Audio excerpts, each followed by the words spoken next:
Okay. We should be live. I think this Rathlos is a Rathlos Ruby. Oh, I already got like 6 of them.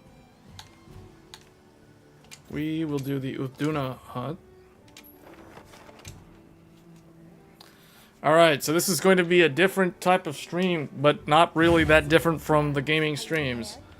So we are going to be doing a look at gaming on an older computer. This computer is my old computer. This is before the YouTube channel, like, became a tech channel, essentially. So this is the i7-12700K with the Radeon RX 6800 XT. So this is a GPU from the height of the pandemic, and it is a CPU from the end of the pandemic.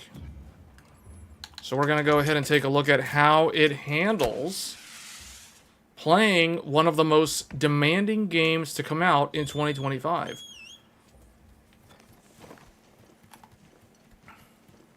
Monster Hunter Wilds. Alright, I think the... Oh, I need to adjust the microphone. I think the microphone might be a little bit too loud. There, that might be better. That might be better, and then the audio... I guess I'll leave it at, like, minus that. Okay. Okay, once we're done with this hunt, we will take a look at the task manager and the system usage, but boy, does this system look like it is loaded with a whole bunch of stuff going on. This system is, like I said, an older computer. This is a pandemic... I call it pandemic PC because this is the sort of PC that somebody would have built to be on the bleeding edge during the pandemic. So the pandemic was basically from the first part of 2020 up through the first part of 2022. So it's like kind of a 2-year time frame. So the RX 6800 XT, so the RDNA 2 graphics cards launched alongside the PlayStation 5 and Xbox Series X back in the fall of 2020. So that was like, you know, Genshin Impact was new. I mean, Cyberpunk 2077 was new. It was that sort of era.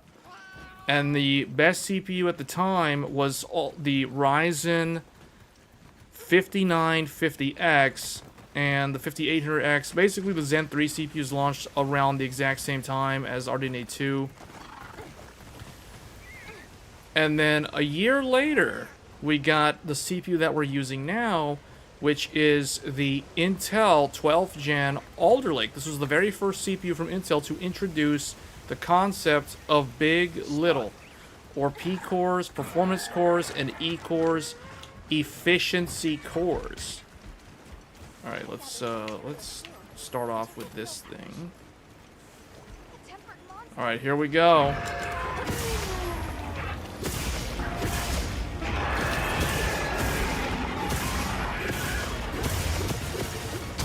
Man, Lance is so satisfying.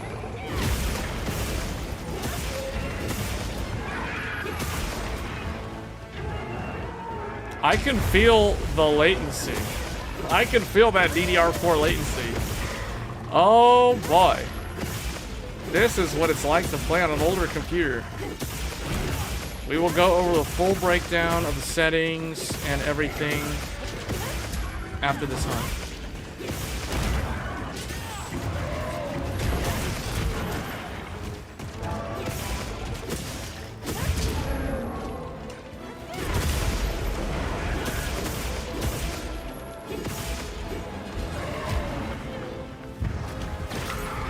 Oh yeah, power clash. 200 plus damage.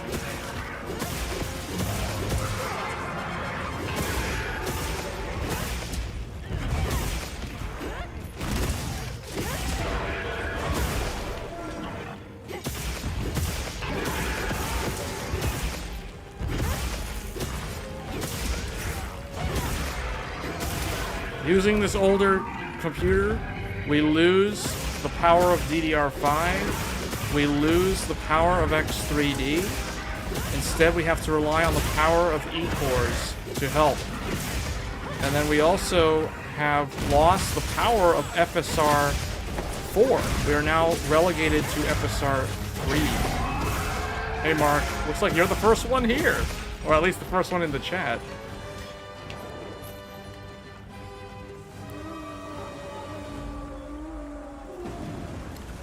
Oh yeah, get him good. Here we go.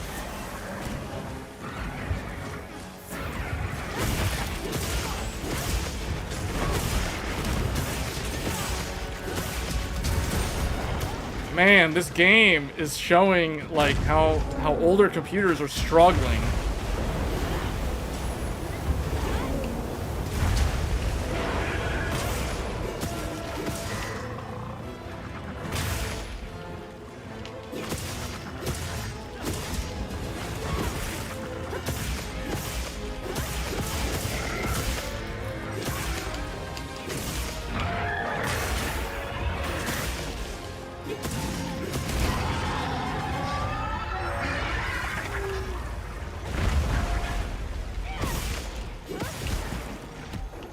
I always thought Alder Lake was like, it's fitting to showcase Alder Lake fighting on a lake.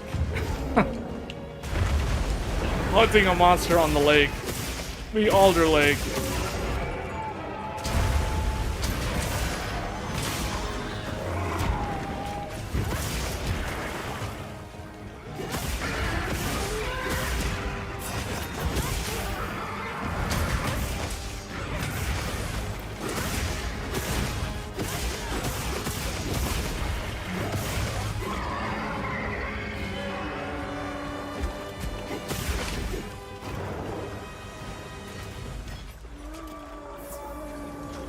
Alright.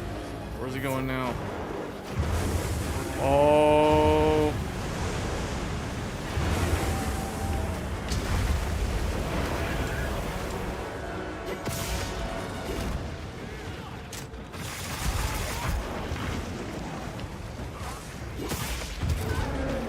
Oh, wow, that hit really hard.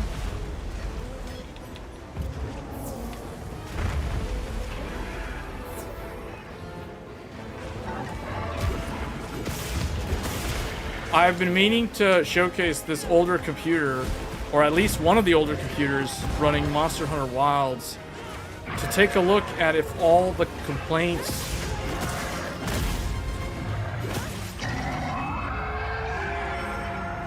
well, yeah, we're having to run the game. Well, you'll see the settings in a little bit. It's because the settings are different.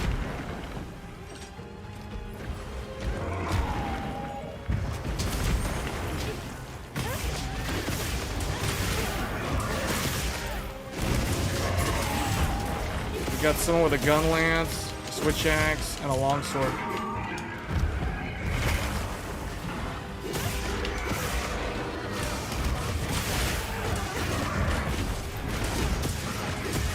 The frame latency is really, really bad right now. And we'll talk about that in a little bit after this hunt.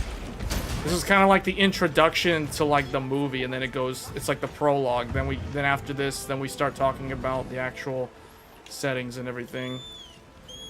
Yeah, the graphics, they shouldn't really be washed out. I think it's just the weather. It's like an overcast sky. But the settings are different. 5900X plus 3080. That is a very similar PC to this one. That is another pandemic PC. Oh! Tidal wave. Tsunami.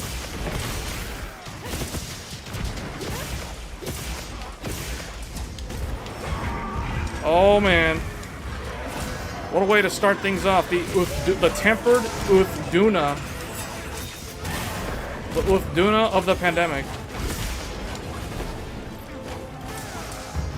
Oh man.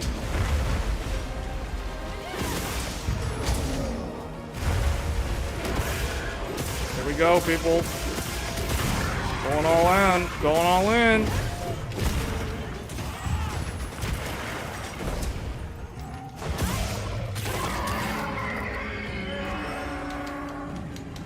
Your pandemic setup was 9900K plus 3080. 9900K was technically like pre-pandemic. That's a pre-pandemic CPU. 3080 is like the poster boy of like the pandemic GPUs. It was the one that everyone wanted and no one could buy because of the scalpers and the supply shortages.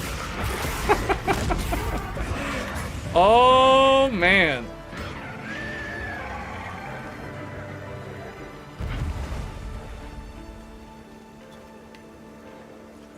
I am so happy we have 16 gigs. 6800 XT aged a lot better than 3080 because of the VRAM difference. This is the rival graphics card to the 3080, but this one has like 16 gigs of VRAM. Which makes it age a lot better because VRAM has become the name of the game. No, it's very quiet actually. This GPU is very quiet. I can't even hear it. Maybe that's why the temperature is so high. Because it's not really spinning. The fans aren't really spinning that loud. They're only like 1100 RPM.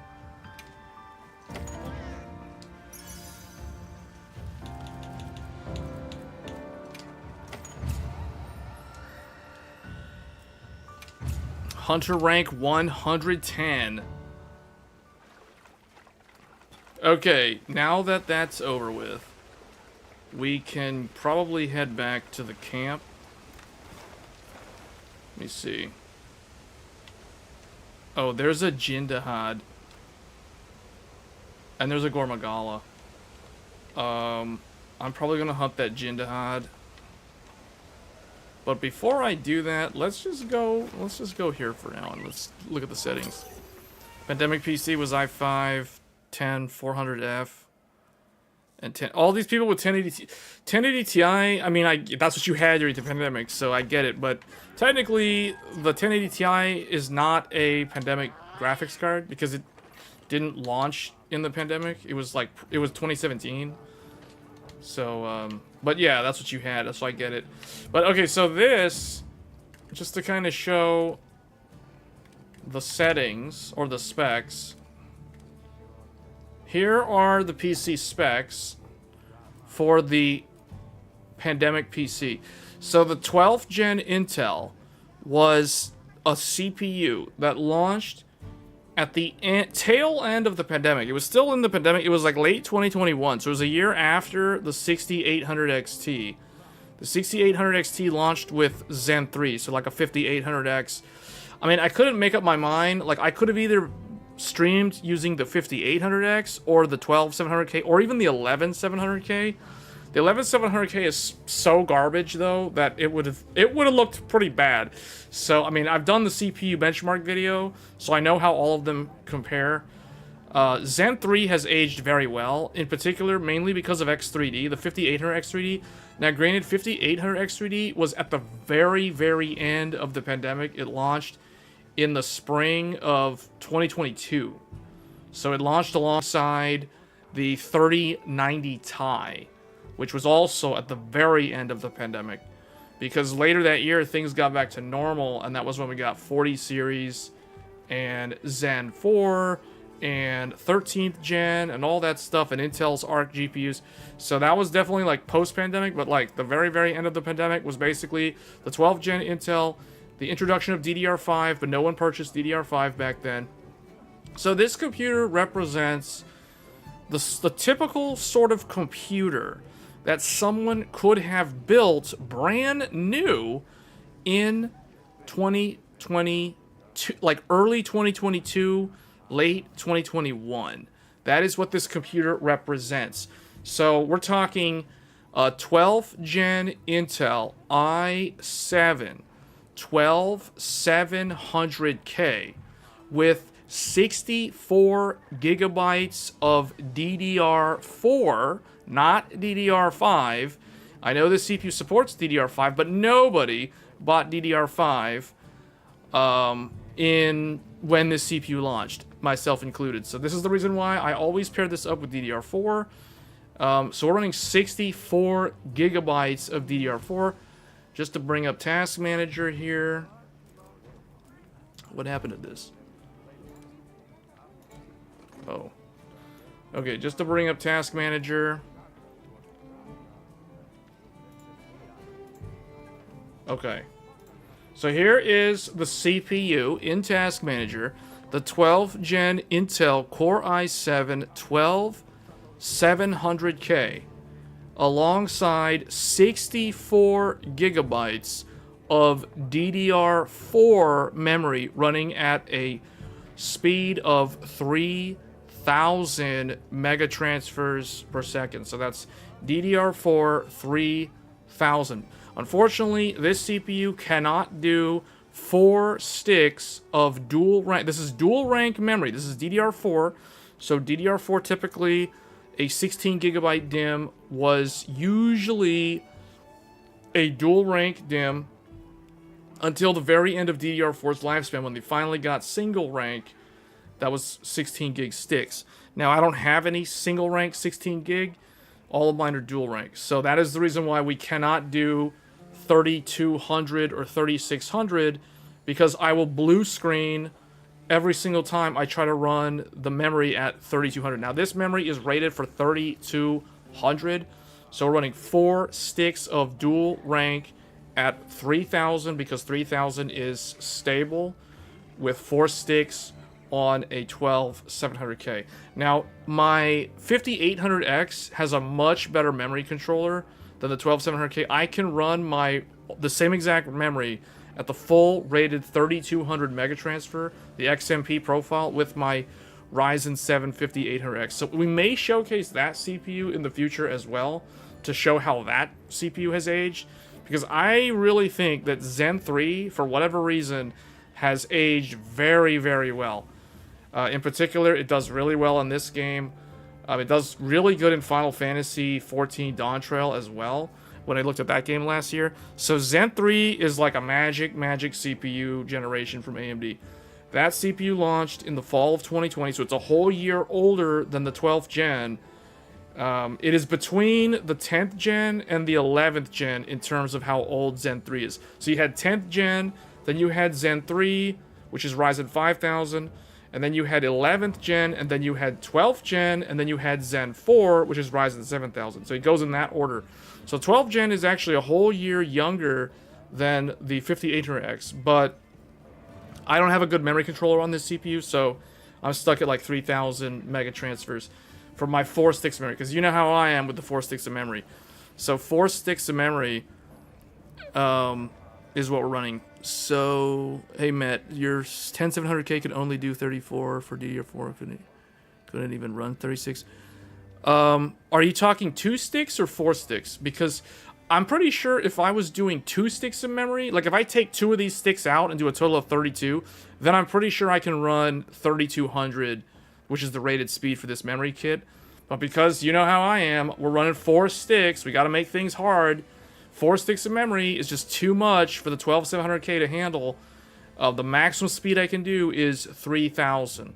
I was thinking of dropping it to 2933, but I was able to overclock it just to 3000, and it manages to stay full stable. Like, it could pass mem test all day at this speed, but it will fail miserably at 3200.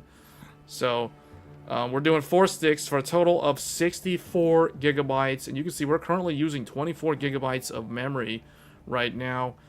We have Windows installed on a old SATA-based M.2. So this is an M.2, but it is a SATA M.2. This is not an NVMe. This is a very, very slow M.2 SSD. And boy, does my computer feel slow and sluggish using this older computer. So that is the definition of pandemic PC. And then we have an NVMe, a 1 terabyte Samsung, some generic Samsung NVMe drive for my games. So we got those 2 drives, and then we have the integrated Intel UHD graphics 770 on the 12700K. It is what I am using to encode the live stream using HEVC. There is no AV1 available on either of these graphics components. So my integrated graphics does not have AV1, nor does the Radeon 6800 XT. This one is also only going to be HEVC. So I could either do HEVC on the GPU or on the integrated. I was like, well, let's just let the integrated Intel do something. And there we go. So we're streaming this content using the integrated media engine on the 12700K. And then that frees up resources to allow the 6800 XT to go all out. Because you guys know Monster Hunter. Monster Hunter Wilds is an insanely challenging game to run. Just sitting here in the menu, we are already using nearly 60%. We are at 50 to 60% of CPU utilization just for Monster Hunter Wilds. Just for Monster Hunter Wilds. So this shows even the E-cores. Even the E-cores down here. Because this is a P-core. P-core, P-core, P-core, split P-core, P-core, P, P, P, P, P, P, P, P, E, E, E, E. So it's 8 plus 4. So these last 4 are the E-cores. So core CPU, what is it, 16, 17, 18, 19. These are the E-cores, and then all these other ones are the P-cores plus the hyperthreading, because you know they're like Dragon Ball Z, they have the split form technique, because these P-cores, unlike the Core Ultra series, these P-cores still have hyperthreading. So they still have a left hand and a right hand. The P-cores on the Intel Core Ultra only have like one hand. They can only pick up like one thing. The 12th gen can actually pick up like 2 things. So they're dual thread. So we got the dual thread, OG dual thread P cores. So this feels very old school, but it does have those E cores. There's 4 of them down there to kind of help out to do whatever it is that they're doing. But anyway, so this is the legendary OG computer. I won't say it's legendary. It's just a pandemic PC, guys. That's really all it is. And then the legendary, I mean, the 6800 XT has aged very well, because it has 16 gigabytes of VRAM, and we are currently using 14 gigabytes of VRAM just for Monster Hunter Wilds, because Monster Hunter Wilds is an insanely challenging game to run. But it looks like this old hardware is still able to handle the game, despite the fact that we're stuck on DDR4. So those are the specs. So we're not limiting ourselves with RAM, although we are kind of like gimped by using DDR4. And yeah, we have 16 gigs of VRAM, so we're not limited on VRAM. But yeah, this is it. Let's take a look. One other thing. Okay, so this is the settings that we're using. We are using FSR 3.1.3. We have frame gen enabled, of course, because you're supposed to turn frame gen on for this game. And then we are running it in the performance preset, which means we are basically playing this game at an internal resolution of 1080p. And then we are using FSR to upscale the game all the way to 4K resolution. So this is still a 4K output, but it is certainly not as sharp, we'll say. Oh, Jindahad left. Oh well, we'll just have to hunt Gormagala then. A lot of people seem to like cart to this guy though. But yeah, well, hold on. Do I really need to hunt this guy? I heard from the others. Yes. 6900 XT got you through the pandemic? Yeah, 6900 XT. If you had a 6900 XT, you had one of the legendary GPUs from that era.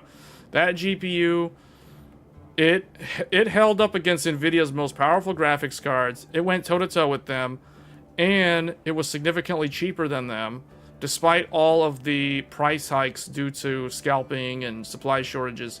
I mean, even the 6900 XT, 6900 XT's average price was $1,500 during the pandemic. The 3080 was like almost like $2,000, or is that right? Yeah, that sounds right. And the 3090 was like $3,000 at the height of the pandemic. So it was pretty crazy times. Real crazy times.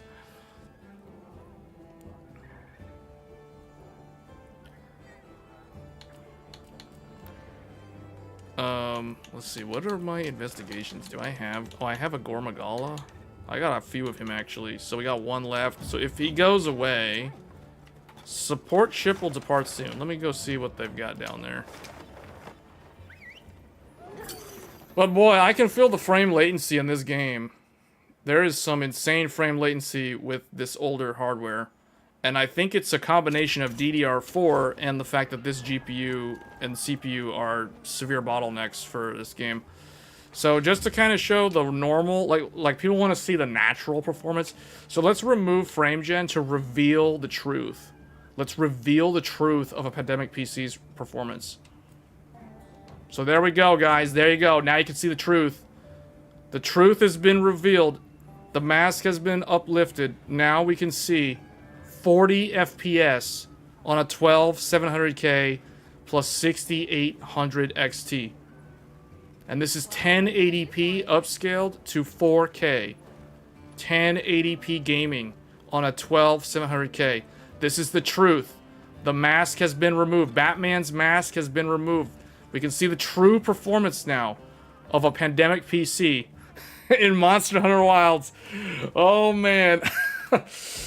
Oh boy. This is what happens when you use a Pandemic computer to play a game from 2025 that is meant to be extremely hard to run. So this is why Monster Hunter Wilds is the new Crisis. Like, look at that. Look at that. This is the performance of a 6800 XT plus 12700K. I don't even remember what I was supposed to do here. Oh yeah, I was supposed to talk to the guy. Santiago. They're leaving soon. I need him to get me some good stuff. I need him. I'm requesting that he gets me good stuff. Miscellaneous items. Yes, get me the miscellaneous things. Just get a bunch of miscellaneous things. Because who knows, it's probably going to be the best stuff. So go get the good stuff. Adam Fall looks better and runs at native.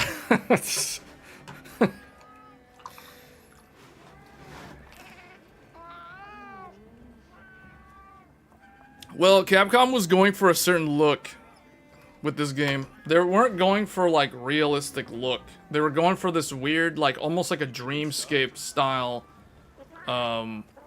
It's the weird, like, artistic style that they went with, coupled with the fact that RE Engine is designed to simulate, like, real features on humans and animals, but it kind of doesn't look. It's weird. I've listened to a bunch of people talk about this game from a technical analysis level, and the best video is the IGN video. So, like, if you guys haven't watched the IGN analysis video of this game, like the performance analysis, that is the best video on the internet talking about this game, why it looks the way it looks, why it runs the way it runs. It's better than the Digital Foundry video, because the Digital Foundry video was just kind of like, this is how it is. We don't really understand, but for some reason the game behaves the way it does. But yeah, like the IGN video is way more useful in terms of explaining why this game is the way it is. But yeah, there was another video. Someone was saying how they went for like the game has almost like a not a cartoony look, but like it has like a very game look to it, but then in the cutscenes the characters almost have like realistic looks to them, which then puts the weird uncanny valley effect on the viewer, so it's kind of it's like jarring in that sense. So yeah, so let me see, what do we need to do here? Oh yeah, I said Gormagala. I can't play the game like this, though. Like, this is... Man. So, this is why people are complaining, though. Like, I remember I was reading a lot of complaints about the game, and it's all, like, performance-related complaints. And, yeah, like, a 12700K with DDR4 is not gonna cut it for this game, just straight up. Like, you can be on a 5090, and you're still gonna get the exact same frame rate, because we're so CPU limited right now. Why is my 6800 XT running at 83C? Because it's using the stock default fan. This is normal, guys. Like, this is the way the reference AMD card behaves. It's totally good like this. Like, I ran it like this for years, and it never had any problems. It's super quiet. The nice thing about it is you don't ever hear the graphics card. It is so quiet. I can't even hear it over the case fans, and I can't hear it over the Noctua NHD14 fans. The CPU cooler is way louder than this graphics card. So, despite the graphics card pulling almost 100 watts more or something. So, yeah, this GPU is very energy efficient. But yeah, this is the reason why, like, the game, just 30 FPS. I can't even imagine what it's going to be like doing a hunt like this. I heard from the others. Yes.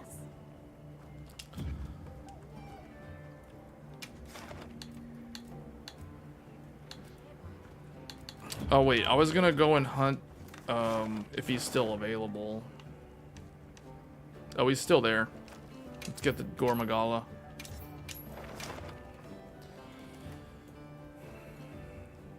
Yeah, as long as the game has a 4K output, it looks good. If the game is not, like, running at a 4K output resolution, it looks bad. But I can clearly see how the game doesn't look as good as it does because we're running it at performance, and this is not FSR 4. Commencing quest by order of the guild. Should I attempt to hunt this guy without frame gen? I feel like trying to fight the Gormagala without frame gen is like Goku trying to fight Kid Buu without being able to go Super Saiyan 3. Like, this is bad. This is just not gonna go good. Like, this is just gonna be really, really bad. Let's try one hunt without frame gen. So we're gonna try to play this as though this is making me feel like we're playing the game on a PlayStation 5. Because the PlayStation 5 imbalance preset runs in the 40s. Alright, here we go. We're going to play the game without the wonderful frame gen. I don't know how this is going to go. I have a bad feeling about this. Gormagala is also the hardest monster in the game right now because this is the one where I've seen a lot of people cart to him. And this is a tempered Gormagala. Alright, here we go.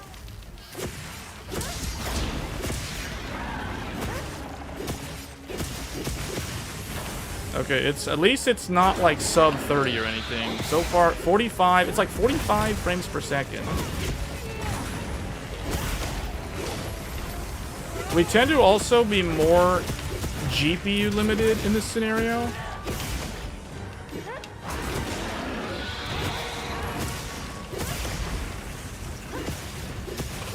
But I still feel like there's a CPU bottleneck. There's a memory bandwidth bottleneck, and there's a CPU bottleneck. Well, technically, memory bandwidth bottleneck is a CPU bottleneck. It's related to it. It's part of it.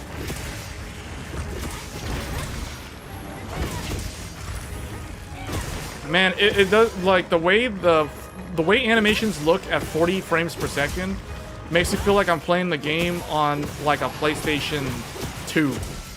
It just feels weird. It's like I went back in time and we're back in, like, PlayStation 3 era.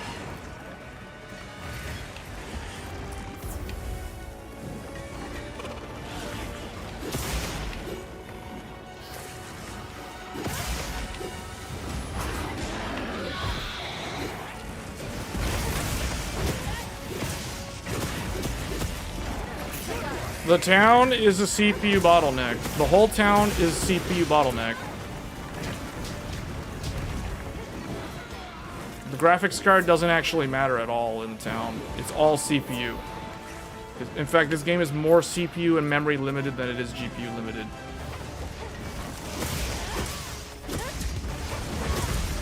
I can turn this game into a GPU bound scenario. All I gotta do is play the game on quality instead of performance, and then you will see the 6800 XT will then become a problem. But right now the problem is 100% DDR4 and the 12700K. That's the problem right now.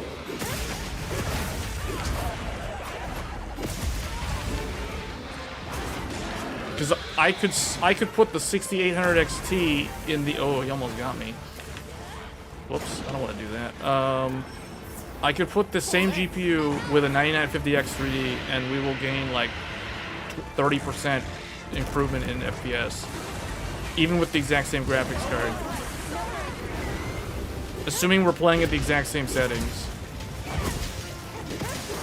This looks like a 2024 PS4 game. Yeah, it feels like in the 40 FPS range. It does feel kind of like that.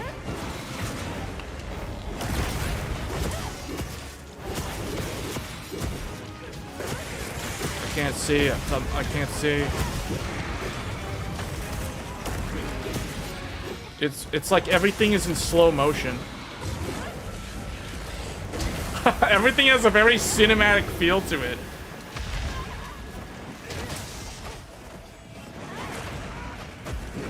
Oh, I almost died again.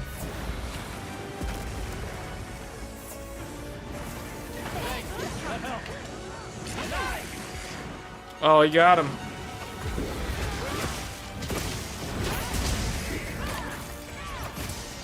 Oh, man. You can see, though, like, the individual frames. You can see the frames of the animation more clearly because it's slowed down.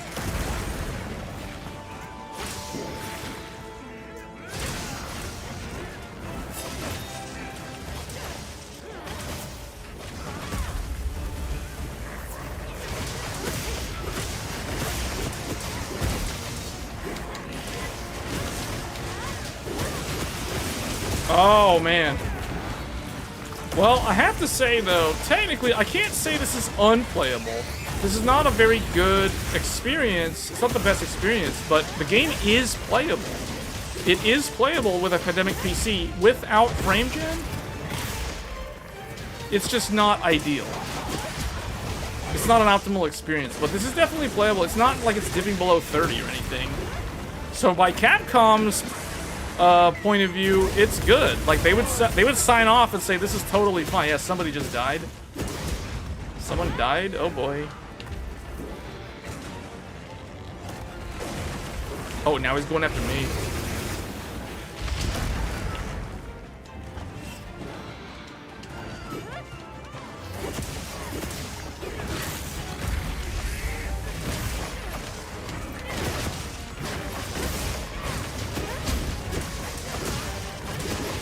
To break his horns.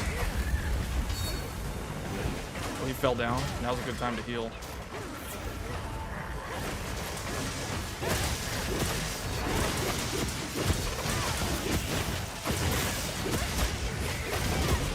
Can I break the tail? Okay.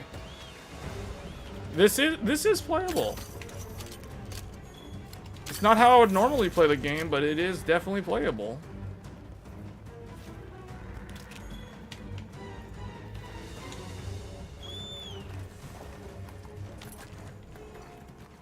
You have two godlikes.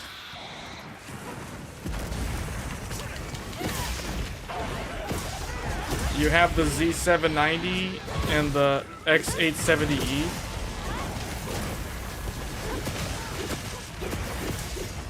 Oh boy, oh boy.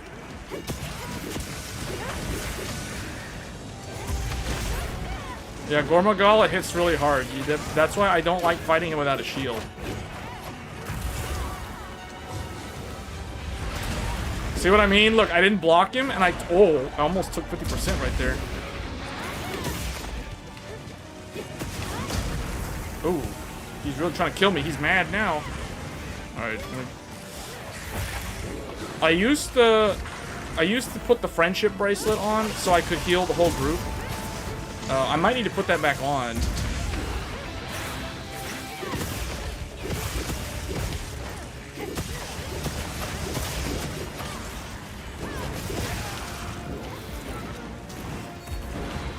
Where is he? Oh, he's like right there. He's like right on top of me.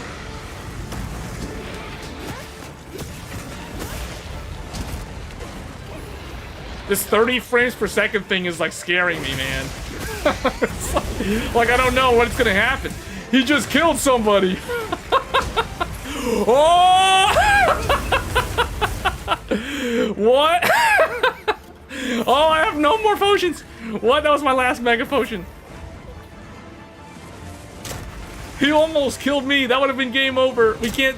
No one else is allowed to die. No one else is allowed to die. We've already had 2 carts. That was 2 carts already. And my feline insurance is gone. Oh, man. Whoa. Muse is almost dead, man. Muse needs to get out of there. Quit trying to play hero. We don't have the hero here. This ain't no crosshair. Don't be a hero. We don't have the hero here. Oh, he's mad. Oh boy. Oh boy, I'm scared. I'm scared. Okay. I don't know what's happening. I'm gonna heal. I'm gonna heal. Oh, he's... Oh. Yeah, that... Oh, see, somebody died. Somebody died. I told you, man. I told you, Gormagala. Gormagala, every time I host for Gormagala in multiplayer, I'm like, I better bring the friendship bracelet. Just in case. And I was like, after those 2 guys died, I was like, yeah, I probably should have brought that friendship bracelet in here. Oh, man. Definitely, currently, that's the hardest fight in the game, I would say. Jindahad is... Jindahad is a long, kind of, like, drawn-out fight. It's a cool fight, but it gets kind of, like, boring, because it's super long. Yeah, man, I can't play like this. This is the pandemic performance right here. This is how the pandemic PC performs. You can feel that CPU bottleneck just everywhere in this camp. We go outside, the CPU bottleneck is reduced, but it is still present. Because if I do this, let's turn this into a GPU bottleneck. So let's bump this all the way up to native AA. Let's reveal the full power of the 6800 XT. Now we are playing the game at pure 4K resolution. The 6800 XT is getting sub 30 frames per second. Healing horn spoils players. I probably should have switched to the hunting horn, to be honest, because that was my other weapon. I used the Gormagala hunting horn. I really should have done hunting horn. We'll do that next time, but yeah, but see, like, this is 4K. This is 4K on a 6800 XT. This is... Yeah, this is not good. But here, let's try something. The game looks good now. Like, the resolution is really, really sharp. Now let's turn on frame gen. See if that can get us to 60. And it, unfortunately, cannot do it. So, it can get us to 45. But, yeah. So, frame gen doesn't really help. I mean, okay, it helps. Because it puts us above 30. But it's below 60. So it's crazy how demanding this game is. Like, even with frame gen at 4K. Now, granted, this is 4K. And the 6800 XT is not designed to play games at 4K resolution. So, I mean, you know, that's fair. But let's change this now to 1440p. So at 1440p with frame gen, we are now above 60 or right around 60 to 70 FPS. So actually, this is a way to play the game. However, I wonder if we're going to drop below 60 during monster fights. Let's go inside to the CPU bottleneck LAN. Let's activate the CPU bottleneck. Okay, here goes. 12700K, this is all on you, and DDR4. So can they hold us above 60 with frame gen? This is with frame gen helping to get it to as close as possible to 60.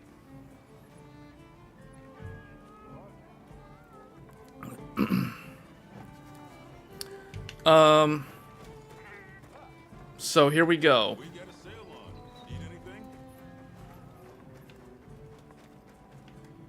So yeah, it looks like the game is almost playable at 1440p with this hardware. I wonder what happens if we get into an actual hunt, though.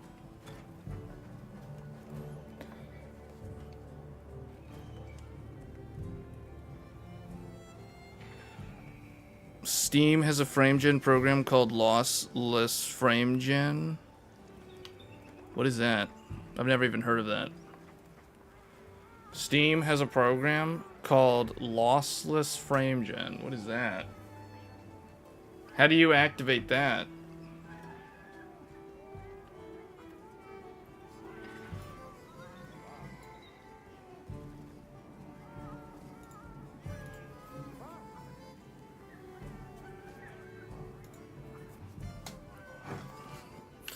Well, this is 1440p. This is 1440p. So if we do... I mean, we can do something here. We can go in here. We can change this to 1440p. Now, the game will look worse because you're not at a 4K output. But if you're doing this, and then we can do AMD native AA. So now it is 1440p. With frame gen. This is true 1440p with frame gen. Oh, lossless scaling?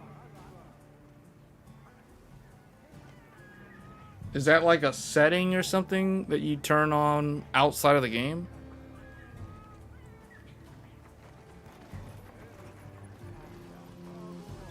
I don't know if that would actually help, because it's dependent on the game. Like, the game... I don't think that has any effect on the game. When you think about it, it's the game itself is just super demanding to run at the end of the day.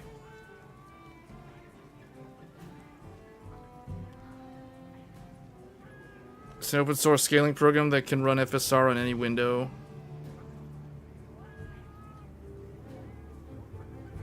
Well, lossless scaling. Well, what is that supposed to do in terms of performance? Because, I mean, we're still trying to do a 1440p output here. So how does that have anything to do with trying to play the game at 1440p? Let me see. It sits in the Steam. Lossless scaling. Okay, I see it. Lossless scaling.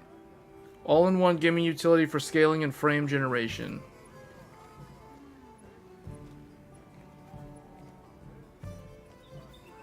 How does it... So... Oh, scaling options, AMD, FSR, NVIDIA image scaling, integer scaling, nearest neighbor. Oh, it's like an upscaler. This is not a frame gen thing, right? This is an upscaler. Oh, it has LSFG, which is the something lossless scaling frame. Okay, I see. Lossless scaling frame gen. Lossless scaling allows you to scale windowed games to full windowed games to full screen using state-of-the-art. Oh, I see. Using ML. So basically, this is so that you can play a game in like a resolution that's lower than your monitor's native resolution, and then it basically upscales it to your monitor's resolution. Yeah, I mean, the upscalers are basically, it either has FSR, some sort of, I think it's NVIDIA, oh, NIS. It has NIS, not DLSS. NIS, FSR, lossless scaling 1, whatever that is, integer scaling, nearest neighbor. Those are like those are like console style upscalers from like PS2 era and PS3 era. So, big on Microsoft Flight Simulator, but creates artifacts. Yeah, no, I know. I'm looking at it right now on the Steam page. Yeah, it has the rubber. It has like a little rubber duck thing, lossless scaling. I mean, I guess this works if you are playing an older game that doesn't have FSR or DLSS built in. I don't see... Or, I guess if you're playing a game that's in windowed mode, and then you can use this to essentially, like, play the game full screen without using WDDM and, like, the like, Windows Display Manager and all that stuff. So, I guess... Yeah, it sounds like it's something that's used for older games, or it's... Yeah. It creates artifacts. Well, those are the upscale artifacts. Yeah. It's almost like it allows you to apply any of these older upscalers to games that don't have upscale technology. I mean, it sounds cool. It's not really going to do anything for Monster Hunter.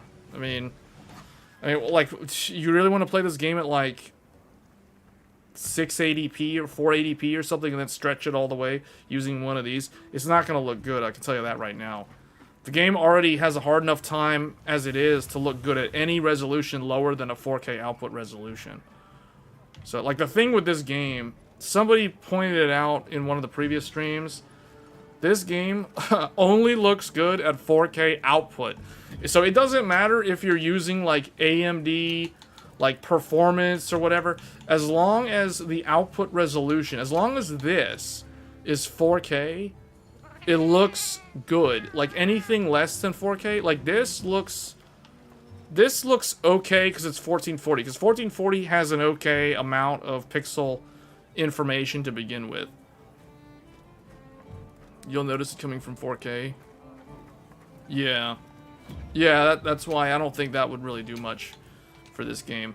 But yeah, like 4K, play this game in this resolution. Oh man, it's like struggling. Oh, because it's native AA. But see, like 1440p. I dropped this to quality. This is 1440p. This is a 1440p render, but then it is an upscale to 4K. And this looks better than, like, actual 1440p. So, and the thing is, it's because Capcom designed this game for the consoles. And the consoles have all kinds of, like, checkerboard upscale and stuff that's in, like, the lossless scaling upscale. They do all of that kind of stuff, and then if you're on the PS5 Pro, it has, you know, like, PSSR as well. So, that's why the consoles, games on console target 4K as the output resolution. That doesn't mean that they're rendering the game at 4K. In fact, they're never rendering the game at 4K. They're always using some kind of dynamic resolution scale. But the reality is, because the game was designed for a 4K output, because it was designed for the consoles, you get this kind of behavior on PC, where if you're playing the game at any resolution less than 4K, the game doesn't really look that good. And that's why a lot of people complain, why does this game look like it's a last-gen game? And usually it's people that are not playing on a 4K output.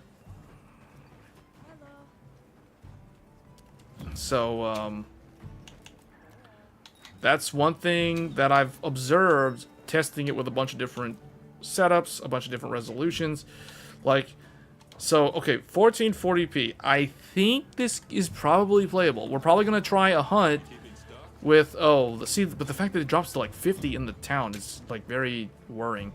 That's with frame gen. So this is definitely a 12700K bottleneck. That's a 12700K bottleneck right there. Like, that's straight up bottleneck. Because I go outside and the 12700K bottleneck gets mitigated significantly. We go back inside the town. This is no different from any MMO. MMOs do this all the time. Like, see all these players just congregating around the blacksmith right here? Like, they're gonna, like, this big blob of people is just gonna bring down the average because of the CPU bottleneck, having to, like, track all this info. Same deal with all these people just standing around.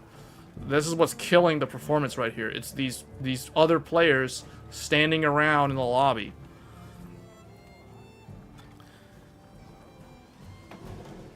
The Steam program has to be played at half your refresh.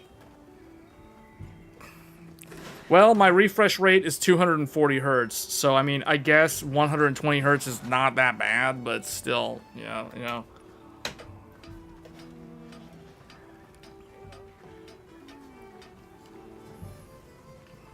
Eventually, you may get those sort of things. Okay, let's, what was I supposed to do? Oh. This thing, does this thing have, like, a gem? This guy's got a gem. I already have 8 of them, though. We're probably gonna do the multi-quest, Arkveld, Tempered Arkveld, and that guy, the whatever that thing is. I'm kind of annoyed that the Gormagala, like, that was a big flop. There's some frenzied monsters. Over there, we have a duel right there. And that's, wow, the oil well basin literally has like nothing going on. There is one quest here that's saying that they're having trouble with this guy Sephiroth, so we don't need to do anything there. Tempered Rathalos, no.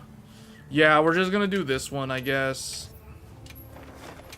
This one's gonna get a whole bunch of people in the session like immediately.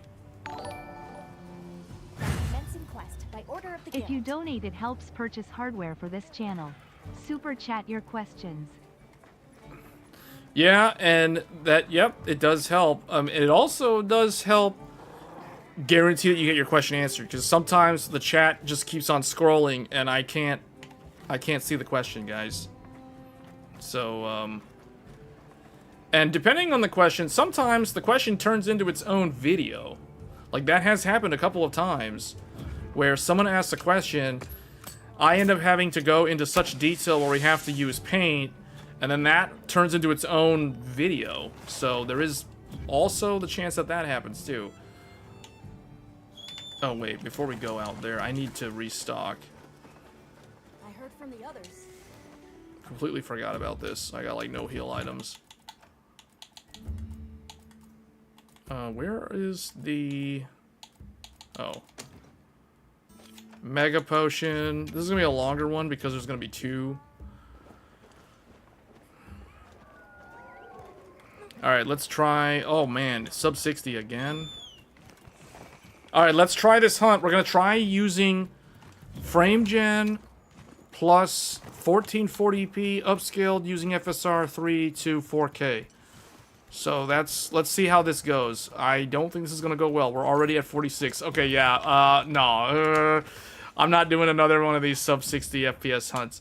We are dropping this down. Let's try balanced. Maybe balanced will help. Maybe? No? Okay, we're going to performance then. Wow, okay. This place is definitely a CPU bottleneck because, it didn't really seem like it was doing much.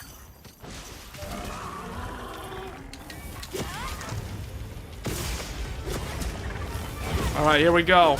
Hunting the Tempered Arc Build.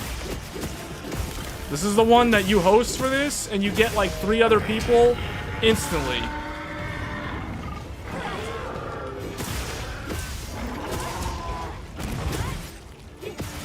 I might need to go Hunting Horn. It depends. Let me see if these guys are doing... If someone carts within the first 3 minutes, I'm switching to Hunting Horn. 9900X 3D is fine. If you want to get one of those, you can get one of those. It depends on your budget, and it depends on, like, how do you use your computer. Like, do you need more multi-threading than a 9800X 3D, but you don't want to spend, like, $700 on a 9950X 3D? Then the 9900X 3D is fine. Wait, how did that hit me when I was walking?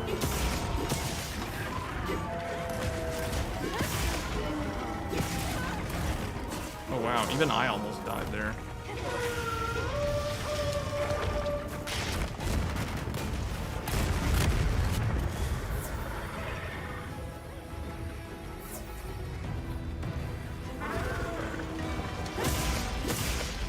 I can't see.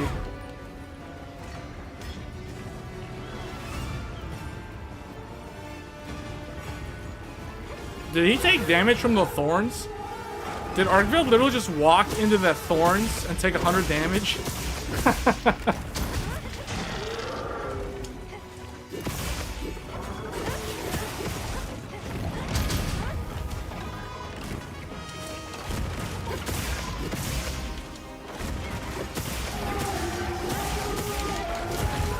You can just stand here and poke.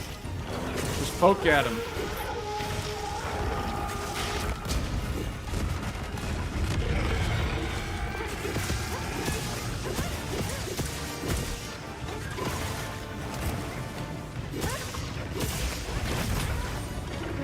Ooh, offensive guard, offensive guard. Oh, he got me. I don't have a thing. Wait, now I do.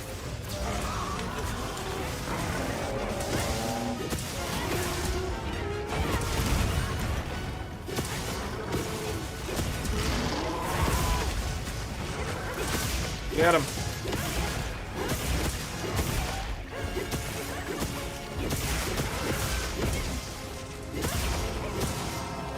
Get this Arkvale. Uh-oh.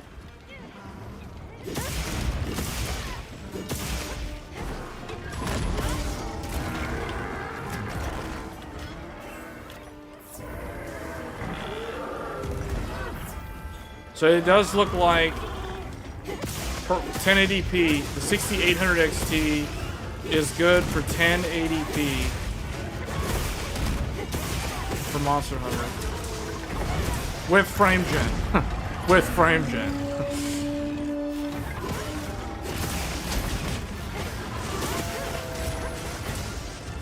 This is the only game that, like, you actually want to use frame gen. Like, it's crazy. Like, you actually want to use frame gen with this one game. Like, it's never ideal, but in this game it is ideal. You really want frame gen in this game. Like, if you don't have frame gen, it is not good. It is not a good experience. You not only do you want frame gen, but you want 4K output resolution. What a wild game, man. Like,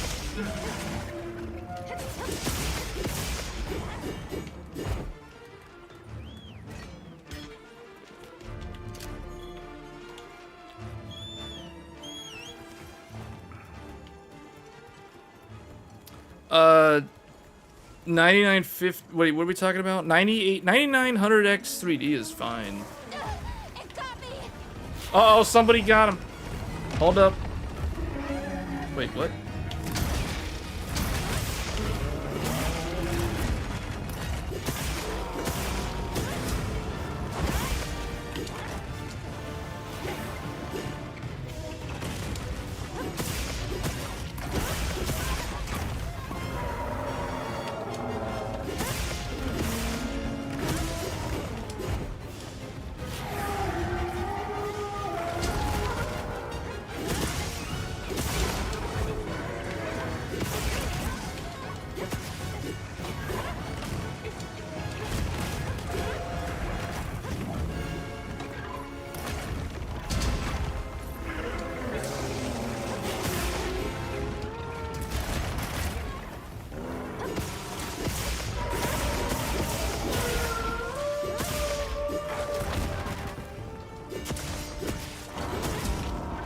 Oh, I should probably help heal those guys, but yeah.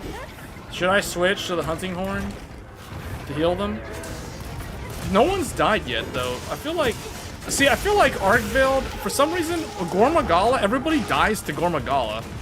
Even though Arkvale is supposed to be, like, the hardest monster in the game. I don't understand. Like, Gormagala seems to kill, like, to cart way more players than Arkvale. Because so far, no one's died. Gormagala, people die all the time. Like, I'm thinking, like, really? His armor set is a rarity 7. Arkvale is a rarity 8. Why are people, like, dying constantly to this guy?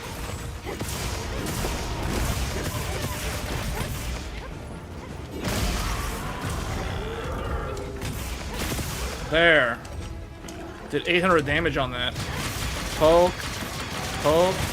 Yeah, get him with that charge blade.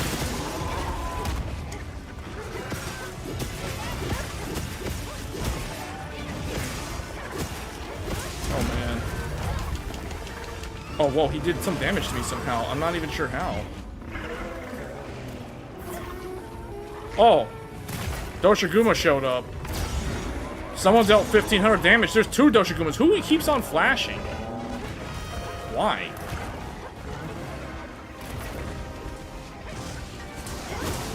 There's 3 Doshigumas that showed up.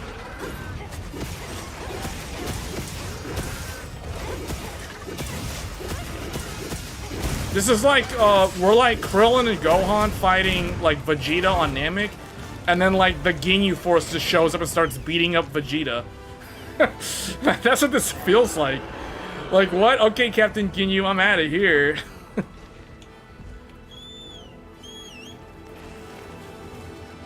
Alright, we're going hunting horn. I don't know if I should, but we're gonna do it anyway. This is it. Hunting horn time. Why? What? I didn't want to jump up here. Oh boy. Okay, maybe we won't go hunting horn.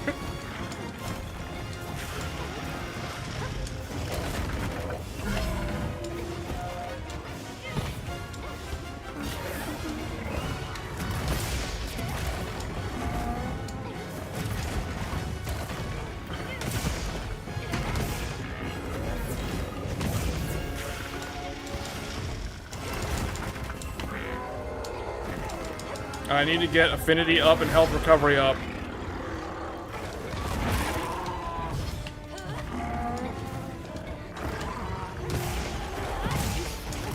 Oh, he pinned me. Oh, no, you don't. He's like, Arr!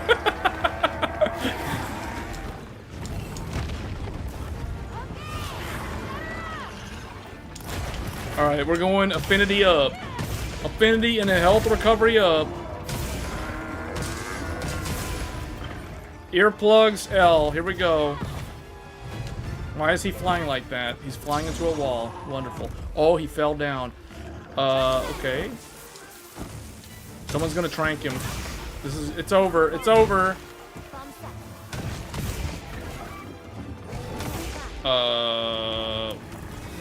What is happening right now? Like, what happened? Why? Why did that happen?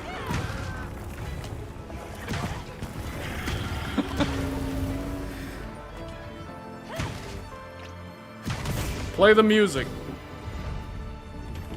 Alright. That's so weird. Why did somebody do that?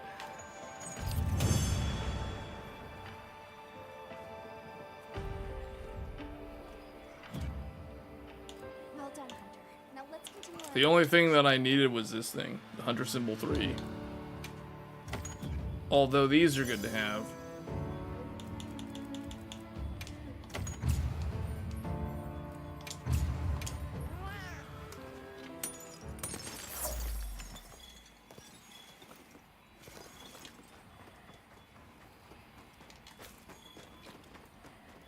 You still have the same RAM that has XMP?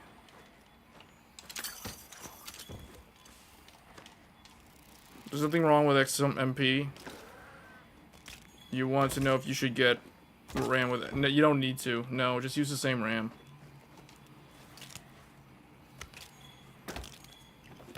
I mean, it's DDR5 RAM, right?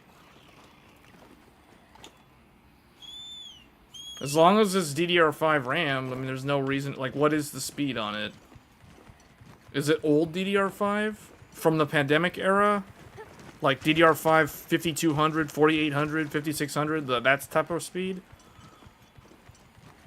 Oh, it's 6400. Well, I mean, you don't have to do anything. What is the... It's like a 32 gigabyte kit, so it's like 2 times 16. Good idea. It's just 2 times 16, isn't it? Or is it like a different memory kit, like a newer one?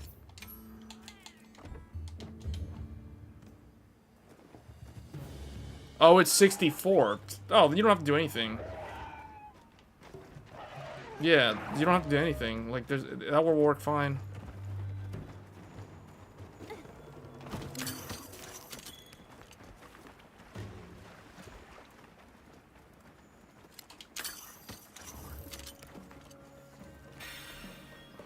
I mean, I was gonna say, I'm using XMP. I'm using XMP with the 9800X3D and also the 9950X3D. Both of them are using XMP memory. The godlike build that I have is using Expo memory with the 9950X.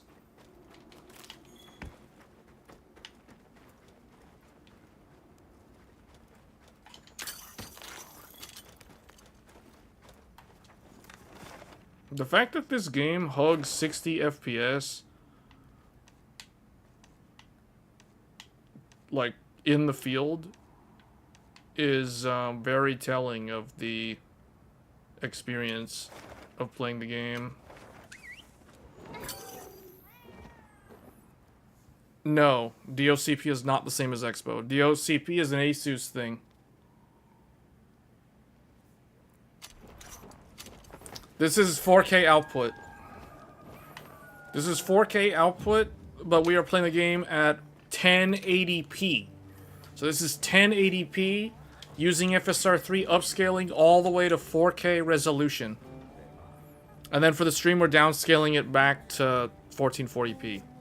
So it's like 1080 upscale to 4K, then downscale for YouTube to 1440p. So it's like 3 different resolutions. Yeah, so this is the way to go. Like, if you have a pandemic computer, you gotta play the game on, like, performance. And then upscale. It's like 4K, the game looks good. Anything not 4K, the game looks bad. So it's like, you gotta have that 4K output. So, but, like, keep in mind, this is 1080p, guys. Like, it's 1080p in terms of, like, how hard it is for the GPU. And then you do that FSR or DLSS upscale to 4K. It's like the pandemic PC means that this is a computer that was brand new during the pandemic. That's what it means. The 12700K was a CPU from 2021. The 6800 XT was a GPU from 2020.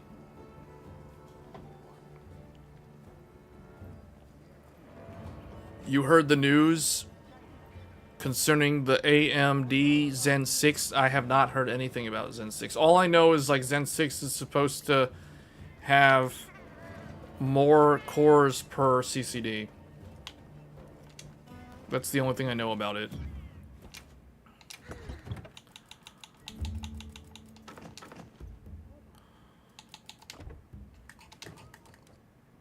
We got 22 minutes on this. Let me try the Gormagala one more time. Hopefully these people don't just die on me. You know what I'm gonna do for the Gormagala fight? I'm going to bring the friendship bracelet. We're going to equip the friendship bracelet, just because. Maybe I will use the hunting horn, although I kind of think the hunting horn is not...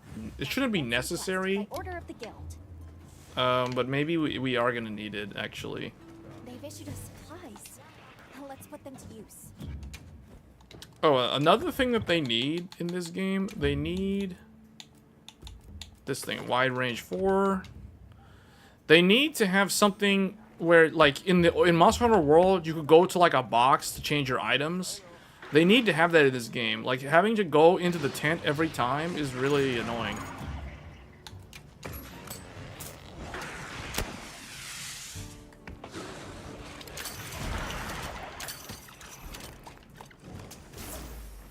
Okay, because he is right there, we are going to start the fight like this.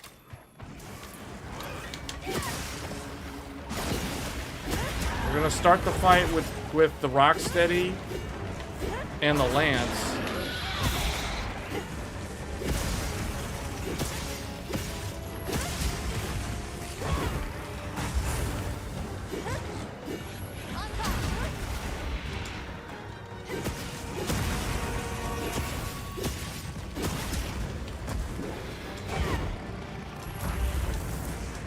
Is the frenzy what gets everyone? Like, I don't understand. Like, everyone seems to die to this dude. Everybody wants to hunt him, though, so it's like...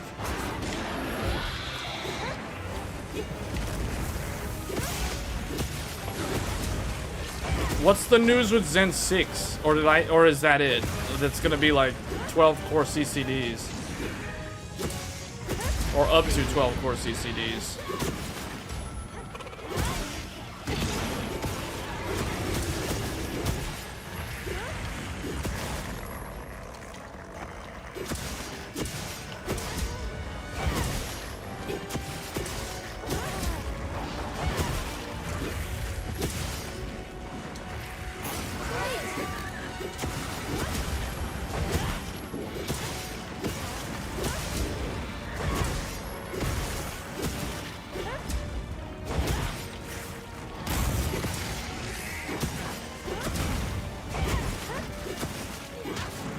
Six gigahertz boost is possible on the Zen 6.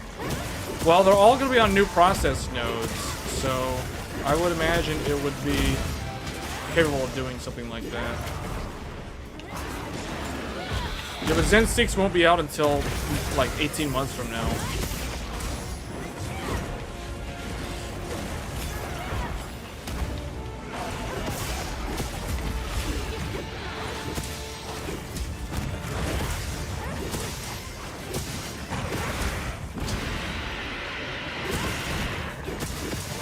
Okay, I got him. Paralysis from the lance. From the Lalaborina lance. Oh, he's mad now. He didn't like that. He didn't like that paralysis.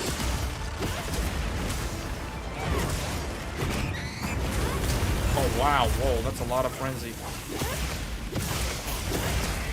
Frenzied flame ending. We're going for the frenzied flame ending. Oh, he's out of here. He's like, nah, you aren't doing no frenzied flame ending. Oh, okay, maybe we are. Frenzied flame. Midra, the Lord of Frenzied Flame. The Abyssal Woods. Why can't I summon Torrent? What? Oh, man, that was a perfect parry right there. An offensive guard on top of it. Somebody died. Someone died. Okay, see. Okay, I'm switching over to the thing. Like, after the phase transition, I'm switching to Hunting Horn. Although I don't even know if I can save them. Okay, actually, I can save them. Oh, somebody died. Somebody died. Someone already died. Okay, guys, here.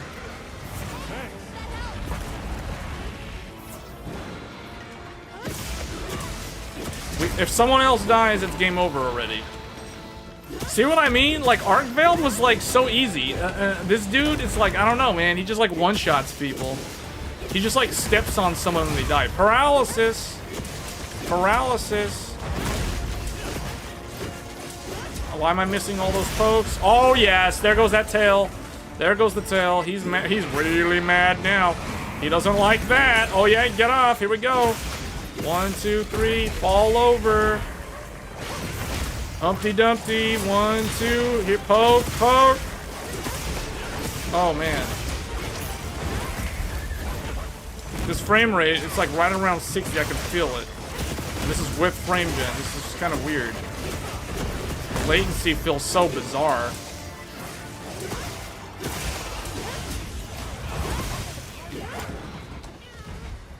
Oh, he's like, I'm out of here.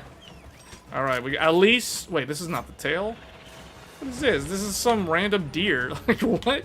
Where's the tail? Oh, it's over here.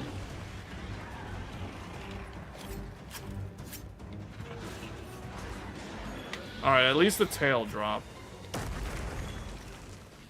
You can see AMD segmenting their CPUs in multiple generations. Kill these people.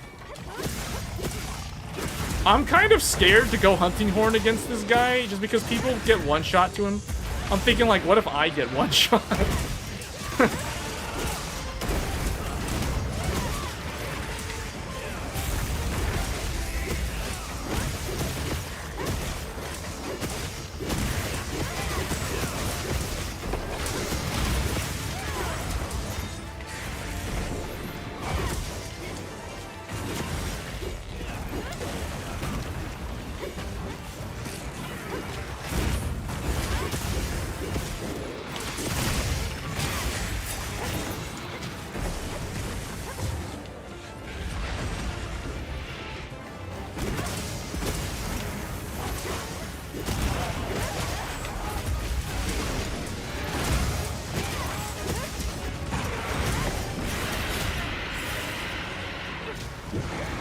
He has that loud, like, hissy roar. It's like a weird roar.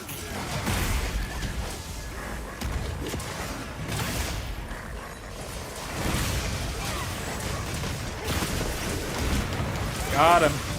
Oh, man, that took, like, 2 long swords. That took 2 long swords, a gun lance, and a lance to bring this guy down. We had 1 life remaining. We're down to 1 life remaining.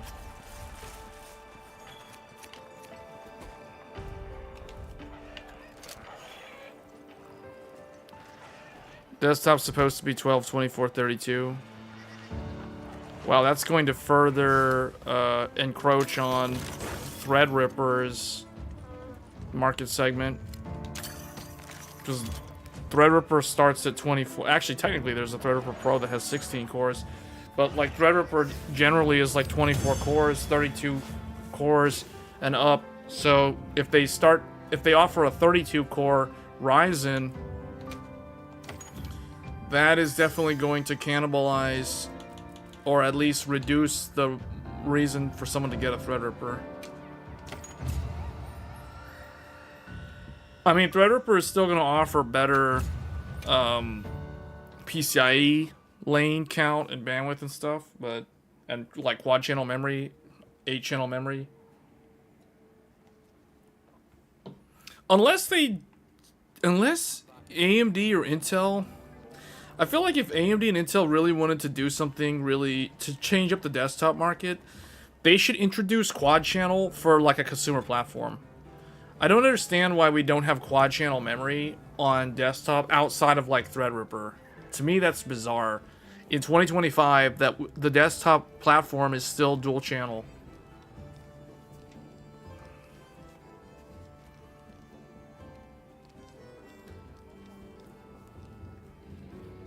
Well, yeah, that's why Threadripper went away for a while. And that's why Intel's HEDT platform went away. Intel's HEDT really was killed off by... Initially, it was killed off by... Ryzen. When Ryzen first came out, Intel HEDT kind of like died off. And then Intel sort of tried to make it so that you don't need a high-end desktop platform because they introduced E-cores to increase the core count on their consumer desktop, and then they ported that over to mobile. So, like, Intel's strategy has been one that I think has worked out for them relatively well. Like, all things considered, E-cores have actually... Like, they've gotten consistently better and better with every generation. Like, even now, the E-cores are more powerful than they've ever been. And Intel's so confident with E-cores that they literally got rid of hyperthreading.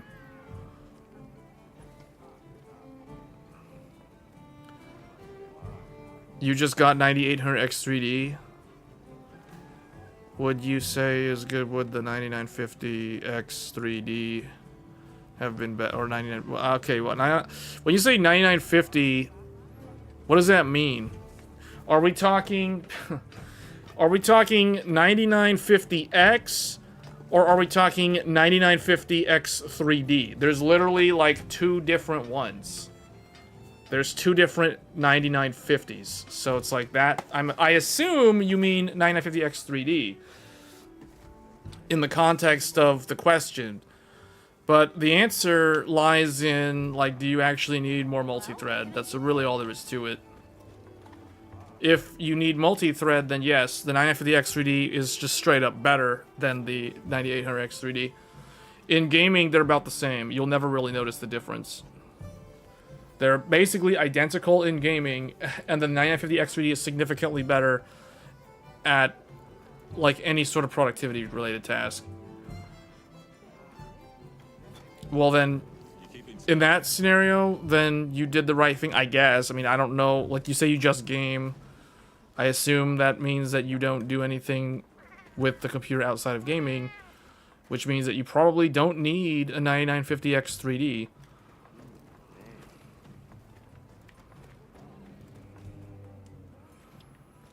Yeah, so this computer, despite its age, it's passable. Like, playing the game at 1080p is fine. Like, 1080p upscale to 4K is fine. Like, this is okay. This is a playable experience. This is a good experience most of the time. Like, some of those monster fights where there's a lot of particle effects on the screen, though, I mean, things get a little bit weird because it's like the FPS dips too close to 60 and its frame gen is running, so it's like 60 FPS with frame gen is not a very good feel. Like, it's real, you can tell the latency is crazy at those moments. So That's the only thing about using this older computer. But otherwise, like, most of the time, it's fine. So, yeah, it's like, we're using, what, 10 gigs of VRAM? Now, when I check Task Manager here, it says it's allocated, like, 15.6 gigs of VRAM right now. So, just to kind of show that, it says in Task Manager that on the 6800 XT, we've allocated almost all of the VRAM. That's because of other things running, like the live stream software and things. So, that's another reason. The CPU is being heavily utilized, though. Like, that is... Man, the CPU is being used like crazy. And then here, 27 gigabytes of RAM is in use. So, that's old school DDR4. And then, just to kind of show this old computer... I have to turn a light on here. It's too dark. But anyway, this is the... Well, I guess we'll just leave it like that. This is the computer. There it is. The old Pandemic PC. The NZXT Hades case. You can see it's got the door that opens with the magnets that hold it. A place for the DVD burner or the Blu-ray player. You can fit 1, 2, 3. You can fit 4 CD-ROM drives in the front here, and then it has manual fan control for the 180, or maybe this is 200. It's either 200 or 180 millimeter intake fan. Right there. There's some dials on the side here to manually control the fans. But only one large intake fan at the bottom. And then moving along to the side here, it is very breathable. It has mesh right there. And it has a whole mesh panel right here. And in there you can see peeking through the... Okay, there we go. The Radeon, the AMD Radeon RX 6800 XT. This is a full mesh panel because there used to be a fan, a large 200 millimeter NZXT white fan that was mounted to the side panel here, but I took it off. You can see, like, I've put some Noctua, whatever these things are, these rubber things are, to hold this mesh panel to the side panel without the fan installed. But this way, the hot air can exhaust out the side. I can feel the hot air here, so it helps vent the air. So these old school cases, man, these old school cases are quite good. So, do you like that they show Radeon or RTX instead? Well, yeah, because this is an AMD reference card. This is the actual official AMD reference card. This is not an AIB card. In fact, I think we've shown this card before.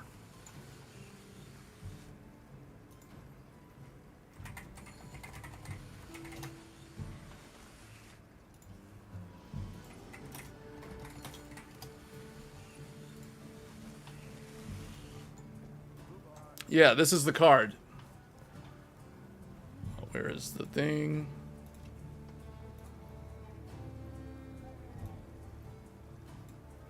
Well, move this up here, I guess. So yeah, this is the graphics card. The Radeon RGB logo there. Yeah, I like that too. I wish more AIBs would do that. This is the one that can do PlayStation VR 2 without the adapter. Like, if you have a PlayStation VR 2 headset, you can literally plug it in to this USB-C port on this graphics card, and you can straight up just use your PS2 VR or PlayStation VR 2 with your Steam VR games, and it works flawlessly. I have a whole video showing how to do that. So it's like, yeah, if you've got one of these cards, you don't actually need to buy that $60 adapter for DisplayPort from Sony. So yeah, this is my favorite AMD reference card design. So, and it's so quiet. Now it runs warm because it runs so quiet because you never hear it. But yeah, this is an awesome reference card. Probably one of AMD's best designs. So really, really good stuff. Very, very quiet. Excellent graphics card. And then you can see right above it here, you can see this is the Noctua NHD14. This cooler, I've had this cooler since like 2011. It is so old and it still works and it's so good.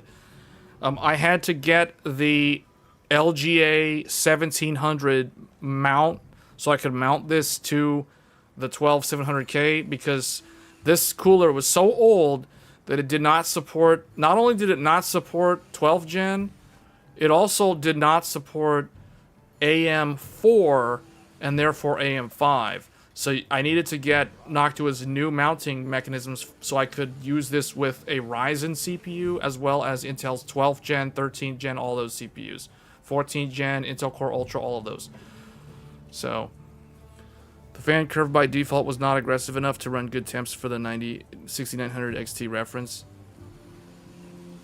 I mean, it just ran hot. It's like, do you want it to run hot or do you want it to run cold? It's like, I prefer it to run hot and not be noisy. But it depends on your preference. But yeah, so I like it because it's so quiet. Like, I can't hear it. I can't hear it. I can feel the heat. I can feel some of the heat flowing through here. But I can't hear the graphics card. Like, literally, it's so quiet that I can't even tell that it's playing a game. But that's why it runs at 83 degrees. That's the target temperature. So, yeah. So this is the old Pandemic computer. If we look up top here, you can see there is a place for a 240 or 280 millimeter radiator. So this old case, despite its age, could still support a thin radiator. So, oh wow, the game crashed. I don't really know why it crashed, but it did. Maybe because it was trying to idle or something. But yeah, the game crashed. Interesting. Okay, well, we weren't doing anything, and we didn't lose any progress because we weren't trying to do any hunts. So that's good. Anyway, moving on here. The motherboard is a Gigabyte Z690 Gaming X DDR4, so you can see it has an RGB strip in there, and it's not too fancy. There's no postcode debug. This was the very first motherboard that I purchased that did not have a postcode debug. I think I had a total of, I have this and I have the ASRock X670E Steel Legend. Those two don't have postcode. This and the other one don't have postcode debugs. And from that I learned I will never buy a motherboard that doesn't have a postcode ever again. Like, that's a no-no. So, okay, yeah, the game, I don't know what happened to the game, but that was weird. The game just, like, crashed while it was idle. So I can either start the game up again or do something else. But yeah, that's basically the computer, guys. The old computer. I had to put this in this old case because I didn't have a case for it. And this case, I've been using this case. The nice thing about this really old NZXT is it's one of those old cases that's like all metal. And you can actually, like, you can take it apart and use it as a test bench, like an open test bench. So I can remove the side panel. I can remove the top of it. I can remove, like, the front of it to the point where it only has the back frame and then the back where you mount, like, all the parts to the case. Like, the graphics card, for instance, it has that ability. So I don't need, like, an open test bench for, like, testing GPUs and stuff. I can literally just use this and it works great. So, you know, it's a fantastic case. I've had this case since I think I got it in 2010. So this was my second computer case. My very first computer case was from my very first computer that I built. But this is the case from the second computer that I built. And this case has aged much better than the first case, because this one, like I said, I mean, it's got like the mesh, it's breathable, so it's got intake here, it's got intake here, it's got all this mesh. The mask is also, or like this cover here, you guys can see this is also like a mesh front like mask here, the door. So it's like there's air can get through there really well. So really good design. I really think like older designs are underrated. Like I feel like the way cases look now are very superficial. Like I don't know, they just don't feel as practical to me in terms of the connectivity that they offer compared to the old ones. I don't understand, like, what's up with my tripod? Why is it like messing up? Oh, you can see up top here, you can see this case is old because it has eSATA. It literally has eSATA. At least it doesn't have FireWire. Or what is it, FireWire? Yeah, FireWire. It doesn't have FireWire. It has like onboard audio from the front panel, USB 2.0, and an eSATA. It also has the light button. The green LED is the hard drive indicator activity. So that's your activity indicator, your power LED. The power button is literally right there, hidden right underneath the red LED. So that's very well hidden. And then up top, right here, it's not, I don't have it powered on, but this panel is actually an LCD panel that shows you 3 different temperature sensors. So you can do a CPU temperature, GPU temperature, and a hard drive temperature or VRM temperature. So very customizable. For a case, like this case was like way ahead of its time back in the day, like from 2010, guys. Like the fact that it can fit a 280 up top. Like, you see this? This is the 120, so you can do a 240, and then this is the 140, so you could do a 280 at the top. Like in 2010, that's insane. Like there weren't even really any AIOs that were that good back then. So, but yeah, this is my old computer case. And I tend to try to use all of my hardware. Like I don't just like, you know, sell it or get rid of it. I kind of use it because it's one of those things too. I've been thinking like, what if maybe I should do like a retro PC build, you know, from a computer from like, I don't know, 2011, 2013, maybe like an i7 Haswell 4770K or something more higher end.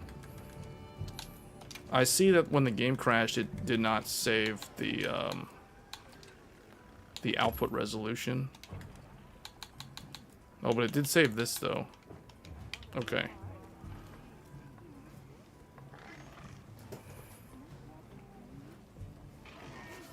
Used to take them apart and spray paint them way back in the early 2000s. Yeah, computers in the early 2000s. Has anybody here? You mentioned the early 2000s. Did anybody here ever watch like probably the first internet web series called Pure Ownage? Anybody here watch Pure Ownage back in like the 2000s decade? Does anyone remember that? Pure Ownage? You know, the character, the owner, the master. You guys remember? You guys know? Does anybody here know what I'm talking about? Oh man, you guys missed out. Anybody who was like building computers in the 2000s decade, man, that was peak like internet web series. That was before YouTube, guys. Like this was before YouTube.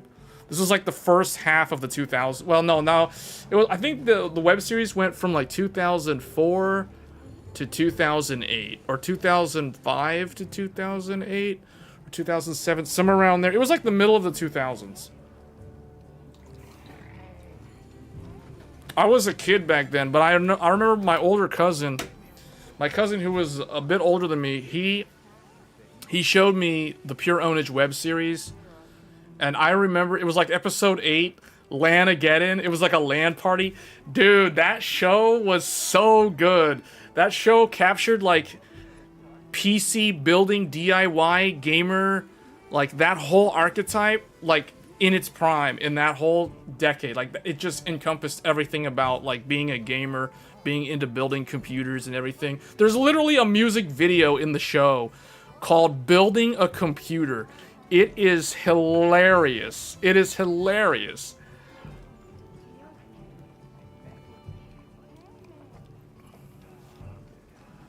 Man, you guys missed out.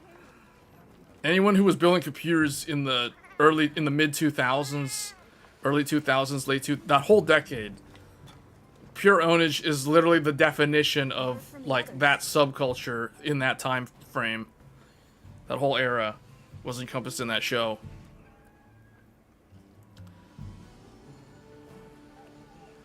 We had a Pentium 2. I remember a Compaq, like you guys remember Compaq, and then they got bought out by HP.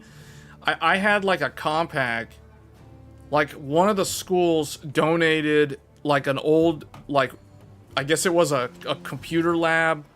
It was a school computer lab PC. They donated it, and I think I ended up with it somehow because they were gonna throw it away. And man, that thing was awful.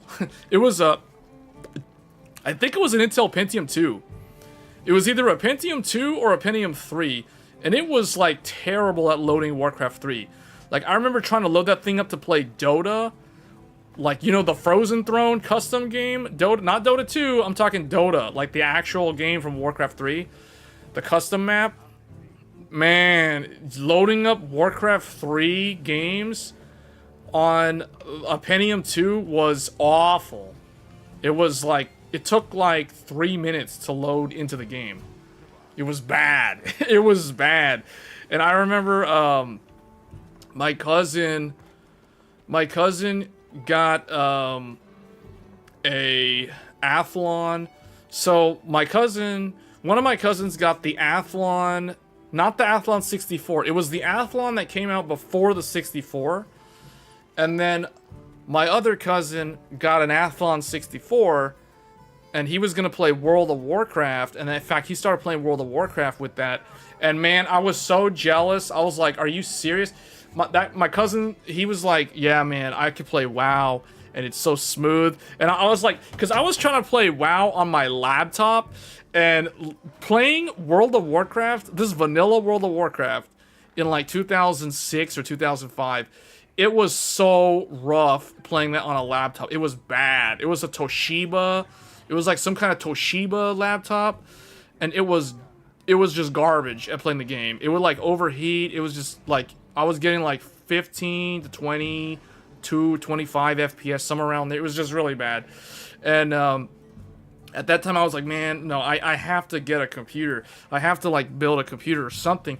Like this, I can't play WoW like this. It's just, I can't level up. I'm stuck in Westfall and I'm getting like 22 FPS. It's just so bad, man. And so I was like, yeah, I gotta learn how to build a computer.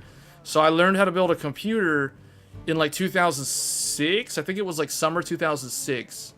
Yeah, it was summer 2006. I built my very first computer so I could play World of Warcraft and Guild Wars 1. And I think Half-Life 2 was out at that time. But yeah, that was the day, man. Athlon 64. AMD Athlon 64. And I remember I used to like read reviews of games on like IGN.com. Not really IGN, but GameSpot.com. And then Game Informer and like some other ones. And I remember all a non-tech and one of the other like tech websites, Tech Report, I think the Tech Report, a non-tech, and one of the other ones. And what I remember was during the when they were benchmarking World of Warcraft, I was looking at their test setups, and all of them were testing with like Athlon 64X2, Athlon 64, Athlon 64 this, Pentium 4, Pentium D, all those things. And I was like, dude, the Athlons are like so much better than everything else. So I knew in my mind, I'm going to build an Athlon 64 computer as my very first computer, because that was the one that was the best one for World of Warcraft and basically all the games back then. Like you basically had to go AMD Athlon 64. I mean, the alternative was Pentium 4 in those days. And Pentium 4 was obviously the marketing.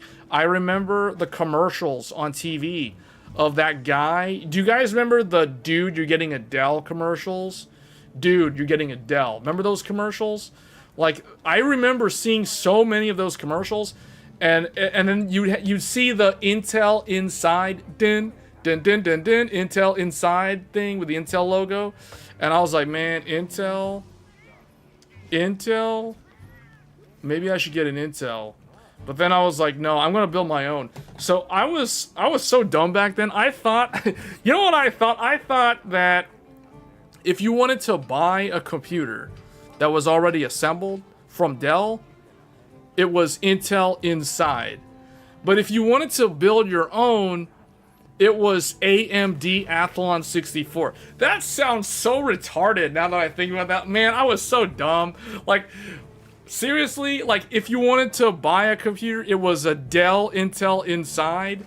And if you wanted to build a computer, it was AMD. This is what happens when you think about, like, how it was when you were a little kid and how stupid you were. Like, it's just like, man, I feel like I was so stupid back then. Like, really? I thought that a Dell, it was an Intel inside. And if I want to build a computer, it's an AMD Athlon 64. That sounds so dumb. It's so cringy just thinking about it. Dude, that sounds so bad. Oh, man. Dude, you're getting a Dell. Intel inside. Din, din, din, din, din. And if you want to build it, you build an AMD Athlon. It sounds so stupid. I didn't know that you could, like, build an Intel computer. Or you could buy a AMD pre-build. Like, I didn't even know. Like, I was like, what? Because later on, after I built my computer, I remember saving up all the money. Like, I saved up all the money to build the computer. And, like, by the time I built the computer, all the parts that I chose were, like, last gen. or like, in the case of the graphics card was from... I forgot when it was, but like I built this computer in 2006. Summer 2006 was when I built my very first computer. And the graphics card that I chose, so just to show you guys the graphics card, I still have the graphics card somewhere. It's somewhere in storage somewhere. I don't know where it is right now, but I know I have one. It still works. So maybe I'll build a retro PC. But this is my very first graphics card. Hold on, where is it? Here it is. Alright, and those of you who watch my channel in the past, you guys know exactly what I'm about to show.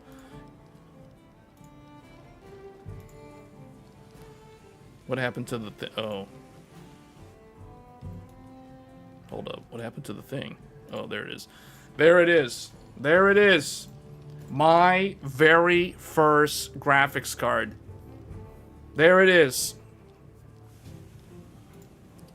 That is it. This is the ATI Radeon X850 XT. 16 pixel pipelines. The R480 256-bit, 16 ROPS, 256. I remember thinking that 256 megabytes and 256-bit is the same exact thing. Like, I was so dumb back then. Like, I thought that this was the same thing. And then somebody tried to explain it to me, and I'm like, no, that's not right. And they were trying to tell me that my GPU is good because it's GDDR instead of DDR. I didn't even know you could get a DDR GPU. I thought they were all GDDR. So I found that kind of hilarious. So, yeah, this is it. There it is, the alien logo, or the alien sticker from Sapphire, with the old Sapphire logo sitting on the copper heatsink there. That's it. That is my very first graphics card, complete with S-Video, DVI, dual-link DVI, and D-Sub VGA. Like, this is old school, man. Like, look at that clear, see-through blower style shroud. Look at that. It sucks in air from the front here and it exhausts it out the back. That is it. And man, that thing was loud when you turn the computer on. I remember when I turned the computer on, like a cold start, that thing, the blower style radial fan is like that. And I was like, whoa, that my computer's on. I mean, that's how it was back in the day. Yeah, and look at that 6-pin, single 6-pin. There it is. The Radeon X850 XT was a high-end graphics card by ATI, launched on December 1st, 2004. So this is what I mean. Like, I saved up all this money, and then in summer 2006, I decided to build my computer, my very first computer, and by the time I chose the parts, the graphics card that I chose wasn't even current gen. Because think about it, this GPU launched at the end of 2004. I built my computer in the summer of 2006, which means this graphics card was already a year and a half old when I bought it. So it was already last gen. Because I think it was the 1850 XTX or the 1950 XTX was like the best GPU at the time. But you know, like, because a lot of people who build computers now don't realize that back in the 2000s, we got new hardware literally like within 1 year of each other. Like, there would be a new flagship like every year. Now it's like every 2 years or almost every 2 to 2.5 years. But back then, Moore's Law was alive and well, and you were getting like new GPU after new GPU. Now, people weren't constantly upgrading, but price points were way lower, and graphics cards depreciated much, much faster. And the reason why I ended up buying last gen, this is the last gen flagship, was because this was so much more affordable than buying like the latest and greatest, which was only like a year newer. You know what I'm saying? So I remember, I think I paid like 140 to 150. I forgot what I paid. It was like 150, somewhere around 150 bucks for this graphics card. And this was like a flagship previous gen graphics card. Imagine buying a 4080 for like half the price a year after it's been out. I mean, this is kind of like the 4080 equivalent from back in the day, like when this, or I guess this would have been like the 6900 XT or the 7900 XTX back in the day when this thing was like the latest and greatest. So imagine that. So yeah, man, back in the day, like that was a fun time for building computers.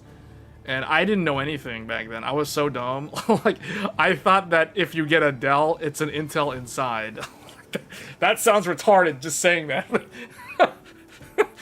Most of the time it was, but like, I remember people were like, I was like, man, I want to get that Dell. And then people were like, all my friends who had like AMD Athlon, they built it themselves. They're like, dude, are you a loser? Like, are you really gonna buy that garbage? Like, that's a waste of money. And I'm like, why? It looks cool. In the commercial, it looks really cool. And they're like, that's a computer for people that don't know anything about computers. And I was like, what? Okay. Okay. It's like, okay, I'll build my own computer then. Fine.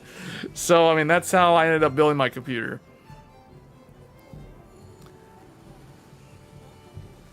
My first operating system was actually not Vista. It was actually... So, this computer that I built was Windows XP.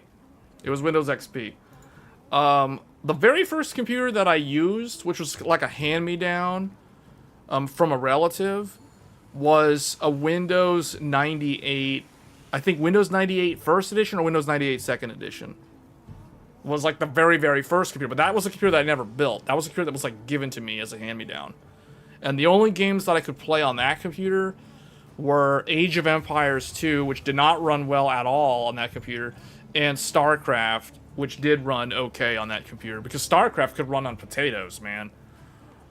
But yeah, that was Windows 90... Was it Windows 98? Or Windows 95? No, it was Windows 98. It was Windows 98. I mean, that was my first... Okay, technically that was my very, very first computer, but that was a computer that I couldn't actually, like, play any real games on because it was, like, so bad. It was just way too old. That was basically a 90s computer, and we're talking, like, 2005. You know, like, that computer was basically a dinosaur at that point. AoE 2, Age of Mythology, Counter-Strike 1.6. Yeah, man, that's the era that I'm talking about. AoE 2, StarCraft Brood War, Warcraft 3, The Frozen Throne, Age of Mythology, Counter-Strike 1.6, World of Warcraft, Vanilla, and Guild Wars 1. And I guess EverQuest, for the people that were playing EverQuest, and I guess RuneScape. But those were the games. That was literally PC gaming in the 2000s. That was it. So, like, it's funny thinking about this because consoles were way more relevant than they are now. Like, straight up. Consoles, like, if you wanted to play, like, legit, like, good story-driven games, you were most likely playing on a PlayStation 2 or maybe a GameCube or an Xbox original. Because that was where all the fighting games were. Like, if you wanted to play Tekken, like Tekken 5, Tekken Tag Tournament, Dead or Alive, Street Fighter, Virtua Fighter, like all the fighting games, you had to be on console. There was no PC fighting games back in the day. And if you wanted to play RPGs like Final Fantasy 9, Final Fantasy 7, Final Fantasy 10, 10-2, Final Fantasy 12, you were basically playing on the PlayStation ecosystem. You were either on PS1 or you were on PS2 with the full backwards compatibility for the PS1 games. That was the era, man. Like, Xenosaga Trilogy on PS2 is still like peak JRPG in my mind. Like, the O's decade was like legit, like, I don't know, man. It might have been the peak. It might have been the peak in terms of like story-driven games, experimental games. It would, like, WoW took off in that era and just revolutionized like MMOs as we know it. Like, it was legit. That was the time. That was the time to be a gamer.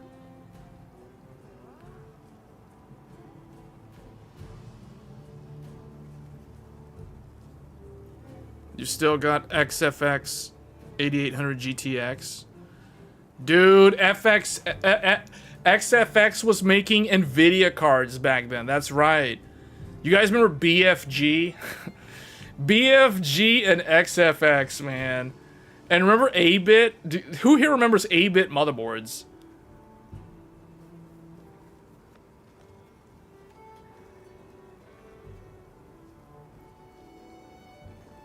A diamond card. Diamond cards. Oh, I remember diamond cards. Those are Radeon cards. That was another AIB partner for Radeon, for ATI.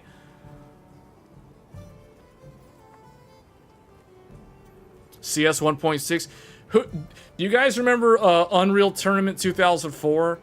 UT 2004, man. UT 2004 was so much more fun than in the computer lab than like CS 1.6. CS 1.6 was just too many tryhards. I just felt like the people playing CS were like way too tryhard. Like, it was tryhard before tryhard was even a word. Like, before that was even a thing. You know what I'm saying? Like, I don't know, like CS 1.6, I just remember the computer lab, people playing CS 1.6 was just a sweaty, nasty mess. Whereas, like, if you wanted to have fun, UT 2004, man. UT 2004 was where it's at. Unreal Tournament all the way. Forget about Counter-Strike, man. Unreal Tournament back in the day. Yeah, with the real... Yeah, oh, Unreal Tournament with it. Yeah, Unreal Tournament, though. Unreal Tournament was, like, hilarious. It was so much more entertaining. Counter-Strike was way too try-hard. Like, it was just the LAN events in the 2000s. That is what I mean. That is what I mean by the 2000s encompassed, like, the pure, like, essence. The essence of being a gamer in that era is just so different. The vibe is different. Like, nowadays, gaming nowadays is way more mainstream. But at the same time, I don't know, it's kind of lost something about that era that just really made it unique. Yeah, the bunny hopping. Oh man, one of my cousins was like really, really good at CS. He actually flew to Vegas with his team to compete in tournaments back in the day. Like, I was terrible. Like, I was straight up awful at first-person shooters. That is the reason why, first of all, I don't stream them, because I don't play them. I'm terrible at them. And also, that's why I preferred games that were less, well, I shouldn't say less competitive, but that's why I preferred games like Unreal Tournament more than Counter-Strike, because they were, I guess, less real, or more, like, I don't know. You guys know what I'm saying? Like, as someone who was terrible at shooters, like, I enjoyed the ones that were more, like, imaginative, like Unreal Tournament. Halo was another one. I really liked Halo 2.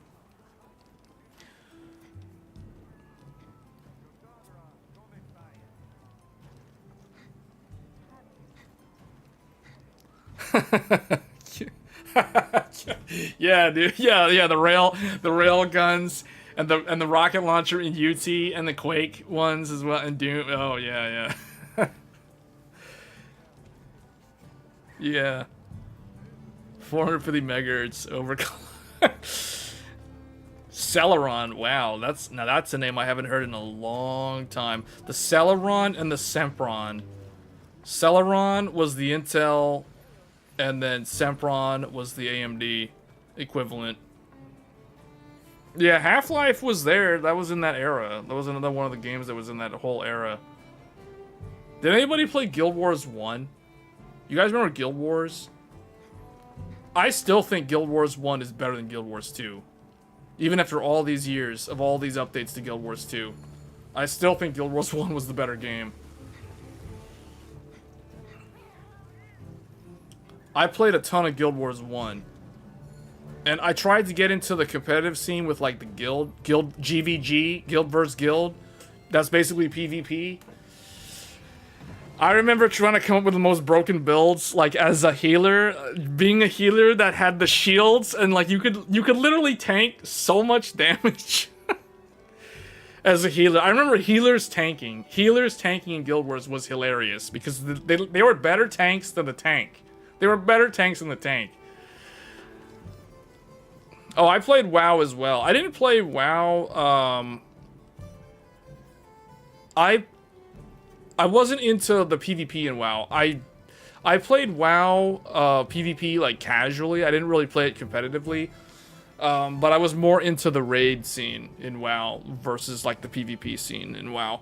But Guild Wars was where PvP was at for me. I don't know. I just liked the skill system in Guild Wars. Like, the problem with WoW, for me, like, I don't like it when you have so many moves, like in WoW, you have so many skills, abilities, and spells that it was just such a pain to keep track of all of them.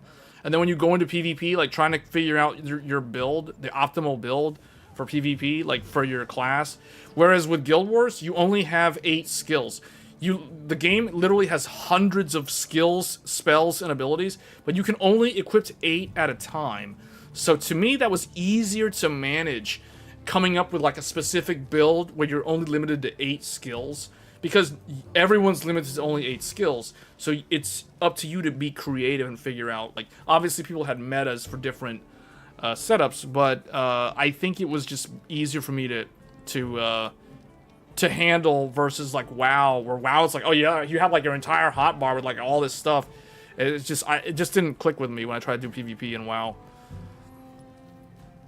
But I could do raiding in WoW. Like, I remember doing Molten Core, ZG when that came out later. That was an easier one to find a group for, because it was like it was like, what, 20, 25 people or something. So,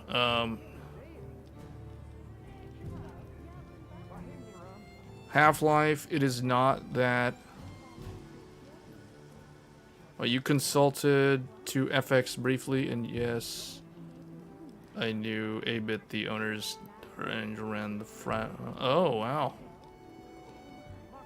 Taiwan, okay.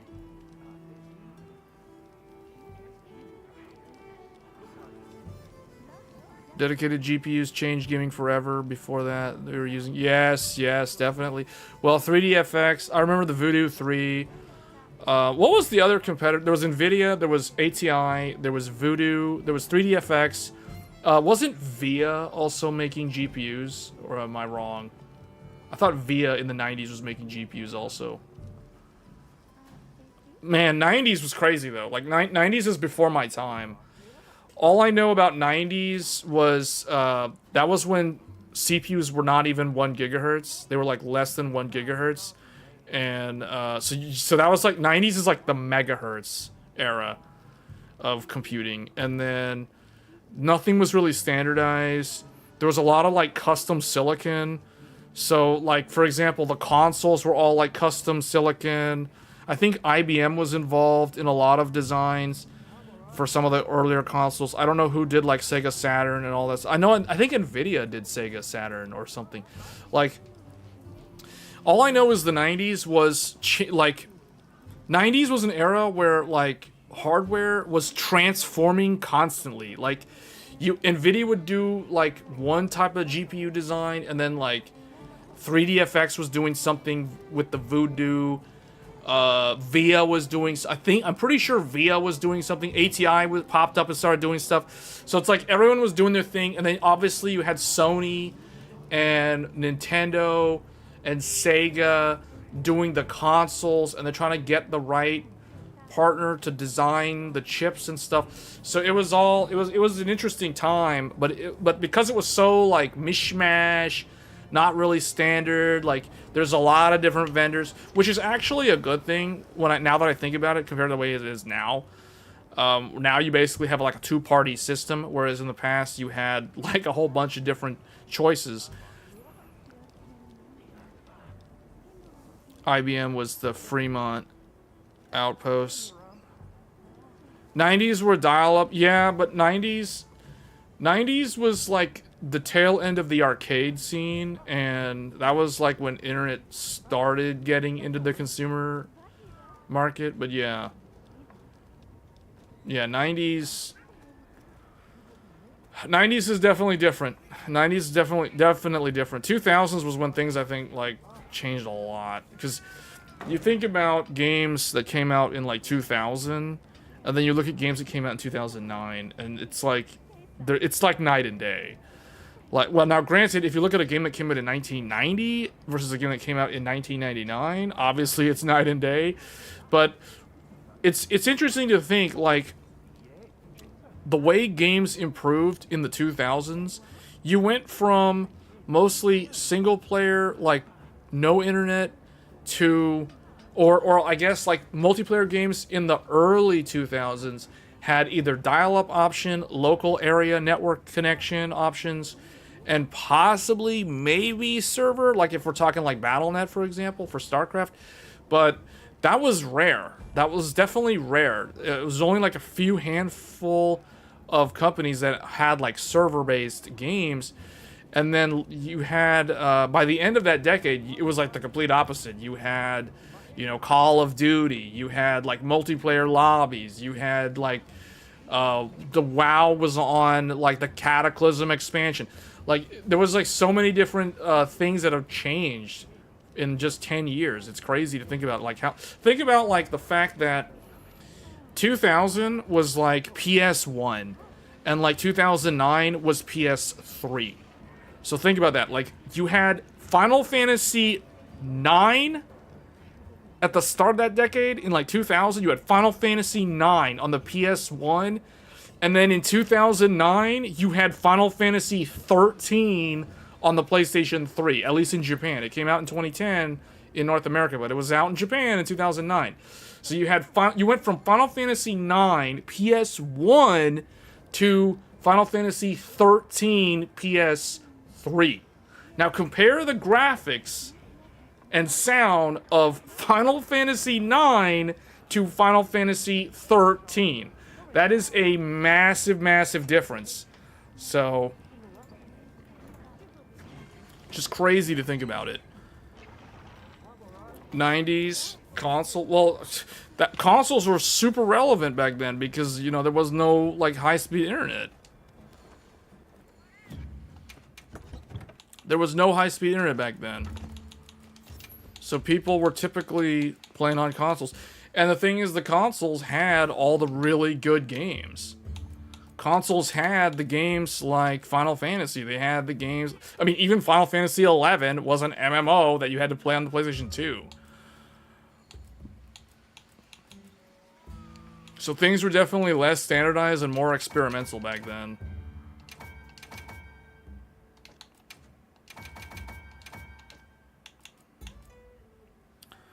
By 2000, Intel Associate Network had a totally disabled open.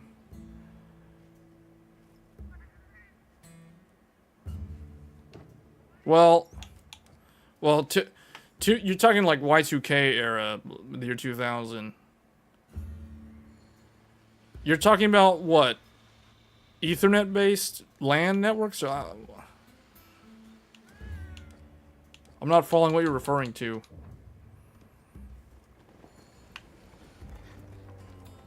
Right.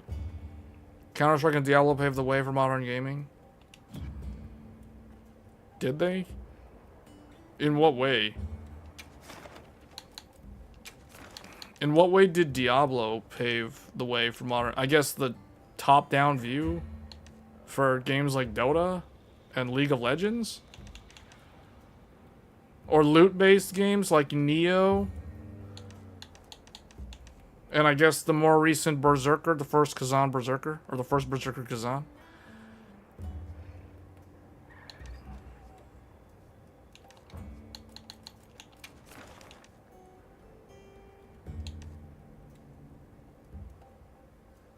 What does this hunt do? I don't even know what this one does. Special ingredients.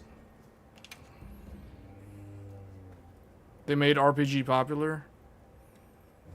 See, I think StarCraft definitely was very genre-defining. I would say Counter-Strike is genre-defining for first-person shooter, but I don't really know how impactful Counter-Strike was. Because there were other shooters back then. Like, there was Doom, there was Quake, there was Unreal Tournament. I mean, I personally found two of those like a lot more fun to play than Counter-Strike. Tribes was another one. There was some other with Halo on the Xbox.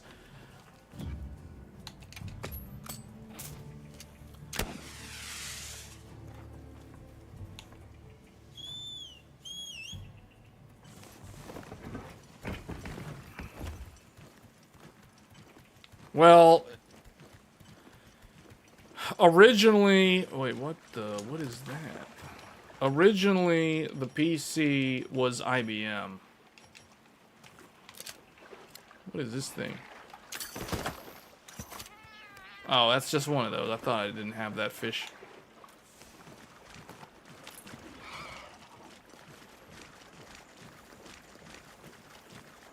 Oh, you're talking about in the internet cafe.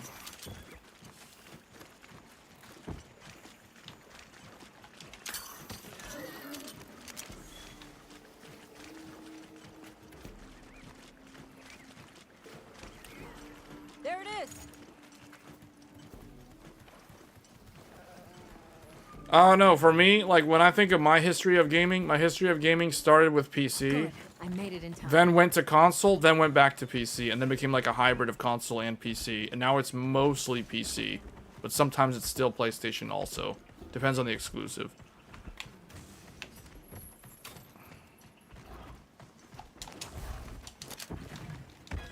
I'm with you.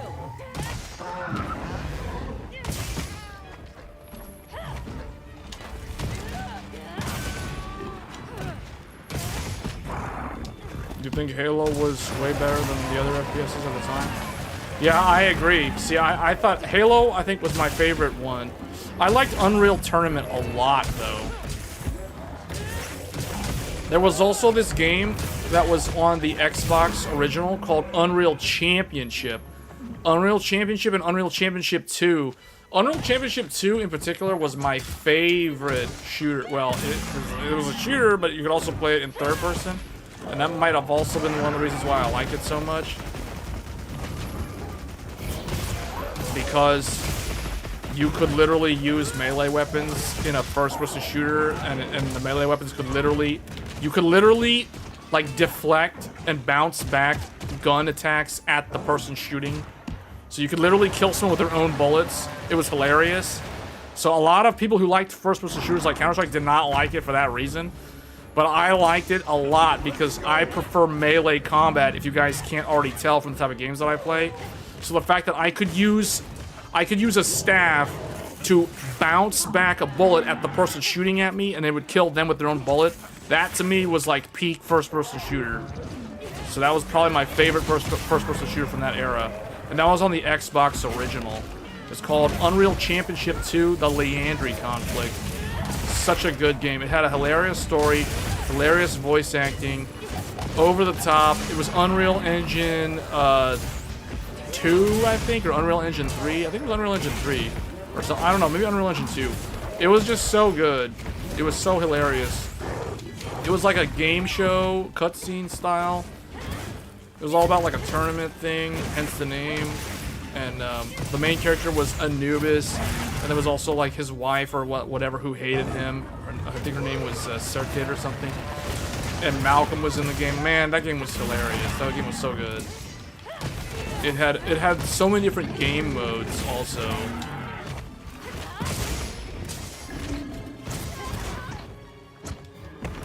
First Halo was just a story mode. There was no online play. Yeah, I know. Yeah, Halo 2 is the one that I played a ton of. I just like the sword, because I'd go run around with the sword. I would literally just use the battle rifle and the sword, and I think dual stingers or something. I forget what exactly I did in that game. I also tried to use the vehicles, but I was terrible with the Banshee. I was good with the other vehicle. I was terrible with the Banshee.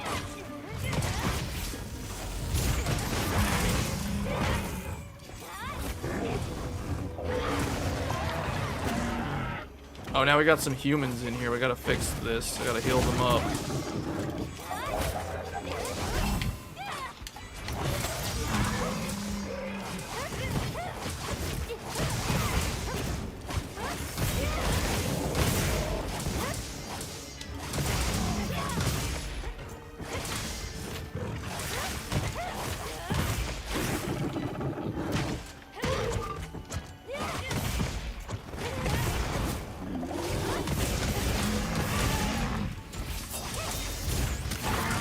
Press reverse on the Banshee, it hovered and didn't fall.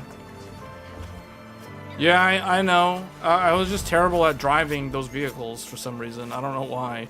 Like, the flying vehicles were just awful. For me, I don't know. The ground vehicles were okay. Like, it was the flying vehicles that were problematic.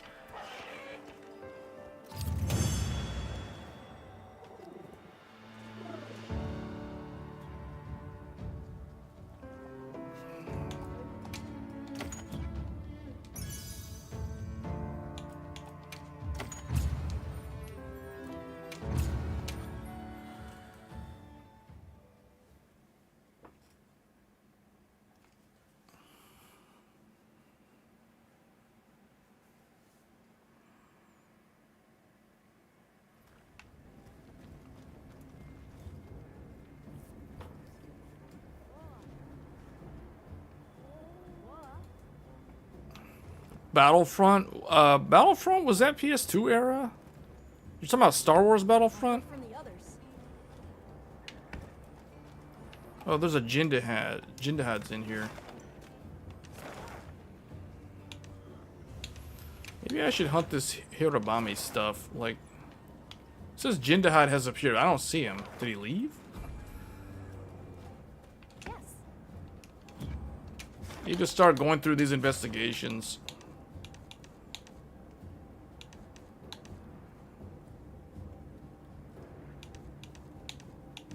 Wait, this one has an arc veiled. I only have one arc veiled gem. Probably need to do this one.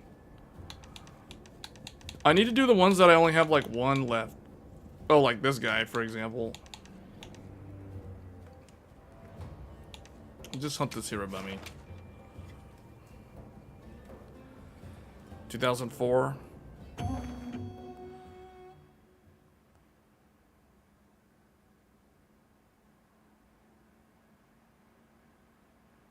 Yeah, 8-bit. Somewhere I still have like a box, an 8-bit box. It was not my motherboard. Like, it was one of my relatives who like they gave me a bunch of like old like computer cables and things. It was like S-video and component cables and things. And they stuffed it all in an 8-bit motherboard box and gave it to me. So I still have that 8-bit box. So I don't have the 8-bit motherboard, I have the 8-bit box. So it's like somewhere with a bunch of cables in it.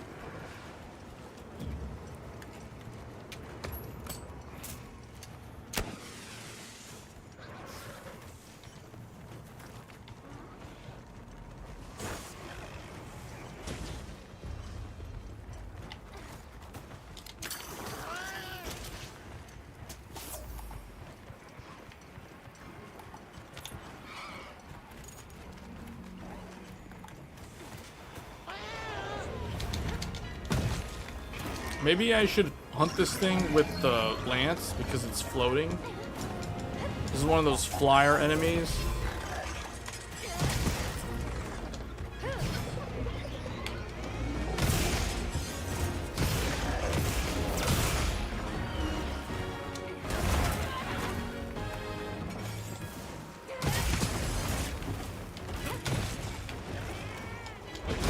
Oh, I need to do earplugs large.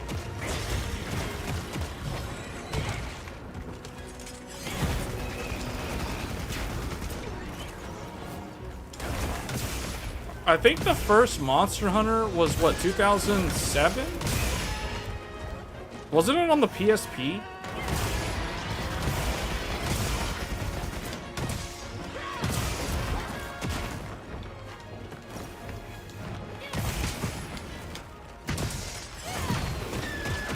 Yeah, I thought so. And the most popular monster, the most successful monster, okay, I think World was, or I could be wrong there, but I think it was World. But before World, it was the one on the Nintendo DS?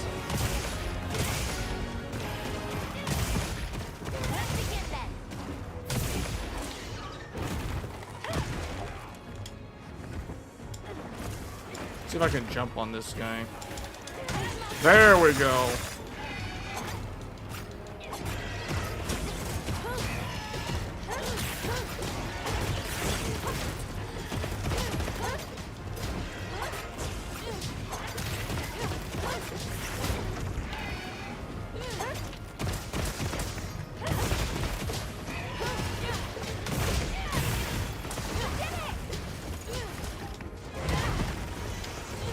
Asus Extreme AX850 XT Platinum Edition.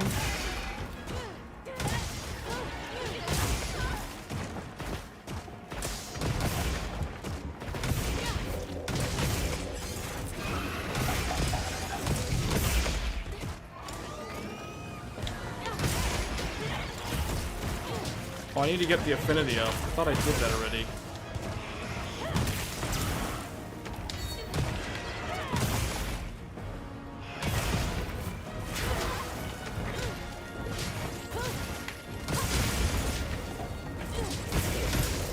There we go.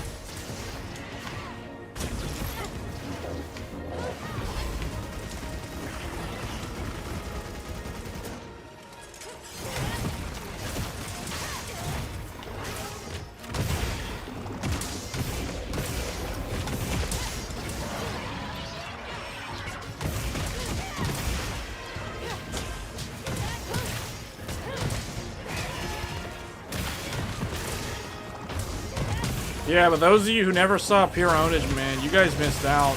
That was like the best show for people that were into like gaming and stuff back in the day.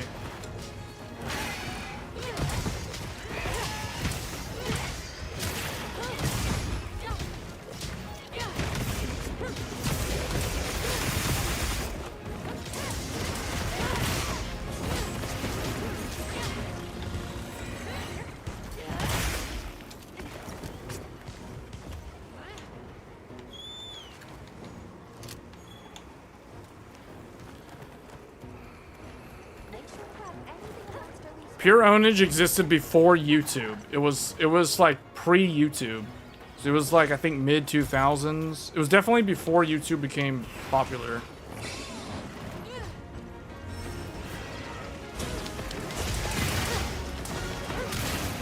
Such a good show. Such a good show.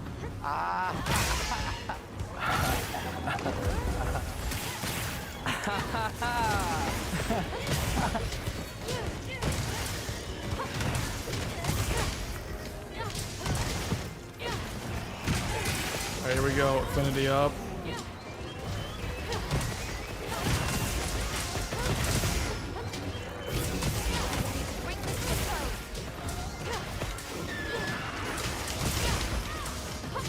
Melody's alive. Mega heal.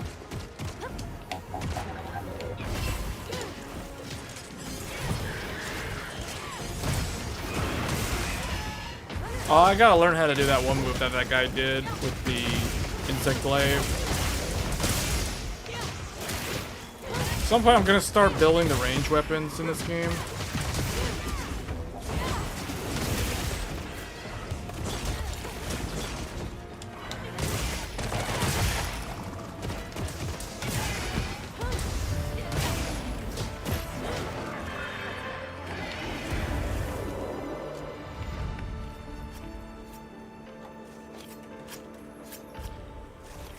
Oh, Ace Combat?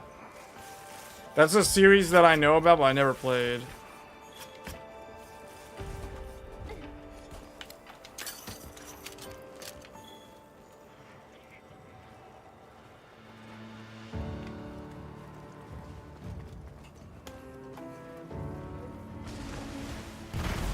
You have 5800X on X570 with 32 gig. Wait, no, not 32. What is 32? Oh, 32 gigs of RAM and an RX 6800 and a 512 gigabyte boot drive and a 1 terabyte hard drive? 2 terabyte hard drive?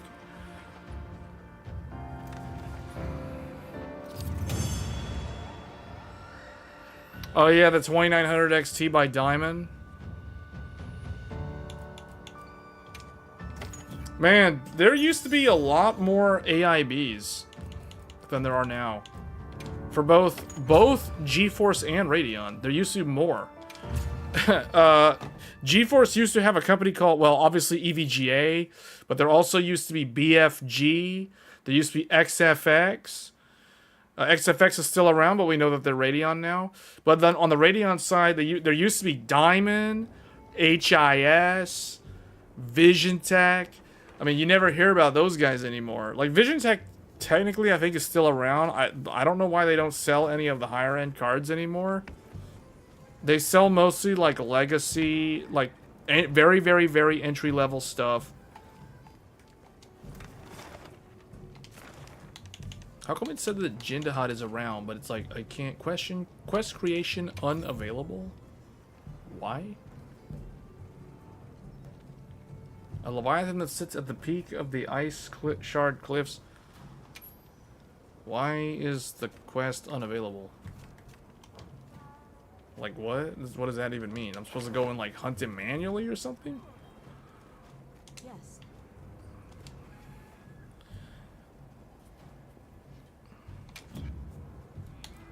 Yeah, BFG was a famous one back in the day. Everyone in the village said they can help too.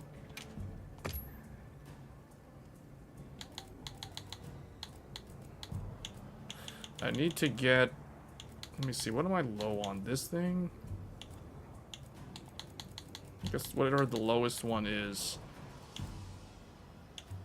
Just get this, I guess.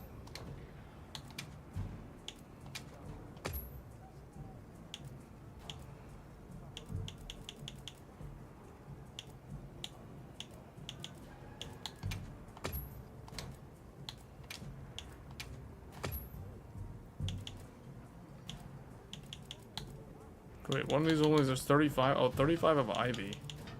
How am I always low on that one?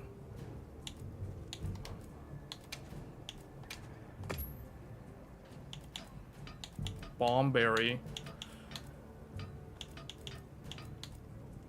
I guess I will get the Might Seed. Would you like to trade something?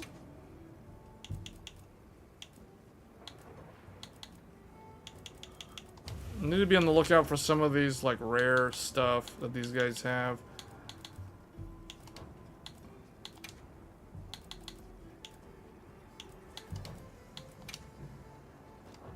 Wish there was a way to farm the wyvern cones as well, like this thing. Let's take this. Is this easy to get?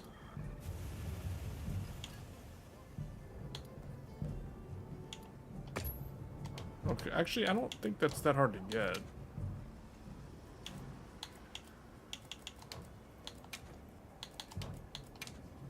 Trying to figure out, like, what is the rare things that I know this game has like some secret armor sets also that you can only craft by having the really rare things. Dragon scale base.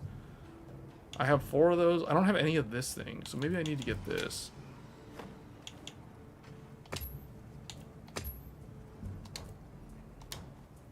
Okay, bye. Purple PCB ECS motherboard. With a 3-core Sempron. Oh, you had one of the rare 3-core Semprons? I remember the 3-core... Was it 3-core Athlon or 3-core Phenom? You bought 5800X plus Sapphire in June 2022.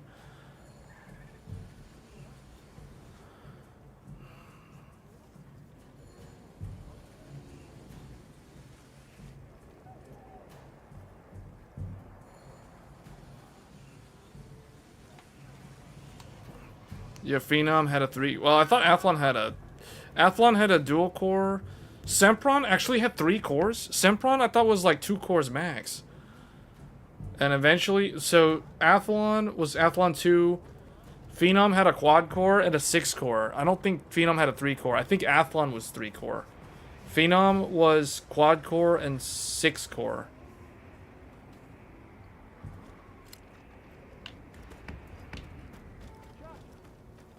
That I remember. I heard from the others. Radeon HD 4870X2. Oh, you actually had the dual?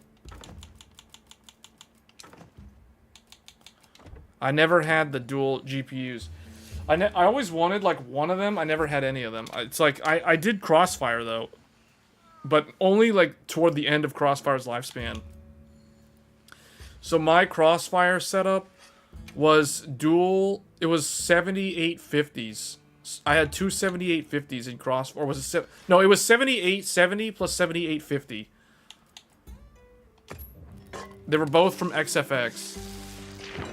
It's funny because they look kind of like the modern... They look like a modern card. It's like a metal shroud, but they were like terrible coolers. Like, they were really, really bad.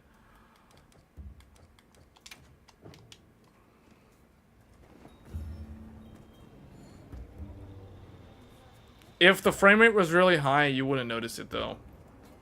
The micro stutter, you'd only notice if it was near 60 or lower than 60. Or if it was, like, around, like, 70, you'd notice it. But if the FPS was, like, 90, you wouldn't feel the micro stutters. It had to be, like, a lower FPS, closer to 60. So, like, if you're trying to play Crysis, for example, with Crossfire or SLI... you would notice the micro stutters in Crysis because Crysis was so hard to run that even with the dual graphics cards, it was still like, yeah. You keeping stock?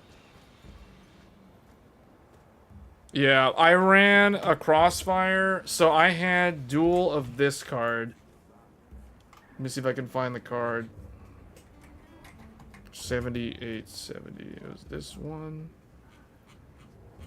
Let me see if I can find the specific card, though.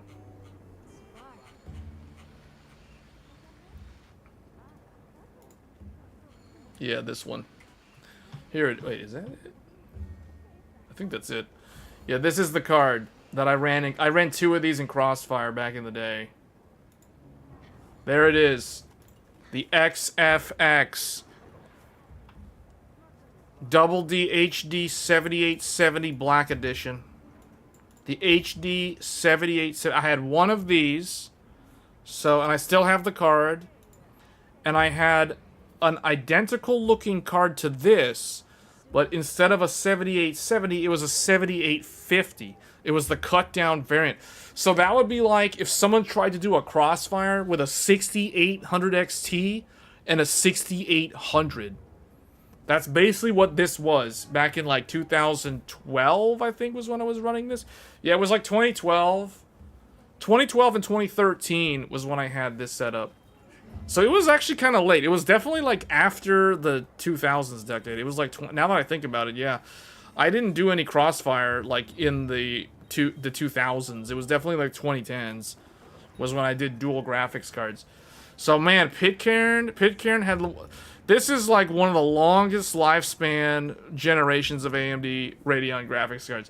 Pitcairn got reincarnated so many times, it would never go away. And then at the end of its, like, if those that don't know, Pitcairn is also, there's a variant of Pitcairn which is actually the PlayStation 4. So PlayStation 4 is basically 7850. So I basically had a 7870 and a PS4 equivalent GPU in Crossfire back in like 2013. 2012 era. Because this GPU was new in 2012. Yeah, see, March 5th, 2012. I didn't get it until like August of 2012 or September of 2012.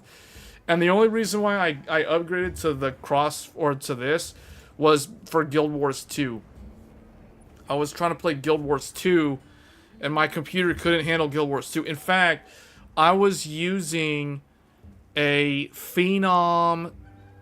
It was a Phenom 2 Black Edition. I think Phenom 2 X4 Black Edition. Actually, does Tech Power Up have those things? Phenom 2 X4 BE.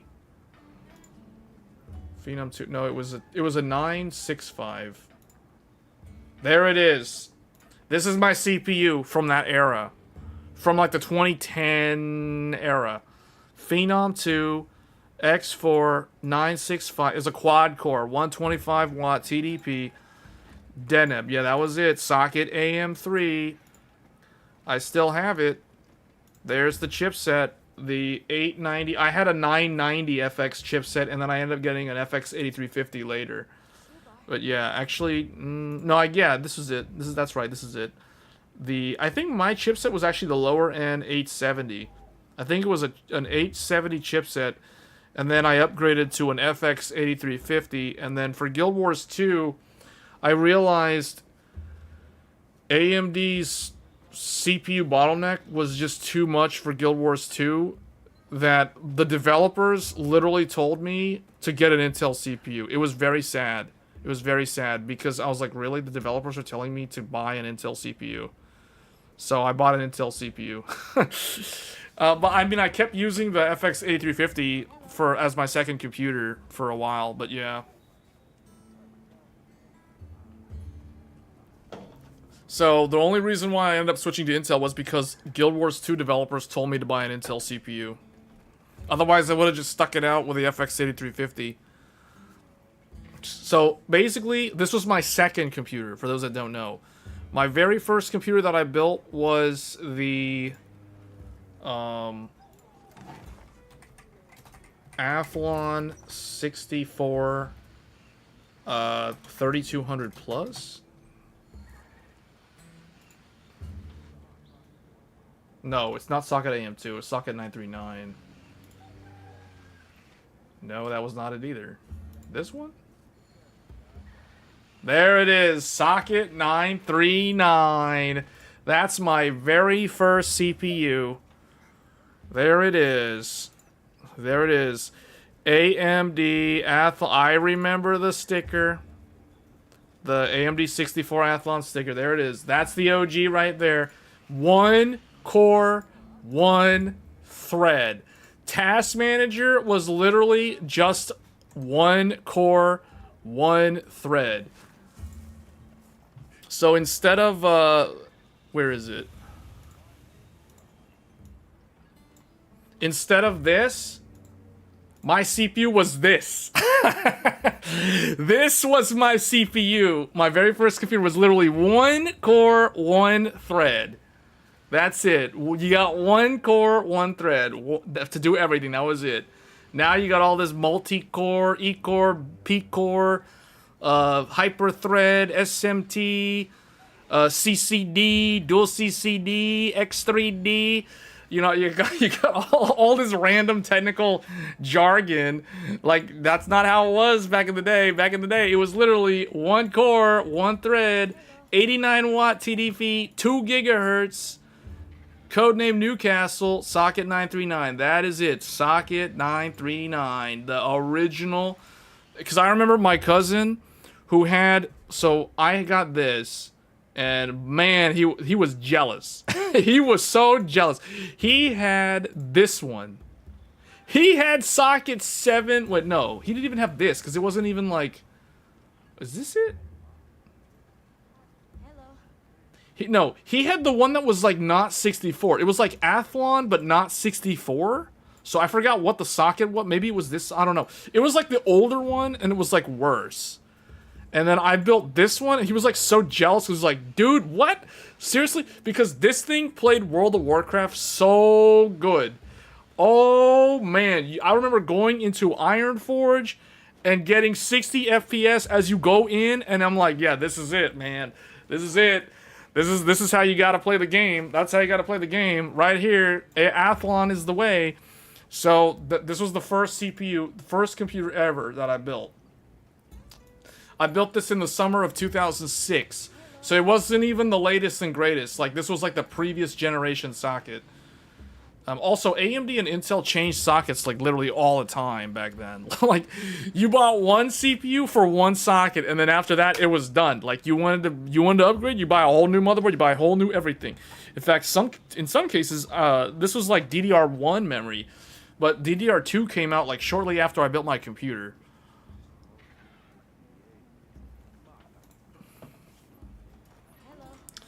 And then, so my second computer was this one, the Phenom 2. So I had to build a whole new motherboard, get everything like DDR3. I went from DDR1 to DDR3. Like, I skipped DDR2 completely. It would be like if somebody was on DDR3 today and skipped DDR4 and just went straight to DDR5. That was what that was like. I went from DDR1 to DDR3. Just completely skip. Just completely skip DDR2. So I think, isn't the Q6600 DDR2? Like, I skipped all of like Intel Conroe and like, because you guys know the story, how the story goes. Like, AMD was better than Intel all throughout the Athlon 64 era. Pentium was like garbage compared to Athlon. Then Intel came out with Pentium D. AMD came out with Athlon X2 and was still in front. Then Intel finally came out with like Core. It was weird because it's like, I never remember Core 1. All I remember is Core 2. I guess there was a Core 1, but there was like a Core Duo, Core 2, Core 2 Duo. And I remember Core 2 Duo. And it was during the time when Intel launched Core 2 Duo that everyone was talking about, oh, Intel's back, man. Palpatine just revived the Sith. Intel's back. The Empire Strikes Back. The rebels are fleeing now. The Galactic Empire. So, like, Conroe came in, aka Palpatine. Good. And then, like, everything went dark side, and basically, you know, AMD was kind of like fell from grace, I guess, with the start of the Jedi. Like, basically, this is Yoda, guys. It's like Yoda lost and had to go into hiding, and then he went into exile. Obi-Wan and the rebels basically mustered like the Phenom forces, and then like Intel was the Galactic Empire. You had the Core 2 Duo, Core 2 Quad. The Q6600 was basically the Death Star. You know, all that stuff. So that was the era where it was called, I consider it like AMD. It wasn't really AMD's fall from grace more than it was like Intel strikes back, I guess, like with Core 2 Duo. And then it got really, really bad when Intel launched the i7. The very first i7. The Nehalem. The Nehalem i7. The Intel i7 920. Oh boy, I really wanted one of these, man. I wanted one of these so bad back in the day. Bloomfield. Oh man, 130 watt, that's it. The Intel Core the very first i7. 2008 Nehalem. That's it. Triple channel. This is their HEDT. So for those that don't know what that means, so here, let's get rid of this GPU. Well, let me make another tab here. Core 2, what was it? Q66. Core 2 Quad 6600. Okay, yeah, this one. Kentsfield? Okay. So this one, yeah. When was this? 2007? Yeah, 2007. Okay, so for those that don't know, Core Solo was mobile only. Okay, Core Solo. I see what you did there. All the Star Wars references. Okay, Intel Core 2 Quad was like the CPU of like the Linus Sebastian CPU. Like that was the thing. Like everyone was like building up in that era. So it's like this is the Core 2 Quad. This is Core 2 Quad. Q6600. This is the one that like Linus remembers so well because this was like his like what he says is like that was like his what he remembers as like the peak CPU because that was like when he was like in his prime of building computers, you know, like before this was before Linus Tech Tips, all that stuff. This was like discovering how to build computers and like getting into the hobby. So the Core 2 Quad was like the one CPU. This was literally the Sauron. This was the one ring to rule them all and in the darkness bind them. The Quad Q 6600 95 watt TDP quad core, 4 threads. That was it. So this was a 2007 CPU. This came out a year after I built my computer. Because you guys remember, I built my first computer in the summer of 2006, and that was with the Athlon 64 3200 Plus. So, this is this whole series was like, oh wow, Intel is now better than AMD Athlon because AMD Athlon was just straight up better than Pentium 4 in every objectable metric measurable. Like you couldn't even deny it. Like it doesn't matter. Like Athlon was just straight up better. But then Core 2 came out and then it was straight up better. It was like, whoa. Oh, all of a sudden it's like this isn't the best anymore. Like Athlon X2 wasn't the best anymore. Now you got Quad 2. So cuz AMD had those FX CPUs like Athlon FX. You guys remember those? Not FX. We'll talk about that later. But the Athlon 64FX. Those CPUs were like AMD's $1,000 flagship CPUs.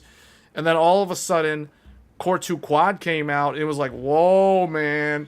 Intel's back on the map. Like, they know what's going on now. So, this thing came out. And then literally, like a little more than a year later, they came out with the very first i7. What a lot of people don't realize is the i7 is Intel's Threadripper. Like when this came out, this was a Threadripper equivalent. This is an HEDT, high-end desktop, true high-end desktop, not fake high-end desktop. This is mainstream peasant stuff. This is true high-end desktop. This is basically a 13 or 14 900K. It's peasant. This is a Threadripper competitor. It is not peasant. It is like true high-end. So when the first i7 came out, it was dominant. Like nothing came close. Nothing could measure up. AMD was completely decimated, and Intel basically stomped over their own best stuff with this. This was true high-end desktop. True high-end desktop. Because this is triple channel memory. Triple channel DDR3. Not dual channel. None of that peasant dual channel stuff. No. This is triple channel memory. PCI Gen 2. 130 watt TDP. It had hyperthreading. 4 cores, 8 threads. The Core 2 Quad had no hyperthreading. It was 4 cores, 4 threads. But no, this one was true high-end in late 2000. 2008. So, well, there's a lot of comments. Core wasn't in 2005. That was like 2006. Okay,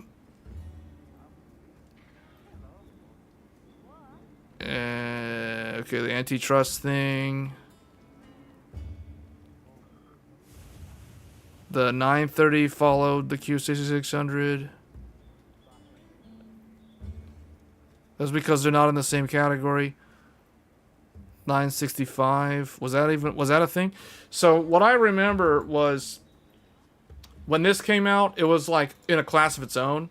So the very first, this is the reason why the i7 has got the name recognition that it had. Because when it came out, there was literally like nothing. There was like this, and then there was like everything else. This was by itself, and then everything else. So it's like, whoa, it's like Gandalf the White has appeared, man. And there's like, no one can even touch this thing. It's like way too powerful. It isn't even human. Like, it's like way different. So you had all these other like peasant CPUs that were around. I mean, technically Athlon, this is like old, but by that time. But Phenom was left to compete against that. And AMD didn't really have a high-end desktop equivalent. Obviously they had the Opteron server, but that was server. That's not like client.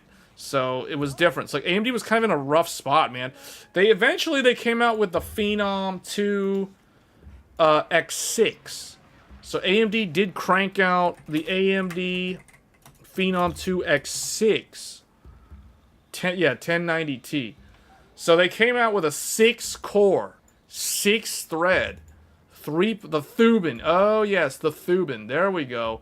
So they came out with a 6-core, 6-thread. So they were able to like somewhat compete with Intel. Like they were able to compete with something like the Quad Q6600. They were able to overtake this, but they couldn't overtake this. That was the problem. So it became like one problem after another for AMD in this era. Because you guys got to remember, like, first, AMD was the best. Like, they were the best with Athlon 64. Then Intel came out with Core 2 Quad, or Core 2 and Core 2 Quad. They had Conroe, and then they had this thing. And then like, they retook the performance crown from AMD. And then, not only did they take the performance crown, then AMD, by the time AMD was able to, like, counter them with stuff like this, they had this, and then AMD just didn't have an answer to that, and that was when things went from bad to worse, because Intel then came out with another CPU, and now, okay, this is like 2008, so we're moving now into like 2010 decade, so in terms of history, but the i7-12700K. This is the one that I think, Gulftown. Oh man, Gulftown. I still kind of want one of these. So the Gulftown. So the final high-end i7 of this socket, of the legendary LGA 1366. 1366. That's the magic socket of Intel. That is known as the i7 socket. That is the high-end desktop i7 socket. The original OG. Triple channel, DDR5, PCI Gen 2.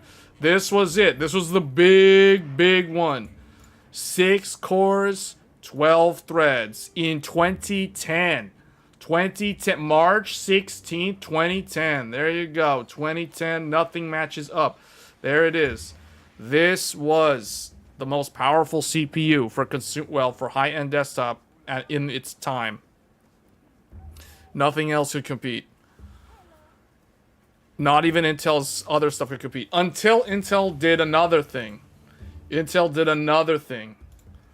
Then they introduced something radical.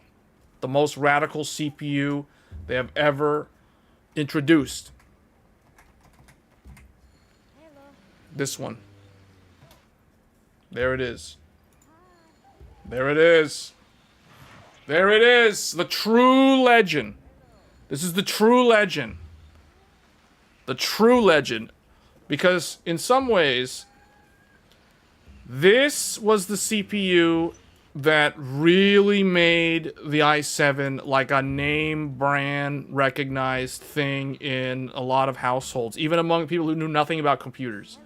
It was the Core i7 2600K and the Core i5 2500K. This is the legendary Sandy Bridge. There you go. Sandy Bridge. The second generation i7, or the second generation Core i7 and i5 series. Actually, it was the first i5. There was no i5 before Sandy Bridge. Sandy Bridge was a 2011, there we go, January 2011, with a launch price of $317. And this is what solidified the i7 name, because this thing is $1,000, if I'm not mistaken. Where's the price? Where's the price? Okay, they're not going to show it, but it was 1,000. Wait, was it $1,000? I think it was either 500 or 1,000. It was some stupidly expensive CPU. So this one was incredibly expensive that no one really bought it. No one really bought it. But this one was way more affordable because this is not a high-end desktop. This is a mainstream chip. 95 watt TDP. 4-core, 8-thread, LGA 1155, second gen. And it was PCI Gen 2, and it was DDR3. And this was it. That is the OG. That is the one. And then AMD, in that same... Look, so Intel launched this in January 2011. And then AMD, at the end of that year, AMD finally launched their new part. Here it is. The infamous, we'll say it's the infamous, this one was the legendary, this one is the infamous FX 8150. The FX unlocked processor. 8 cores, 8 threads, 125 watt TDP, the Zambezi socket AM3 Plus. There it is. It had a really good chipset because AMD was trying to counter. They were trying to come up with something that gave the similar connectivity as the first gen i7. Because remember, this is an HEDT. So AMD put a lot of PCIe lanes. Like, you got a lot of PCIe lanes. I mean, because if you look at the Intel one, look at that. The Sandy Bridge does not have that many lanes. But the FX had a whole lot of lanes on that FX 990, the 990FX chipset. And it was an 8-core. So this was actually a pretty decent server, like a home server CPU. It was actually a really good one, to be honest. And it was overlooked just because its gaming performance was not as good as Intel. And this is the reason why. One thing that I have learned looking at these old CPUs, but also like reflecting on the current state of the CPUs between AMD and Intel, is that the whoever wins the gaming performance crown is considered like the winner. It doesn't matter if you're better in productivity. If you can't win in gaming, for some reason you just straight up lose.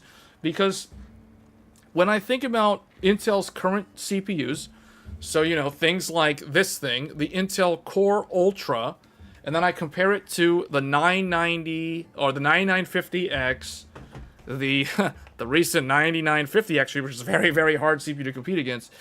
But I think about them and I'm like, okay, AMD and Intel, if we remove X3D from the equation, like pretend X3D is just not there. So we have 9950X and we have the Core Ultra 9.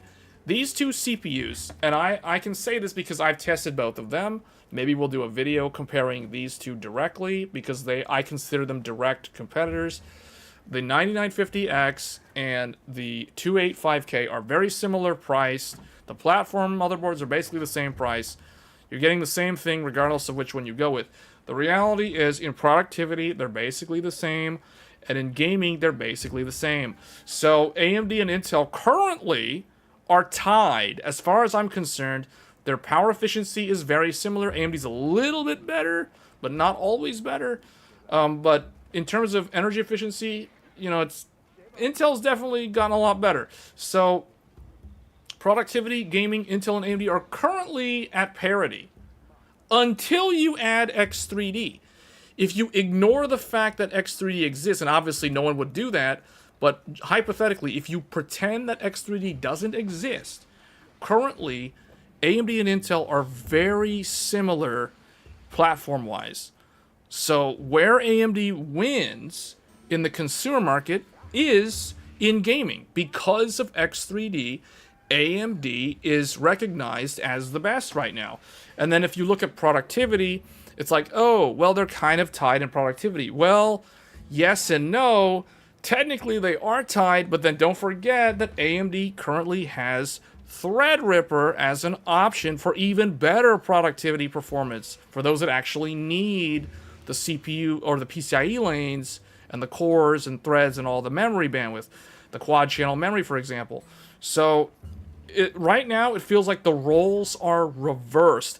I feel like Intel's Core Ultra is kind of like the AMD FX 8150. It loses to the Intel, so the 2600K in gaming, but it is basically very similar in like multi-thread workloads. So imagine if this was the Core Ultra 9 and this is the 9950X3D. The 9950X3D is faster in gaming, but in productivity, they're both somewhat similar. So, and their efficiency is also not that different. Like, this is 95 watt, this is 125 watt. I mean, AMD and Intel also today, their wattages aren't that different. So it's like, the roles are reversed, is what I'm saying. Because Intel used to have the best gaming CPU, and they used to have a Threadripper. Now AMD has a Threadripper, and AMD has the fastest gaming CPU. And Intel has kind of like a server productivity type of machine thing, which is basically what this was. So it definitely feels like a role reversal has occurred. And Intel is AMD of the past, and AMD is Intel of the past, which is very, very interesting to reflect on, like, how far the two companies have come and like how they've actually changed significantly over, like, what, 10 years, more than 10 years now, like 13 years.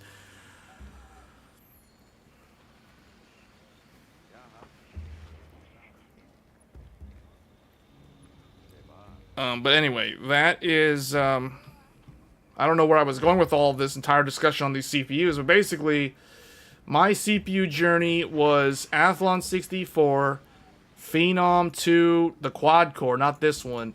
Then I went to the FX 8350, not this one. I did not get this. I got the FX 8350, which was significantly better.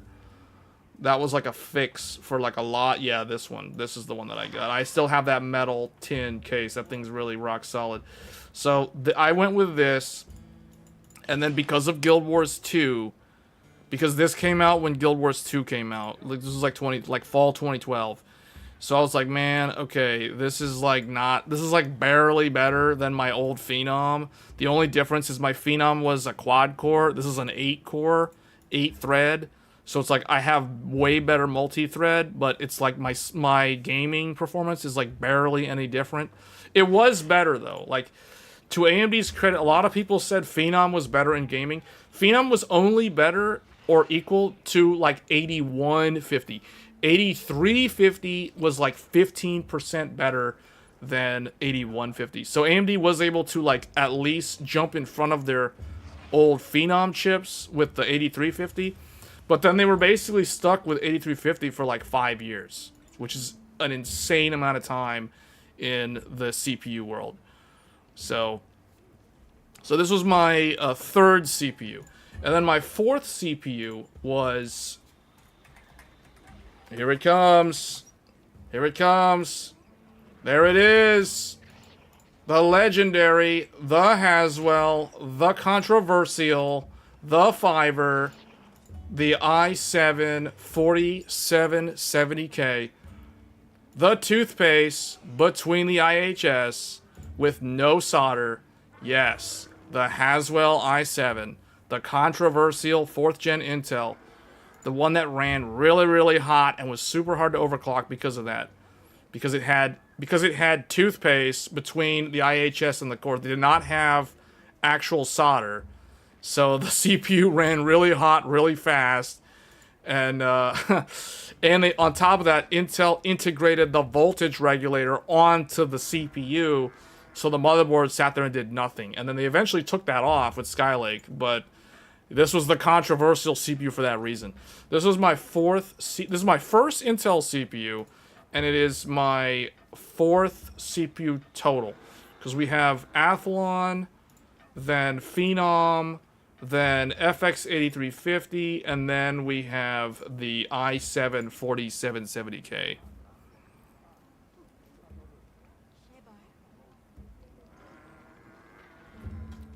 Nice nostalgic stream today. Well, I mean, it's appropriate because we are streaming using the Pandemic PC, which is an older computer. So, but now I didn't expect this to go way back. Like, this is like really old. This is like dinosaur computer right here. i7-12700K. This CPU, I built this computer in June of 2013 on launch day. So, let me see. There it is, June 2nd. I still remember the day, going into Micro Center. June 2nd, 2013. $350. The very first i7 that I purchased. The Haswell i7. The long, tall Intel logo. The Intel Inside Core i7 logo. Still have that sticker somewhere. So there we go. The i7 with the Z8, the Z87. The Z87 chipset. It was also compatible with Z97, but Z97 was the refresh. But yeah, Z87. Haswell. So this one was the OG. This one was, I don't know what this was. The ordinary. This one was the infamous. This one was the controversial, the infamous. Like, this is the controversial i7. It didn't have the positive reputation of like Sandy Bridge or Ivy Bridge.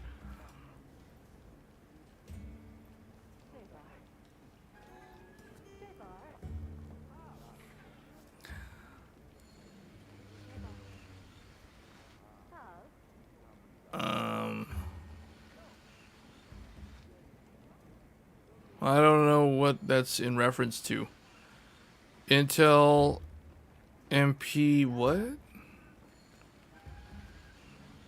You're talking about Fiverr? I don't think it had anything to do with Jim Keller. I'm not sure what this is all that discussion's about. Is that some sidebar conversation with one of the? I don't know what that's about. Quick check, since there is a talk about motherboards, is the 9800X3D still having problems? No, that's not. It never actually had problems with ASRock boards. The only problem with ASRock boards was they weren't applying enough voltage to the poorly binned CPUs that needed slightly higher voltage to post successfully. That's all that was. That's been fixed in the BIOS update. There were no CPUs. So I've seen that comment a couple times. First of all, there was no CPUs dying to ASRock motherboards. That's fake news, first of all. The few CPUs that did that was due to user error or too high of a VSOC. The actual problem with ASRock motherboards was not enough voltage. They weren't killing CPUs. They were unstable because they weren't applying enough voltage to some CPUs that needed slightly higher voltage. That's all that was.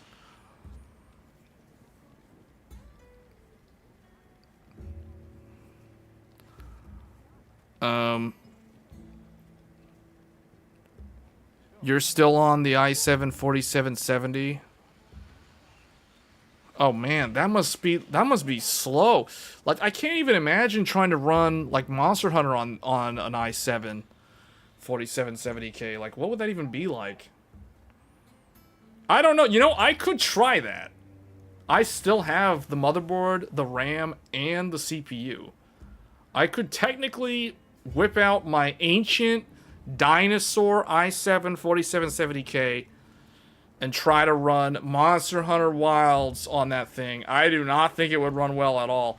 But anyway, this was my CPU, guys. This is the Intel CPU. Then I went to... Hold on, let me put these in order. Get rid of this one. Then I went to this one. There we go. The Return of the King. So I went from... So first it was Athlon... Athlon, then Phenom. This is the wrong Phenom. Where's the correct Phenom? There is the correct Phenom. So I went from single core to quad core to 8 core with no hyperthreading. Then I went to quad core with hyperthreading. Then I went to 8 core with hyperthreading, or 8 core with SMT. So I'm just looking at my thread scaling for me. Like 1 thread to 4 thread to 8 thread, to 8 thread, to 16 thread. Like, that is how you can see how CPU progression has been occurring over the years. I mean, I can clearly see it. I can clearly see it with the hardware. So I got this on launch day in 2017. March 2017. Sure enough, I was right. March 2nd, 2017. I still remember it. $500. $500. This was the best streaming CPU. Well, technically, I guess you could save a lot of money and get a Ryzen 7 1700. That was still an 8-core 16-thread. Now, it didn't clock or boost anywhere close as good as this. This boost all the way to 4.1 gigahertz.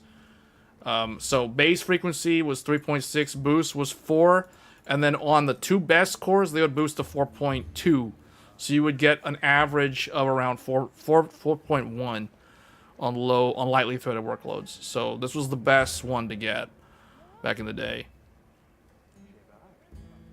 So yeah, the gaming performance on this was like only really on par with Haswell, actually. So it was only like, I remember this, the gaming on this depends on the game. Like if you were playing like a game that had a lot of threads, like if it was like an MMO or something, this was better than the i7. But in a lot of like lightly threaded games, I feel like the i7 was actually the same performance as this. So this is a CPU from 2013. This is a CPU from 2017. So you're talking like 4 years. They're like 4 years apart, and the gaming performance was similar. That shows how far behind AMD was from Intel, because this thing was like what, 70% faster than the FX 8350, which means that Intel was 70% or 60. It was like 60, not 70. It wasn't 70. It was like their design goal was 40%. I remember Lisa Su showing the graph, and she was like, we managed to do like 60%. So that means this thing was 60% faster than the 83 or the 8150 in gaming. Man, I did not realize Intel was that far ahead of AMD. But yeah, anyway, like they were not like equal to Intel in gaming, because Intel, this is an old Intel at that point. Intel was on the i7-7700K, which was like so short-lived. i7-7700K. I remember this, the Cabby Lake. The Cabby Lake. The most infamous Intel. Okay, so this one was the controversial. This one was the infamous. This was the infamous, because this is the one, it's infamous in the sense that Intel was basically copy-pasting the same thing every year. Like, last year, you got Skylake. The year before that, you got Broadwell. The year before that, you had Haswell. So you had quad-core 8-thread, quad-core 8-thread, quad-core 8-thread, quad-core 8-thread. So it's like you kept getting the same exact thing over and over and over again. It was basically the same core slop every year from Intel with a frequency boost, with like a 100 megahertz frequency boost. And it's like, okay, really? All they're doing is cranking the power, and it's like, this is the same thing over and over again. So, so it was like, something needs to change here. Thankfully, this showed up because this. Remember what I tell you guys? When AMD launches a winner, Intel goes full panic mode. And you know what full panic mode means? You guys know what full panic mode means? Full panic mode means double launch. It means you launch 2 CPU generations in the exact same year.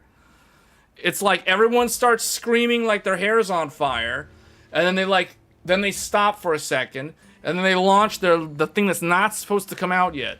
So this thing launched in January of 2017. Let's see if I'm right. Sure enough, January 3rd, 2017. January 3rd, 2017. Guess what? March 2017, literally 2 months later, you get this thing. And Intel was like, "Oh wait, hold on, wait, what? Oh, what? That's 8 core, 16. Oh, how much do we charge for that? Oh, $1,000. We need to do something here. This is not good." So they basically went full panic mode, and they double launched. Later that year, they launched the very famous i7. This is what some people consider the last of the great i7s. The i7 8700K, the Coffee Lake. 6 cores, 12 threads. This was a home run because people were complaining about quad-core slop for year after year since 2011.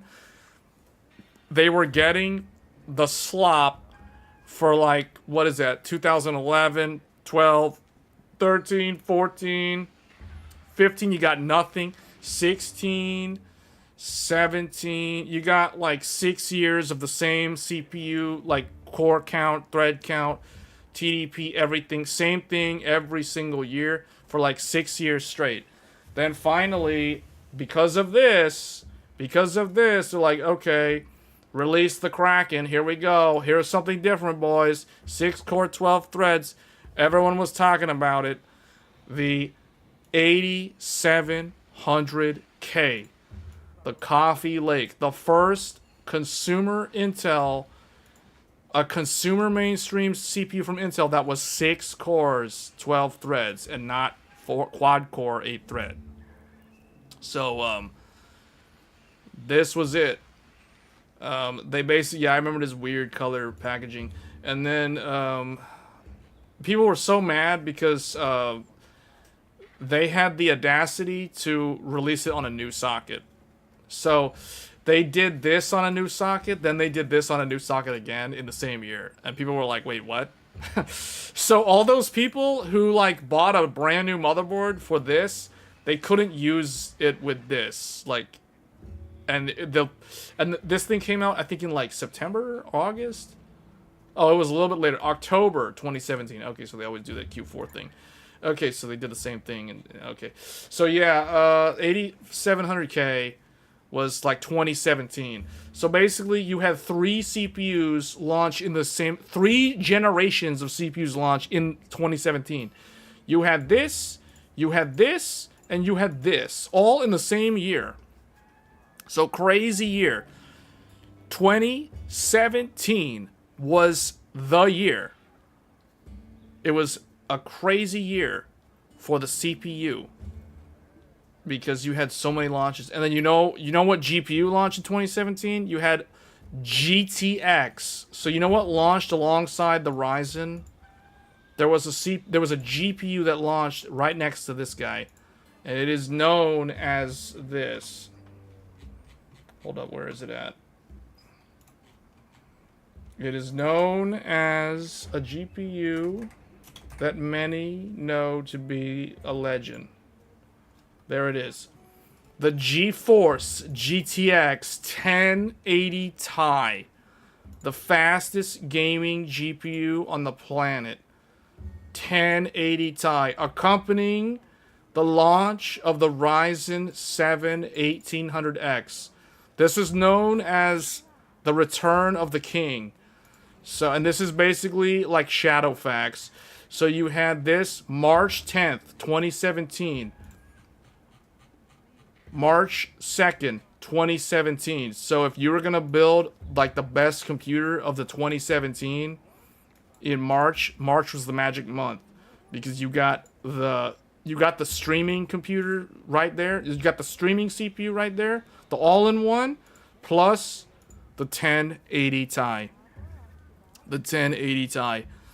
So they were together forever. The GTX 1080 Ti and the Ryzen 7 1800X. It was known as the return of the king because a lot of people don't realize that AMD, if we go all the way back to my first CPU, now we've come full circle because the Athlon 64, this was equipped with an N-Force motherboard. And who made the N-Force chipset for the AMD Athlon? Who can tell me which company made the N-Force motherboard chipset for AMD? What's the name of the company? Who knows what that company's name? Is that a serious answer? Is that a serious answer? S3 Graphics? Magnus got it. NVIDIA. NVIDIA made the N-Force chipset for AMD Athlon CPUs. So long ago, my very first computer had an AMD Athlon 64 and an NVIDIA N-Force motherboard from EVGA. My first motherboard is an EVGA motherboard. For an Athlon 64, chipset made by NVIDIA, PCB put together by EVGA. So that was it. So this is why when I mention these two are together again, that is the reference to that. It is basically like AMD and NVIDIA return to form. It is known as the return of the king. Because if you wanted the best all-in-one streaming computer in 2017, this was the CPU to get. And this was the GPU to get. This was in the first time in history someone could get a computer for under $1,500. Well, okay, hold on a second. This was like a $700. 700 plus 500. Okay, never mind.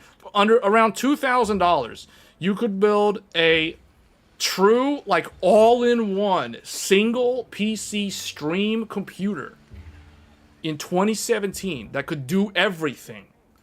Because you needed the cores, 8 cores, 16 threads. That was peak. That was peak. Intel didn't have a consumer desktop answer to this. They went full panic mode and launched Coffee Lake, but Coffee Lake is still only 6 core, 12 thread.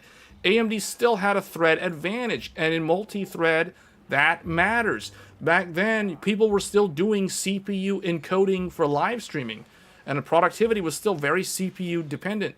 So the CPU played a really, really big role. So being able to get what you used to have to pay, like a premium to get an Intel Threadripper, which is known as the Intel X99, for those that don't know, which is Intel's high-end desktop platform. Those CPU, you could get an 8-core 16-thread from Intel in those times, but you know how much that would cost you?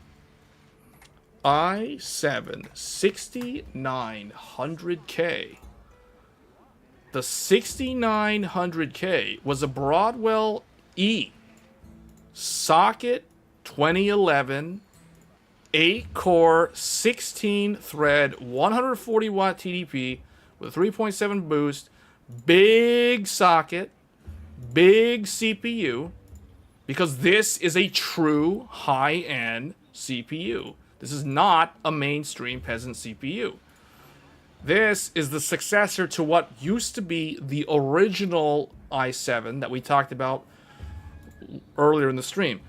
And this came out in 2016, and look at the price. $1,089.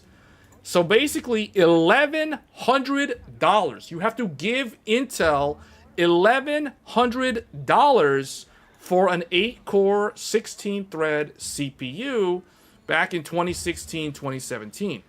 This is the reason why Ryzen was such a game changer, because now you could get an 8-core, you get the exact same core count, thread count, less wattage, for like less than half the price.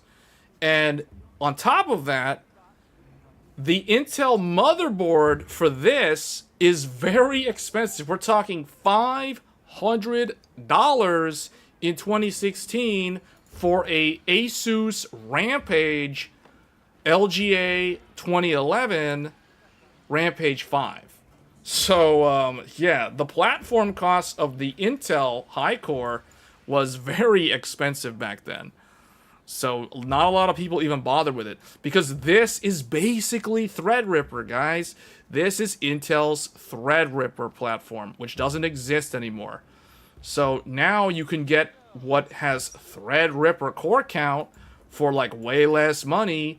And it's the same or better performance because it's newer.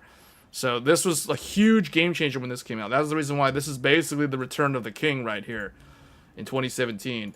And it is because of this that I made the jump to 1440p high refresh gaming in 2017. So it was 2017, which is when I went from 1080p to 1440p.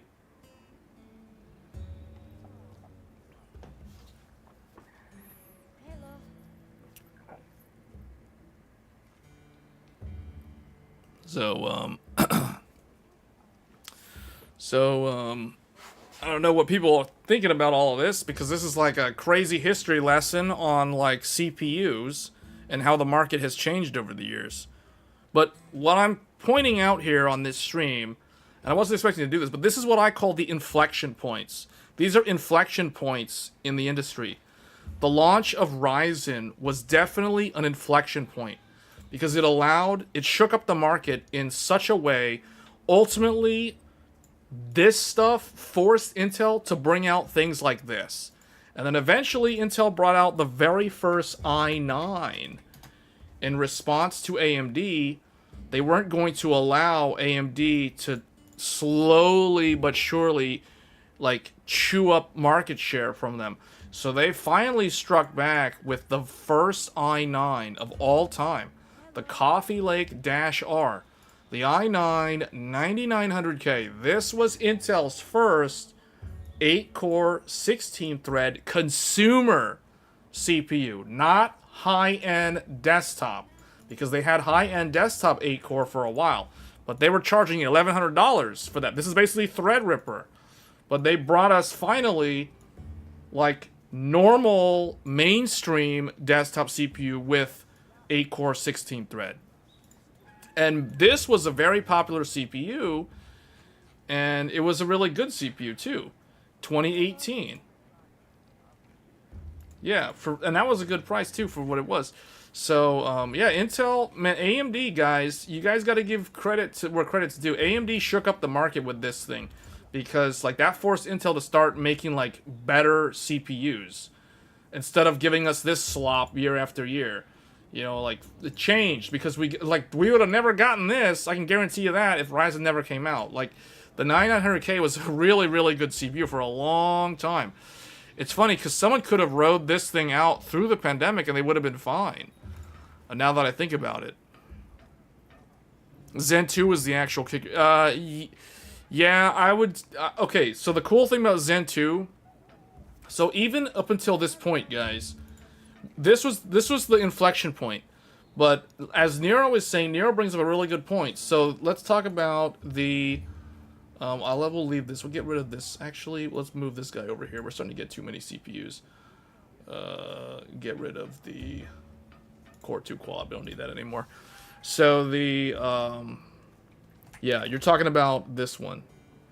Yeah, I know which one you're talking about. Ryzen 9 3950X. This was the one. Yeah. I remember this. This was the one where Lisa Su did the, oh, I have one more thing. This is the first time that she did the, oh, and by the way, I have one more thing. That moment in Computex in Taipei in the summer, in the hot, humid summer of 2019, July, okay, June was when it was announced. So, summer 2019, Matisse was announced publicly. It was unveiled for the first time. And then Lisa Su took to the stage. I have one more thing. 16 cores, 32 threads, the very first chiplet CPU. This was I guess this was like the moment where everyone knew that it's like Goku came back. It's like Goku literally came back from the dead. Because this is literally the moment where AMD, not only do they have a core advantage over Intel, but if you go like toe-to-toe with Intel in gaming, AMD, the 3800X was able to match the 9900K in gaming. So AMD was able to finally tie with Intel in gaming. And they were able to beat Intel in productivity because they had a core advantage with the Ryzen 9.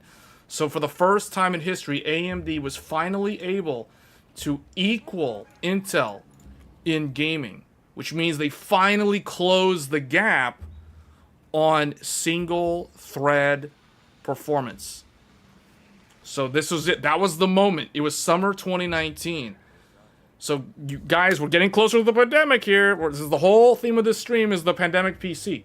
So we're starting to get close to the pandemic because remember, summer 2019 was the last summer before the pandemic. So Zen 2 was launched. And where did I put that? Oh, right here. No, right here. So this was equal to this in gaming, but this was like $400. So this was like $100 less, roughly, than the i9, and it was basically equal to it. So they closed the gap. They basically closed the gap with Intel in 2019, but Intel continued to still outclass them in volume and stuff like that. So Intel was able to maintain their position and their hold on the market. It wasn't until, and now we're coming full circle because now we're actually getting into the pandemic. So then the pandemic happened. After this was the world's first platform that supported PCIe Gen 4. So we moved from PCIe Gen 3 to PCIe Gen 4. This was the first Gen 4 capable CPU. But then they came out with another one the following year.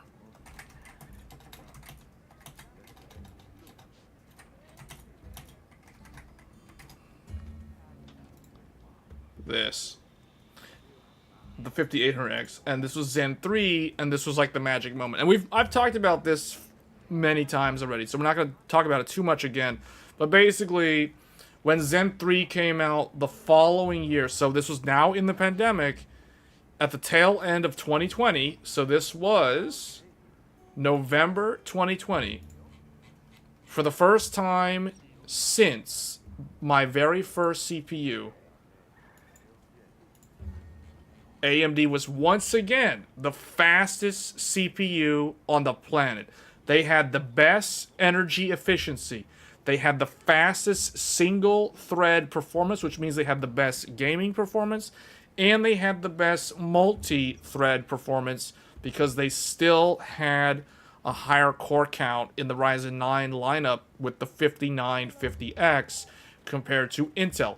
Because Intel did come out with they did replace the i9 9900K with an i9 10900K in 2020. So in the midst of the pandemic, Intel launched their 10th gen Comet Lake. This would have been, I think, like spring 2020. Yeah, April 30th, 2020. $550. And this was a unique Intel CPU because this was a 10-core, 20-thread i9 from Intel. But AMD countered them later in that year with the Zen 3, and that was the magic moment. That was the magic moment because AMD basically retook the crown from Intel. They took every crown from Intel that they could take. Gaming crown, energy efficiency crown, multi-thread crown, basically all of the above. They took it all. So it was like a clean sweep victory with Zen 3. That is why this was AM4's last generation CPU. And boy, was this a really, really good CPU generation, because not only was it the fastest when it came out, and it was the fastest even after Intel countered it, it was still faster. Because Intel's follow-up to this, their counter to the Zen 3, was everyone's favorite CPU. The i7-12700K and the i9-11900K. The i9-11900K was actually a core reduction. It was an 8-core 16-thread. Why are we looking at this one? i9-11900K. This was an 8-core 16-thread. They lost 2 cores because they couldn't fit more on it, because it was too much plus on the nanometer scale. So they basically had to backport this onto their old, what is it, 14 nanometer? Yeah, 14 nanometer plus. So it was the 5th plus on the 14 nanometer. So this was their counter to Zen 3, and it was kind of like a botched counter because it kind of fell flat. First of all, it was worse, and it was also worse than 10th gen, so it was like a huge fail on Intel's part. But do you know what happens when this happens, right? Like Intel, Intel had to do the same thing that they did in 2017. They had to activate full panic mode. And remember, this is now in the back half of the pandemic when this CPU came out. Yeah, 5800X is legendary, man. Like, this CPU has aged so well in certain CPU-bound games. Final Fantasy XIV Dawntrail, I don't know why, but 5800X does so good in that game. And then it also does pretty good in Monster Hunter. We will probably now do a stream with the 5800X in Monster Hunter Wilds. But this thing was like, oh man. Zen 3 is going to go down in history as one of like the greats. Like, this is like one of the greatest CPU launches ever in terms of like the success story. But the 11900K was the counter to the Zen 3 CPUs, and boy was it messy. Yeah, the 11900K. This was the last of the LGA 1200.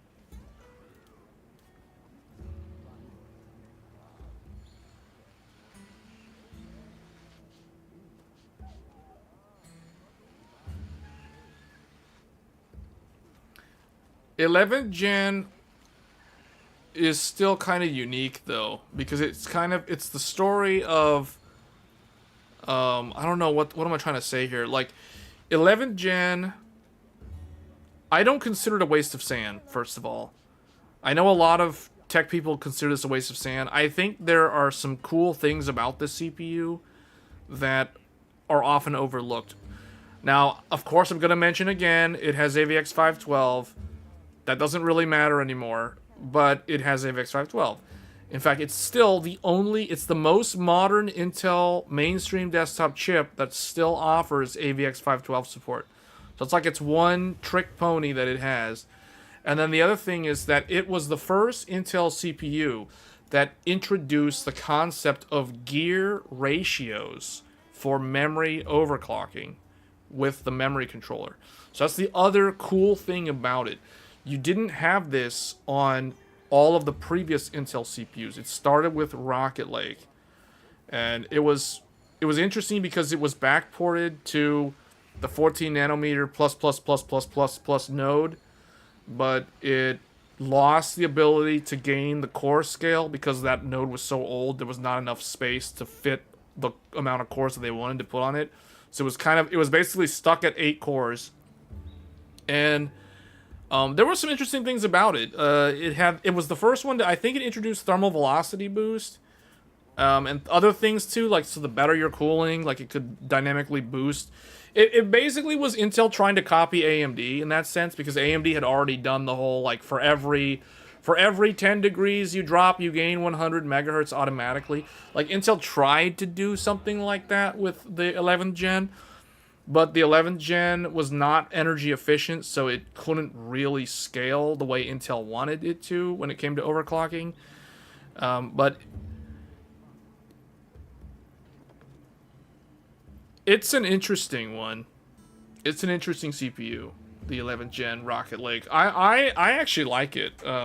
It was the official Olympic processor for the Tokyo 20... It was supposed to be Tokyo 2020, but it ended up being Tokyo 2021 because of the pandemic. So maybe we'll do a stream with the Intel Rocket Lake too, because this one, when I think of the pandemic, this is the CPU that I think of. This is the one that I think of. You know why? Because it was the magic CPU for AMD, the magic generation for AMD, Zen 3. It was the pinnacle of AM4. It was, and then AM4 had the swan song later on with the, everybody knows the 5800X3D and how legendary that is. That's just the cherry on top. You know, like that's like chef's kiss. That's like the perfection of Zen 4. That is Zen 4, not Zen 4. Zen 3's true final form. The 5800X3D. That is the true legend. But that came later. That was like at the very, very end of the pandemic. Almost back to like normal at that point. But when I think of the pandemic, I think of like 2020 and 2021. And this CPU was at the end of 2020, which means this CPU is literally in the middle of the pandemic. So the other one that comes to mind is Rocket Lake. Rocket Lake, I also think of the pandemic because this one was like spring of 2021. This one launched around the time of the 3080 Ti and the mining and the crypto and the LHR and the driver mods and all this stuff and BIOS mods and all those things, and GPU, can't buy GPU, Newegg Shuffle era, fix it live stream, John Travolta meme streams, watching streams to figure out how to buy PS5s and GeForce GPUs. You know, like, that is the epitome of the 11th gen Intel. The 11th gen Intel existed in that picture of history, of technology history for tech enthusiasts. And that is why I think the 11th gen is the true pandemic CPU. It is the true epitome. It is the definition of the pandemic CPU. The pandemic CPU. The 11th gen.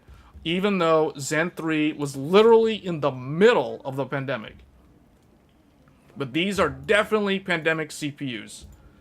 So when I think of these CPUs and I start thinking of like what was going on, you know, in time, in like with current events and stuff, it just conjures pictures of like people waiting outside Costco to buy toilet paper and people wearing face masks everywhere and no one leaving their house and all this stuff. Lockdowns, this, that, restaurants closing down, people like that is this.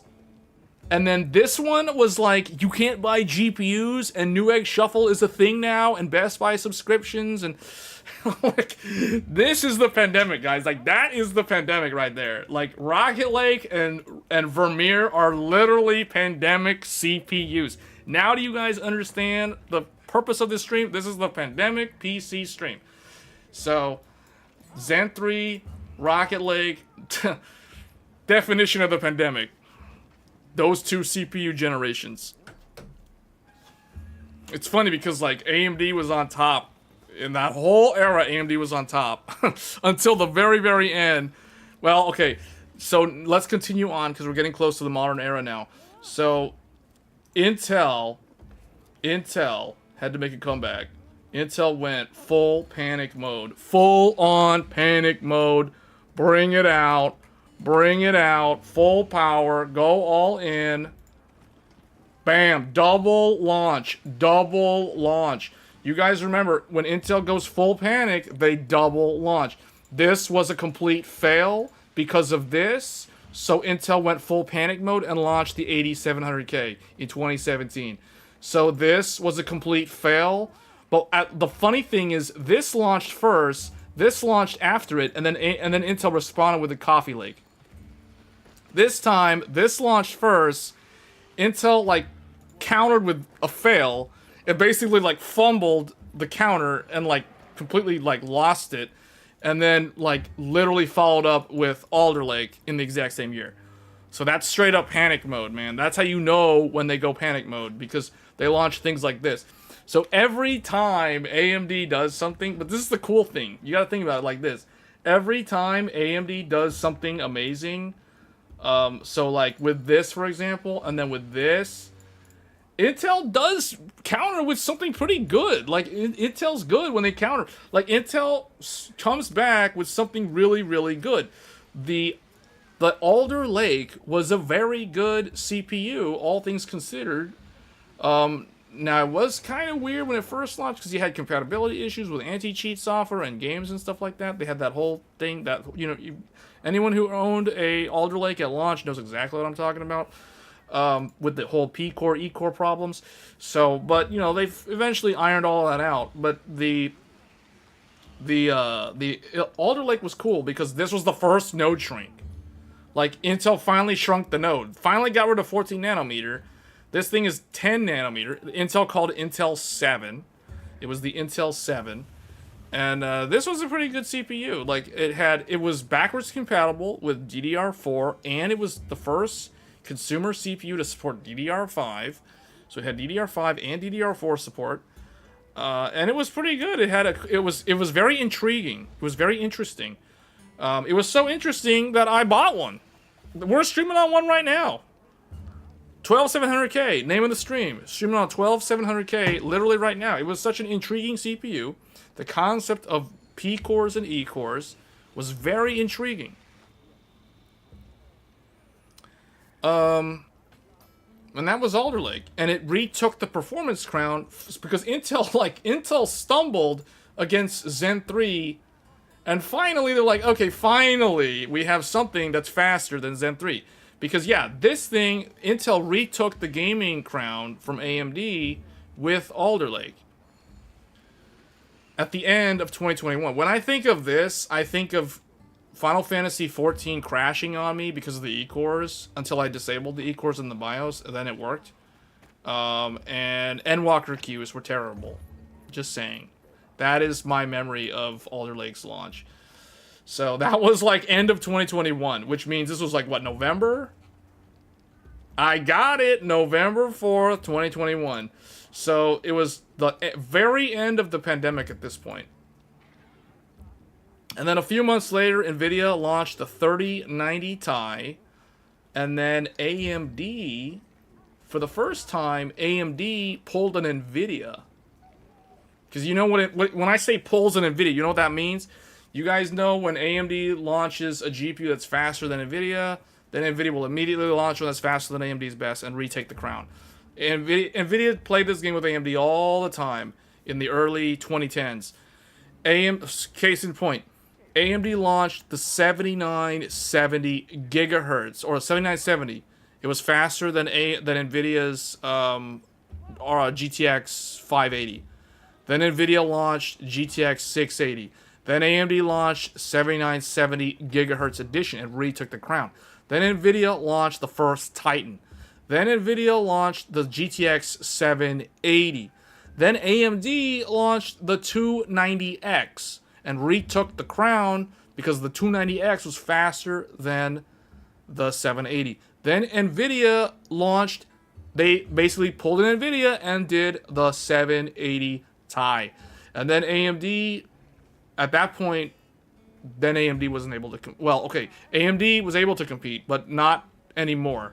So the 780 Ti was basically NVIDIA silencing AMD from the top because AMD couldn't respond, and then NVIDIA launched the 900 series, and then AMD finally launched the R9 Fury and Fury X, and NVIDIA launched the 980 Ti and was still faster. Then NVIDIA launched the GTX 10 series, and AMD couldn't compete with them anymore. There was nothing to compete with the 1080. There was nothing to compete with the 1070.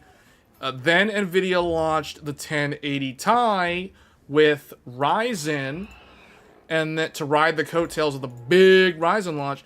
Then AMD launched Vega 64 and 56, which couldn't even compete with the 1080 Ti. They would only compete with the 1080 and the 1070, and they're like literally like a year after those cards. So AMD was kind of like, the GPU part was starting to like fall apart. That's what I mean by AMD pulled an NVIDIA, because Intel launched this thing, and AMD's like, oh no you don't, because then they're like, you aren't gonna have the crown for long, because we all know what came after that. The true legendary CPU from AMD. This CPU was their counter. This was how they retook the gaming crown.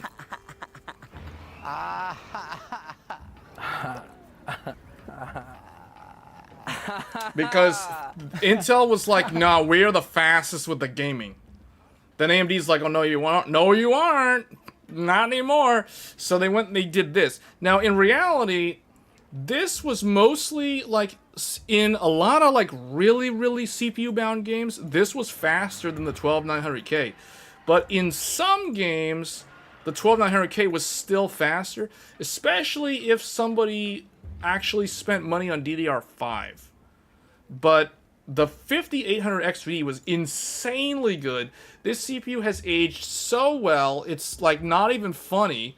It's just like legendary status. So, and the fact that this thing with DDR4 can like beat like a lot of like DDR5 CPUs in certain CPU bound games, like is just, man, this just shows you the legend of AM4.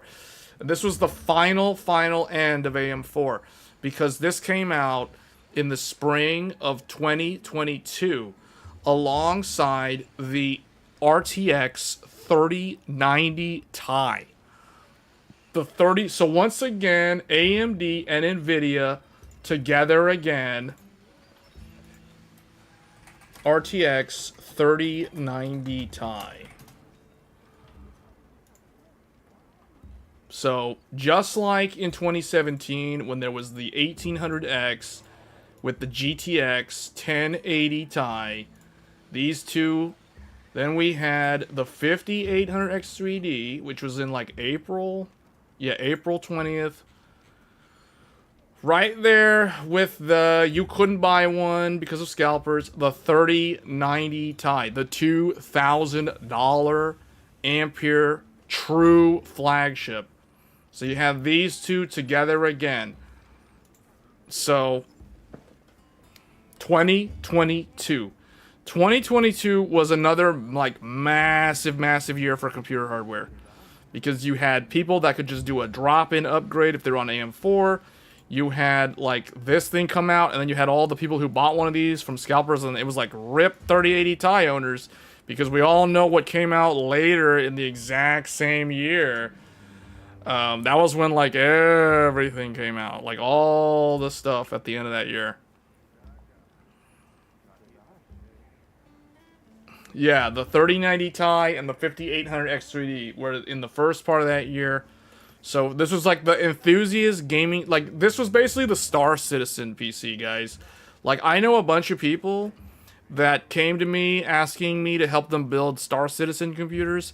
And you know what they wanted? They wanted this, and they were like, what's the best CPU for Star Citizen? And I told them, that. That is what you want. There are literally YouTube videos on the internet of people, like, showing how the 5800X3D is, like, the best Star Citizen CPU from that era. So you had 3090 Ti plus 5800X3D for Star Citizen. Star Citizen, one of the hardest games to run. A game that's in perpetual alpha status.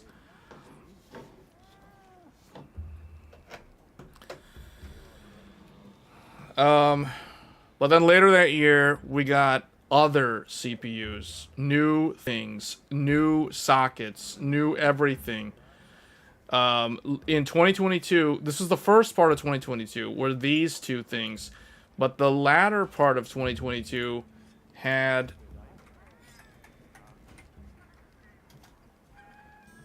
this stuff. AMD's first DDR5. DDR5.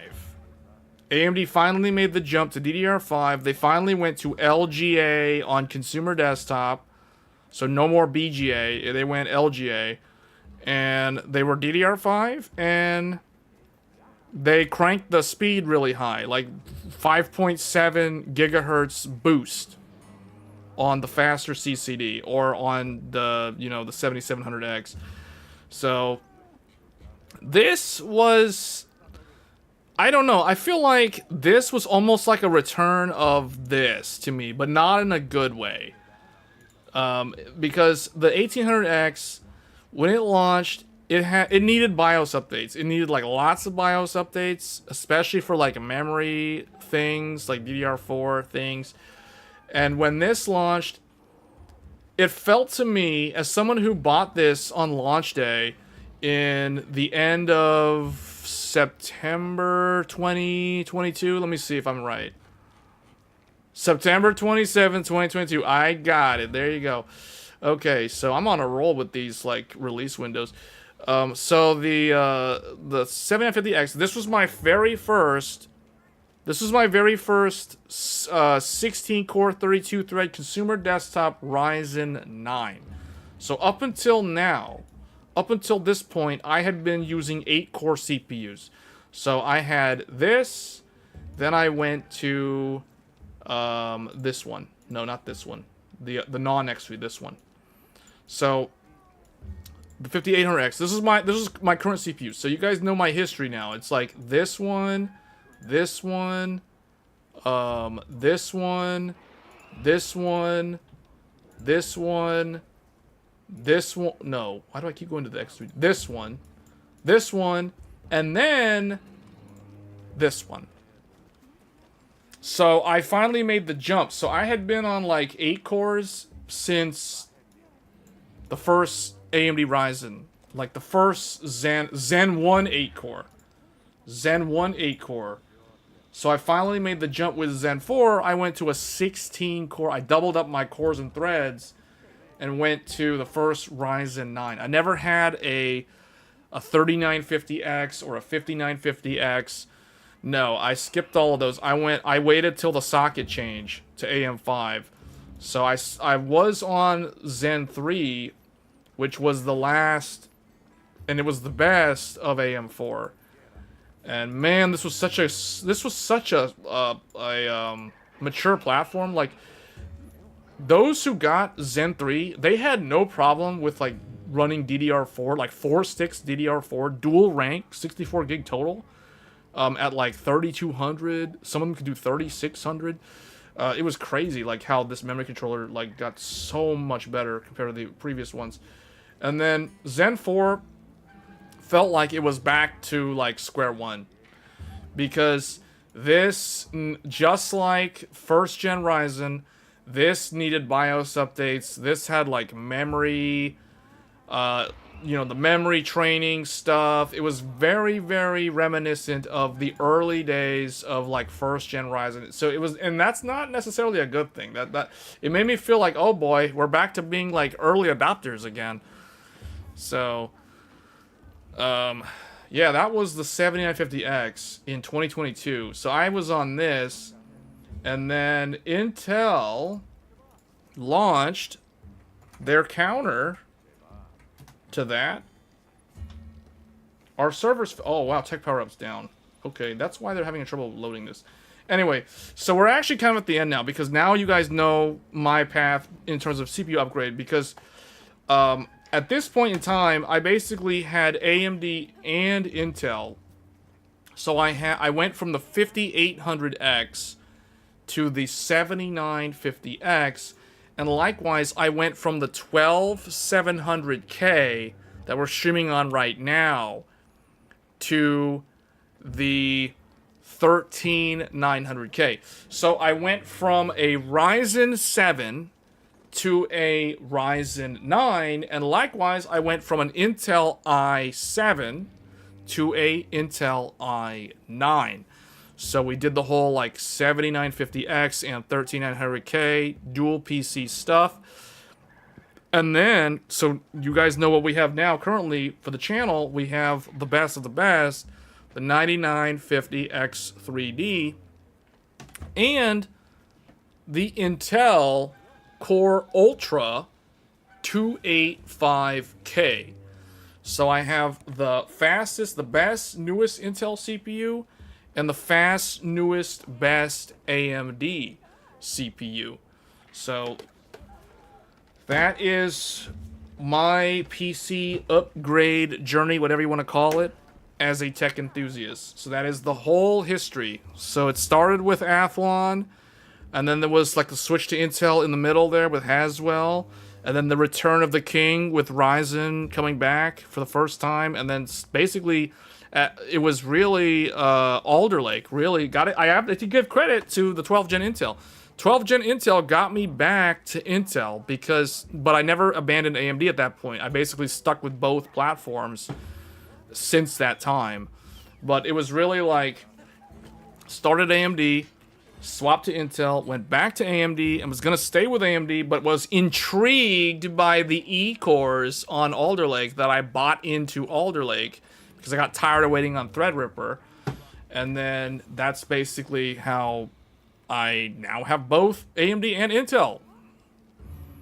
So I feel like I am pretty well-rounded in terms of the perspective that I have on both CPU vendors.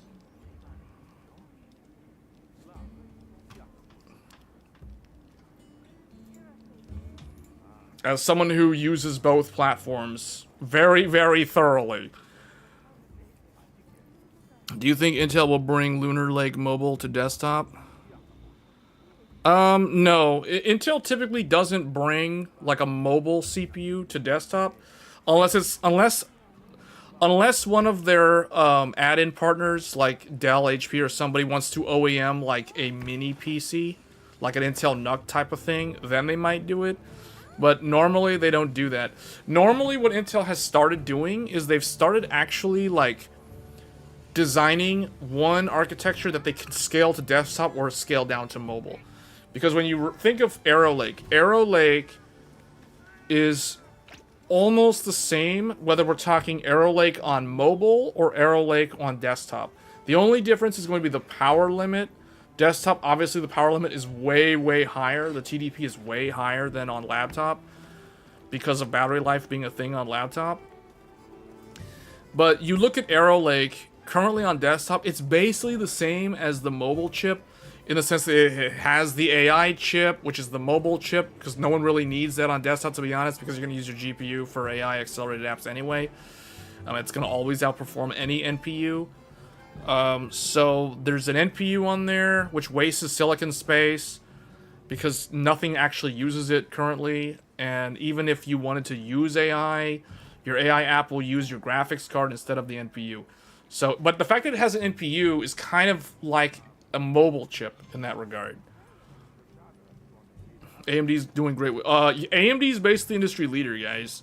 Like, the whole thing that I was telling you guys about the role reversal, the whole thing about Intel used to be better than AMD. Right now, AMD is better than Intel. Like, objectively, AMD is better than Intel. You can't argue against that. If you're arguing against that, you're either in denial or you're an Intel fanboy. It's that simple. You have to give credit where credit's due. AMD is objectively better than Intel in both desktop and mobile. Because you got to look at the product stack. AMD has X3D for gaming. AMD has the rest of the Ryzen lineup for like standard the everyman PC. But AMD also has Threadripper for like the true high-end desktop. They basically have all the segments that Intel used to have 15 years ago. Intel today has what? They have Arrow Lake on desktop. They will soon have Arrow Lake on mobile. And they have Lunar Lake, which is like really, really low power, thin and light. But AMD has Strix Point for thin and light. AMD has Strix Halo for like super high-end mobile workstation. And AMD also has the 9000 series for gaming laptops.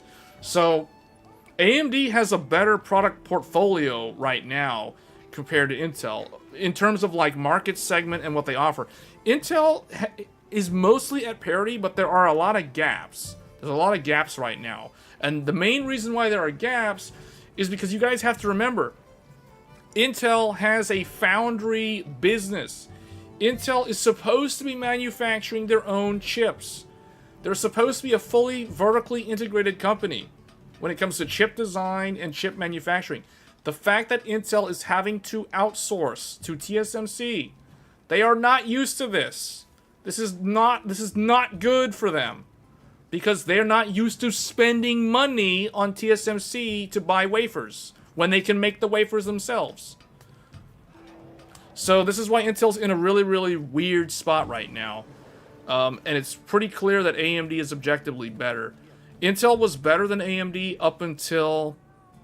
Well, okay, let's look at it this way. Intel was better than AMD objectively until Zen 3. Until the pandemic. In the pandemic, with the 5000 series, AMD overtook Intel. Intel was able to still be competitive with AMD. They could also outmaneuver AMD because they had volume advantage. They could flood the market with literally thousands of CPUs and offer deep discounts in the case of like Rocket Lake, for example, and Comet Lake. And now they're doing it with Alder Lake. So, and I guess 14th gen Raptor Lake. So, Intel has volume. Volume. They make their own CPUs. So they can determine like how many they want to make. And they can like flood, they can offer, hey Asus, hey MSI, hey all you people over there, Lenovo, Dell, HP, all you guys, come over here, come over here. You want some of these? We got lots and lots of these. We can give you some good bulk discounts. So they can basically still compete with AMD because of their manufacturing. So they were able to stay competitive with AMD all the way through like 11th gen, all their blunders basically. The 11th gen blunder, 12th gen being DDR5, no one buying DDR5, so they were missing out on some of that stuff. People didn't want to upgrade. Expensive platform costs, the pandemic issues. They were still able to outmaneuver AMD, especially in mobile, because they can flood the market with a bunch of CPUs. Like, it's that simple. So, they can still be competitive even though they're losing. So, basically, for AMD to stay on top of the game, they literally have to always be better than Intel. AMD has to be better than Intel objectively. They have to have a better product stack than Intel, so they get more attention from consumers and the people who actually want to like buy their chips in bulk to make their own laptops and things. So they have to basically win all the time, consecutively, like generation after generation. They cannot afford to lose to Intel because Intel can always outmaneuver them. Now, the interesting thing right now is Intel doesn't have that flexibility anymore because their chips that they manufacture are getting old.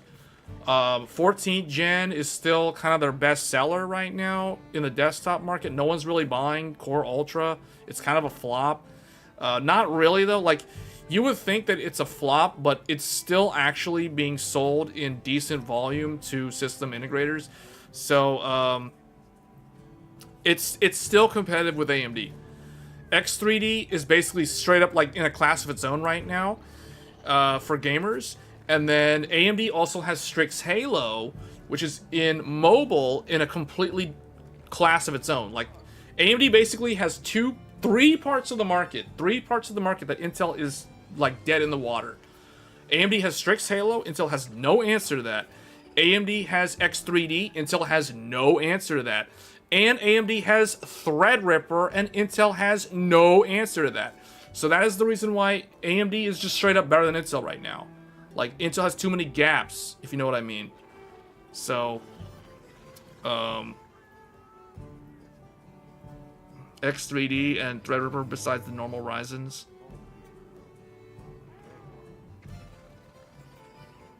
What are we talking about?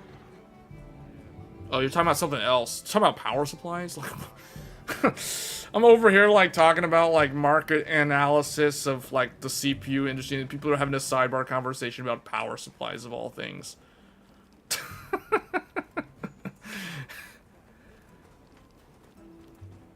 Anyway, so that's basically, wow, I can't believe this stream is like over 4 hours long. I feel like I barely even played Monster Hunter. We did like 2 hunts, talked for like 4 hours. Man. X3D and Threadripper besides the normal Ryzen. Yeah, the thing is, everyone seems to be like, I don't know. Intel is still selling due to like brand recognition at this point. I feel like the people that are buying Intel are people who know nothing about computers, or they don't care, or they I don't know, like they just buy it because it's like cheaper. I mean, maybe that's a reason too. But Intel is not like terrible though. Like, it's not like Intel is in the same position that AMD was when AMD had Bulldozer, for example. Like, Core Ultra is not a terrible platform. It's just, why would you buy Core Ultra when you can buy, like, X3D? You know what I'm saying? Like, it's interesting to me to think about this more and more because Intel's current platform is actually not bad. I actually really like Intel's Core Ultra series. I tend to like the CPUs from Intel that no one likes. Like, no one liked Rocket Lake. I actually liked Rocket Lake. People called Rocket Lake a waste of sand. I actually saw the good things in it. People are doing kind of the same thing with Core Ultra. Not as bad as Rocket Lake, but there's a similar kind of vibe where people are basically like trashing Core Ultra like it's garbage. It is actually not bad. Like, it's just not the fastest. I mean, that's all there is to it. It's not like it's terribly slow. I mean, it's competent, but it's just not the best. So it's like, it's a weird spot, but Intel is still the 800-pound gorilla, you know, in the CPU world. AMD is still like way smaller than Intel.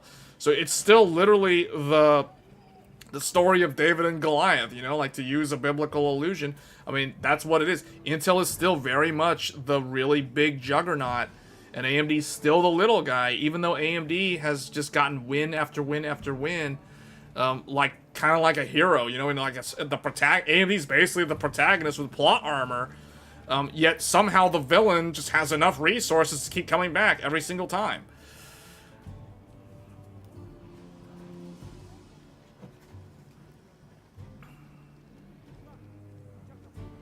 You see a lot of Intel in pre-built. Do you know why you see Intel in pre-built? We just mentioned that earlier. Why do you see Intel in pre-built? Do you know the answer? I actually said that earlier. I already gave the answer away. True, AMD Mobile not on Asia Pac economies of input requirement. That's a whole nother thing, though. That's a regional thing, which does matter in the big picture. People look at the aesthetic options more than they do.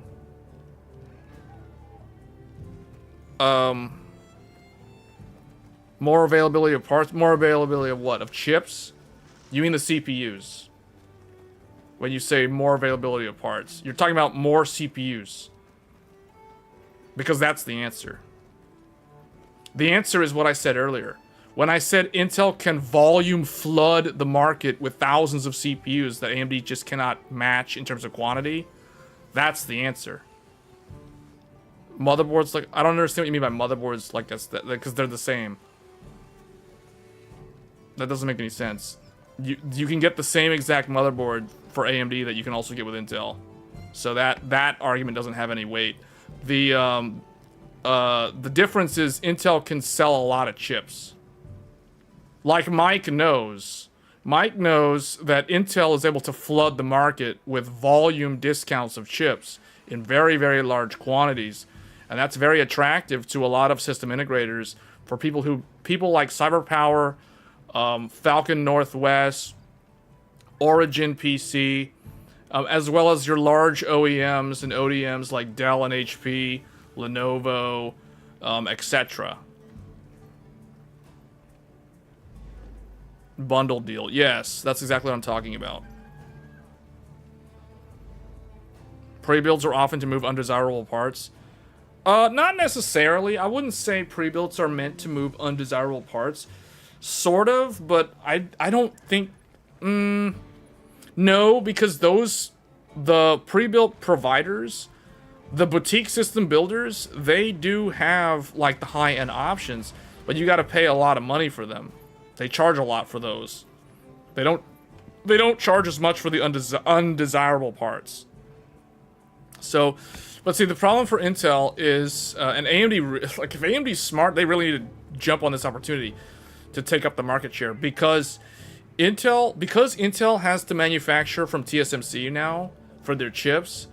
That is a huge disadvantage that they're in, because they can still order a lot because they have the kind of, like, cash to buy capacity from TSMC, but it hurts their bottom line, and it hurts their revenue numbers on a per quarter basis, because, like, you got to think about it, like, Intel still has the operating costs of their foundry business, and that's costing them a lot of money. And for every chip that they have to have TSMC build for them, that's money that they're paying out of pocket that they could have spent as funny money, to use that phrase, spending internally on the foundry manufacturing instead of, like, a third-party manufacturing. So that does affect Intel in a very negative way in the grand scheme of things. And that's why their stock price is so low, and the CEO got kicked out and all this other stuff. They have a new CEO now, by the way. We didn't talk about that on Tech Thursday. I've been meaning to talk about the new guy. Yeah, it's basically, it's like you have a giant company that is kind of like lost at sea, and they're like trying to like prevent the ship from sinking. They got like a hole in the wall, and they're trying to make it to shore. Like, that's basically Intel right now. So they're like bleeding money to TSMC while their chips are in design for the next generation, and they're also trying to like continue to leverage the foundry, their own foundry, for the server business.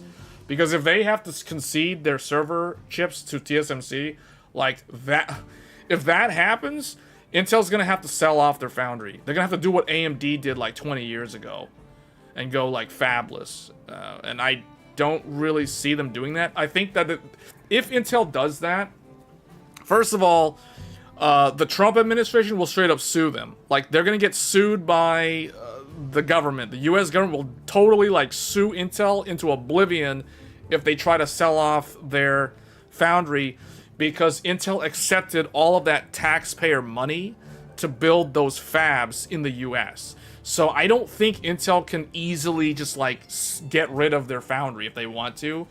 They're gonna get in like a huge legal battle with the US government if something like that happens. So I don't think that's gonna happen. But that is gonna be a huge, like, Intel's in so many problems, guys. Like, Intel just has like so many issues right now that are like a massive headache for a CEO to have to deal with, that I can totally understand why either Pat Gelsinger even got, he either got kicked out, or he just like is like, I don't care, I'm not gonna contest this, I'm out, guys. Like, because the problems that they have to deal with right now are like super difficult problems to fix, man. Like, oh, I would not want to be the CEO of Intel that has to clean up the mess right now, because that is a big mess. Huge mess.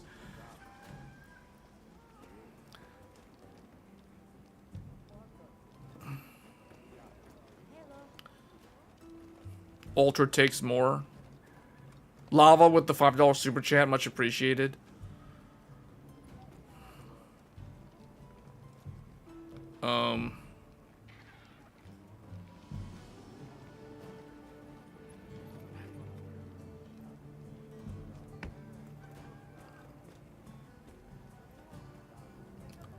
But yeah, like Intel has too many problems right now, guys, but they're gonna have to somehow weather that storm. Like, it's a mess, and I can only imagine that it's demoralizing for the employees that are having to work on the roadmaps and things for the future products over there. So, yeah, I don't know. it's tough when a company like falls behind like that, especially when the company is a large company, because then you got to do layoffs because you have to cut costs, and then that looks really bad. That's bad publicity, and that hurts the company's reputation.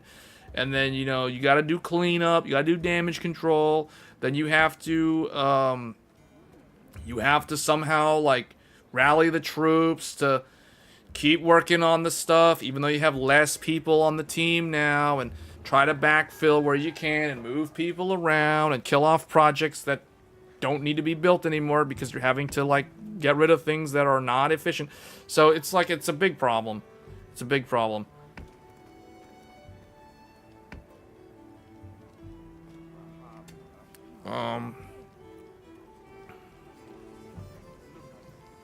Yeah, but overall though, like as someone who has used and we may do like, man, we need to do another stream with like the Intel Core Ultra.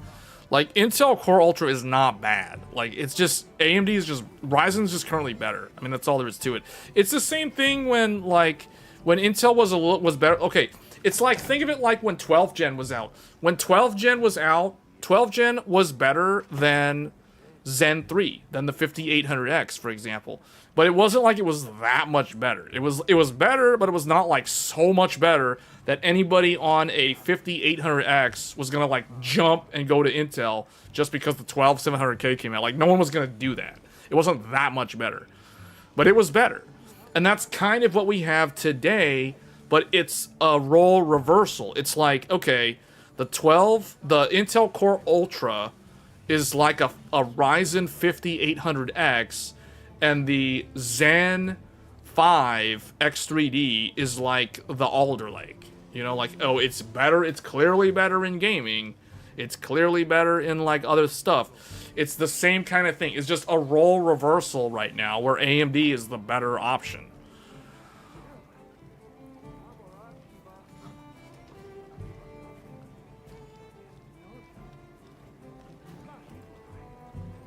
Yeah, Lava, I see your super chat. For some reason it didn't play on the stream. I don't know why. Maybe it's because there was no message in there, just the emoji. But still, that's much appreciated.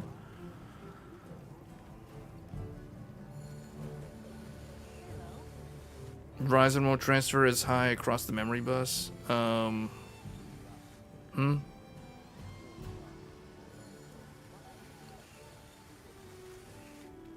The reality is, both of them at stock are very similar though. Like, not ignoring X3D. I'm not talking about X3. I'm talking like 9950X and Core Ultra.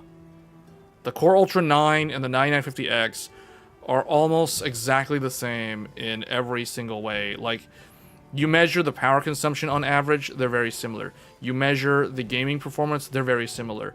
You measure the productivity performance, they're very similar. So the main difference is going to come down to like which one is more readily available in your area and which motherboard do you want, because they're basically the same. Like if you want a Asus ROG Hero, you can get an Asus ROG Hero for the AMD, or you can get the exact same Asus Hero for the Intel. The only difference is the name. It's exactly the same motherboard, except one of them has the name Crosshair, and the other one has the name Maximus. So it's like, they're basically at parity right now. But X3D throws a whole wrench into that statement, because it's like, oh, X3D exists. And now it exists across the entire stack, including Ryzen 9, and that is the deciding factor right there. Because it's like, why would I buy the 9950X when I can buy a 9950X 3D? And the same thing, why would I buy an Intel Core Ultra when I can buy a 9950X 3D? Like, not only does the 9950X 3D cannibalize AMD's sales of the non-X3D, it like completely like makes the Intel sale not happen. You know what I'm saying? So it's like, Gigabyte. That is, that's a 5070 Ti for like $1,000 is a joke. Like, that's terrible. It sounds so bad. Okay, well, I don't know. I guess this stream is, like, kind of over. I can't believe I talked for 4.5 hours. Well, we did, like, 2 hunts, but still, like, this stream was literally a history lesson. It's like going down memory lane of, like, the PC industry in the 2000s decade and the 2010s decade, and the back and forth between AMD and Intel.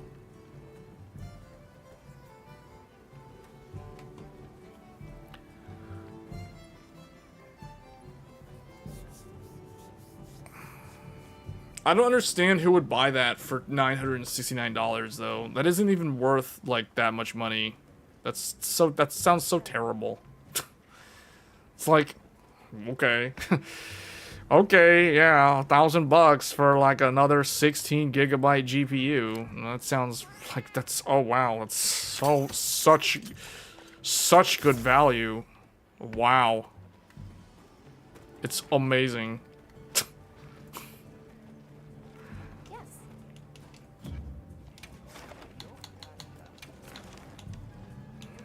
Yes, and I've said that like a 70 class GPU for like about $1,000 for a 70 tier GPU. Yes, that's something to be very proud of.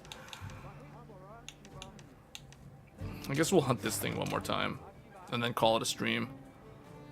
I can't believe I still can't believe the stream's been going that long. Like, I can't believe it's like 4 hours. 4 hours? What am I gonna do with this? Like, this stream was like, how long did it take me to go through the history of like, what? From AMD's fall from grace and Intel's The Dark Empire Rising to The Return of the King. Like, what was this? The stream was bizarre, man. This stream was so weird.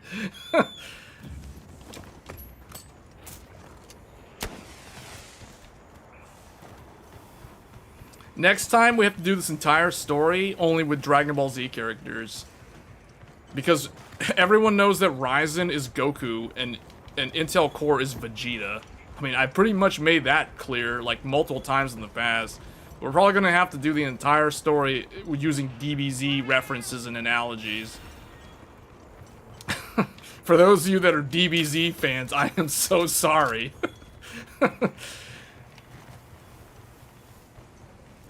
Or for those of you that are like Goku fans, but you're also Intel fanboys, and knowing that Intel is Vegeta and Goku is Ryzen, or Ryzen is Goku. Oh man. It's crazy because it actually makes sense. What's weird is the Dragon Ball Z analogies make so much sense. That's what's scary about it. It's almost like mathematical proofs. It's like witnessing a mathematical proof for the first time, and then everything clicking, and then the DBZ comparisons to the CPU wars is literally just like that. How you want to do this? Oh, I probably need to swap weapons, but Here we go.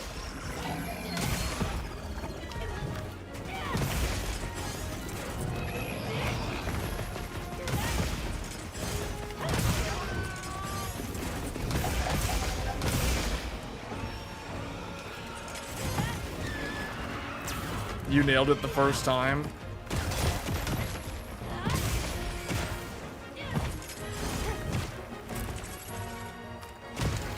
I've been staring at the computer screen too long. My left eye is like all watery for some reason. I don't know why.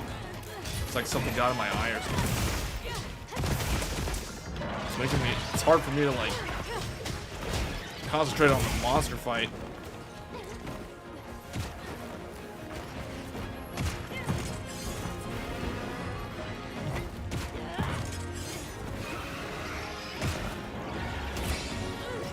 Worth watching this LTT what LTT financial? What's LTT financial disclosure?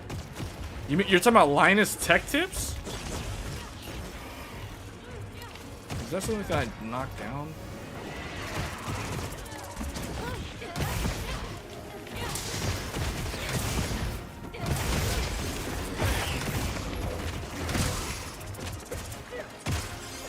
Oh, I need to do the affinity up twice?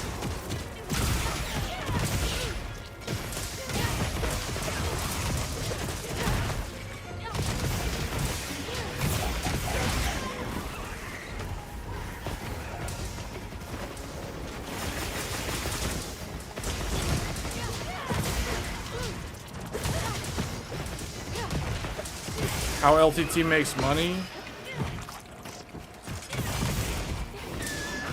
Don't they just make money off of selling like their Linus store merchandise?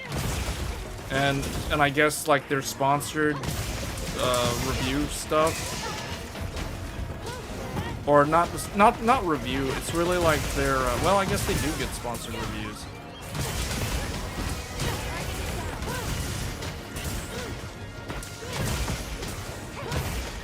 Lots of ways all broken out. Well, I know they have like multiple different YouTube channels. It isn't even just one. They have Short Circuit. They have what is it? Tech Quickie. There's like multiple channels. They own like a whole bunch of channels.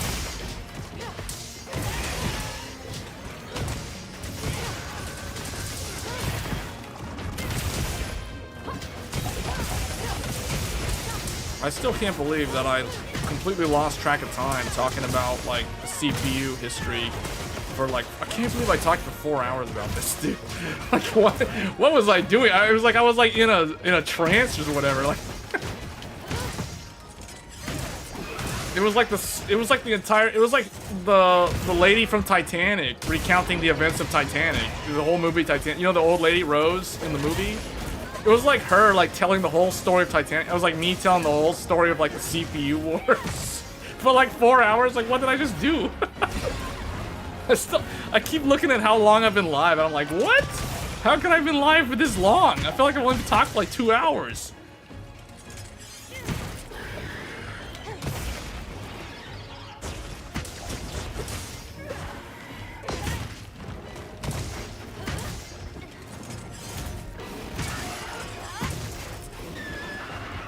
What are we gonna do next? Oh man, oh this one. I guess do affinity up again. Oh, I keep forgetting to put the buff, and it runs off like right when I remember to put the buff down. Looks like the monster dropped something.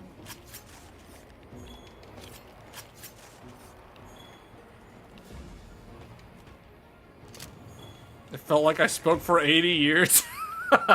What was I like drifting too close to a black hole, and it was like the theory of relativity like occurred or whatever?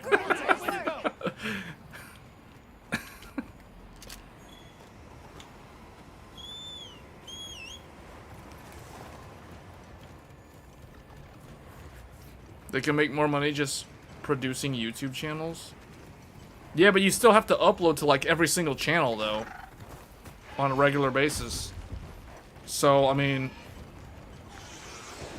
I guess I'll watch that video. Like, do they make a lot of? Well, the thing is, you gotta remember, like for those other channels, they have teams that like only handle those other channels. Like that's their whole job, is to work on videos for those other channels.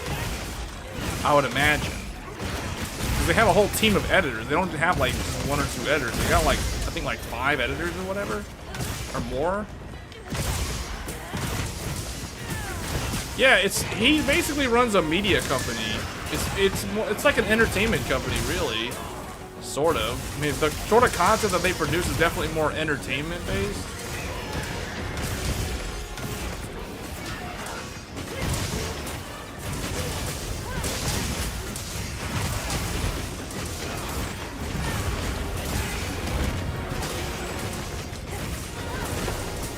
This is the thing that I should have done from the very beginning. Should have put the buff down.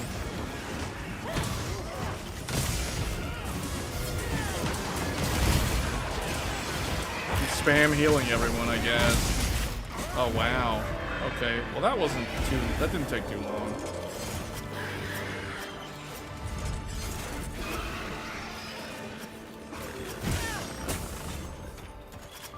That one guy's wearing that Beetleborg outfit. That's hilarious.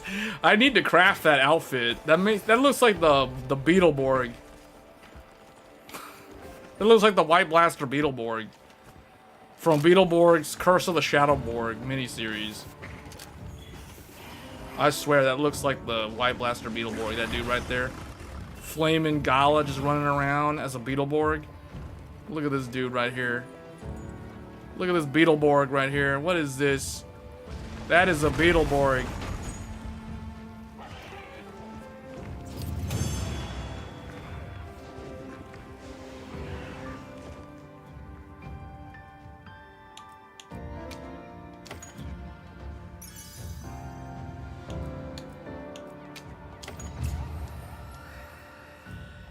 I can't believe I added like 4 hours of playtime to Monster Hunter, and that was literally that was as if I was AFK, just talking about CPUs for 4 hours. I can't believe that, man.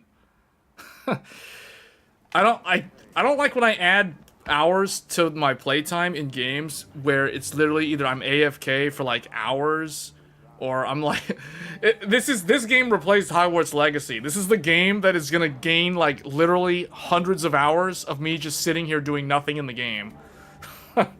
That's basically what's gonna happen in this game. I mean, I said this last year that Monster Hunter is gonna be like the next 1,000 hour game. These kind of scenes are literally gonna make that happen. Like, with the game itself isn't even gonna have to do anything to get to 1,000 hours. Like, it's just gonna be like me talking about whatever. Like, I remember one time we talked about like oceans and weather patterns. It had nothing to do with technology. It had nothing to do with gaming.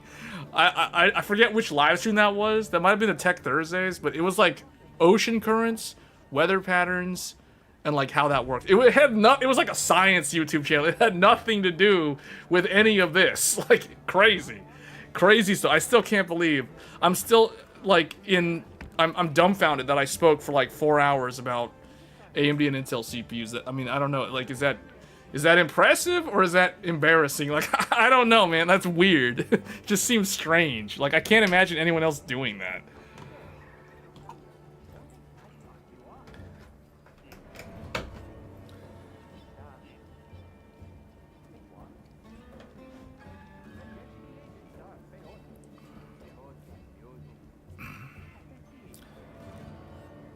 That FPS is crazy. Well, this is frame gen, guys. It's frame gen. And there's like one other human around. So there's like no CPU bottleneck right now. That's why the FPS is the way it is. Because of frame gen. This is how it's supposed to be when it's frame gen. The hunt was not this smooth. I wish the hunt was this smooth. But yeah, this was gaming on a pandemic era PC. So how old is this computer? This computer, the GPU was from 2020, which means it is over 4 years old. So the graphics card is pretty old. The CPU is from 2021. So when I got it, it was from 2021. So that means it is what, almost 3.5 years old. It'll be like 3.5 in like 2 months. So the CPU's not like super old. It's middle-aged. It's a middle-aged CPU, and the GPU is definitely elderly. No, is that true? No, it's not 5 years old. So never mind. It's not elderly. It's like a middle-aged computer basically. So not terrible. You can still game on it. I mean, we can still game on. We can play Monster Hunter Wilds with a 12700K and a Radeon 6800 XT with upscaling and with frame gen. It is totally playable. So that's what I set out to do, because I wanted to prove, or at least verify, the complaints from a lot of people on Steam forums complaining about poor performance in this game. And I guess the key takeaway is you have to use frame gen. Like, that is required. So regardless of what your opinion is of frame gen, if you play Monster Hunter Wilds, you basically have to use frame gen. And the latency from frame gen is not bad unless you're too close to 60, which means if your base frame rate is like 30 FPS and you're having to double up to 60, that is bad. But you know, this computer, we're averaging 80 FPS with frame gen right now, but realistically we're averaging more like 70, 65 to 70, low 70s. So that means that the base frame rate is definitely below 60 without frame gen. And a lot of people have problems with that. But, I mean, if it's above 60, if it's well enough above 60 all the time, I consider it playable and I don't see an issue. So I'm going to have to say that I've debunked this mystery about, oh, the game's not playable on decent hardware. I think it is. I disagree with people. Now, obviously, you turn frame gen off, then, okay, maybe there's some weight to those arguments, but Capcom themselves said you have to use frame gen. They recommend frame gen. So, and frame gen in this game doesn't seem bad. Like, frame gen in Assassin's Creed felt really weird. Frame gen in this game actually feels like how the game's supposed to run if it was naturally running at a high frame rate, which is really bizarre, but that's just how it is. So, anyway, this is how the game runs on a Intel i7-12700K with DDR4 memory running at 3,000 megatransfers. This is 64 gigs of RAM, and that's 4 sticks of memory, and a Radeon 6800 XT. So just to close things out here, assuming I still have the task manager. Oh yeah, that was open the whole time. So just to show people, this is the end of the stream. This is the computer. 12 gen Intel Core i7-12700K with 64 gigabytes of memory. We are using almost half of the memory right now. 29 gigs of RAM at 3,000 megatransfers, 4 out of 4 DIMMs. And then we are using the Radeon 6800 XT to render the game, of course. And it is currently using 15.4 gigabytes of VRAM, which is probably why the FPS is actually as high as it is, because this GPU can handle the high-res textures in this game and make the game look a lot better than average. So that is why VRAM is the king. VRAM is always going to be the king when it comes to graphics cards, longevity, and how long they stay relevant. So anyway, guys, that was a look at Monster Hunter Wilds and a trip down memory lane with the Pandemic PC, as well as like a whole bunch of other history on CPUs. So thanks for tuning in. This was a really long one. I didn't expect it to be this long, but it is what it is. So thank you all for tuning in. If you are new, if this is your first time tuning into these live streams, we do these weekend gaming-centric live streams most of the time now, but not always guaranteed. And then if you want to tune in to a full tech-based stream, do join us for Tech Thursdays every Thursday evening, same kind of time as this in terms of the start time. So that would be like 9 p.m. Eastern or 8 p.m. Central or 6 p.m. Pacific time for those in North America. And that's basically going to be it for this stream. We do these every week. So tune in, feel free to ask questions. You can also super chat your questions. Those are guaranteed to get answered. And if those are really good questions, sometimes they get turned into their own video, depending on the discussion. So hope you guys enjoyed the stream, and I will see you guys back on next week's Tech Thursdays. Until then, take care, and I will see you then. Thanks.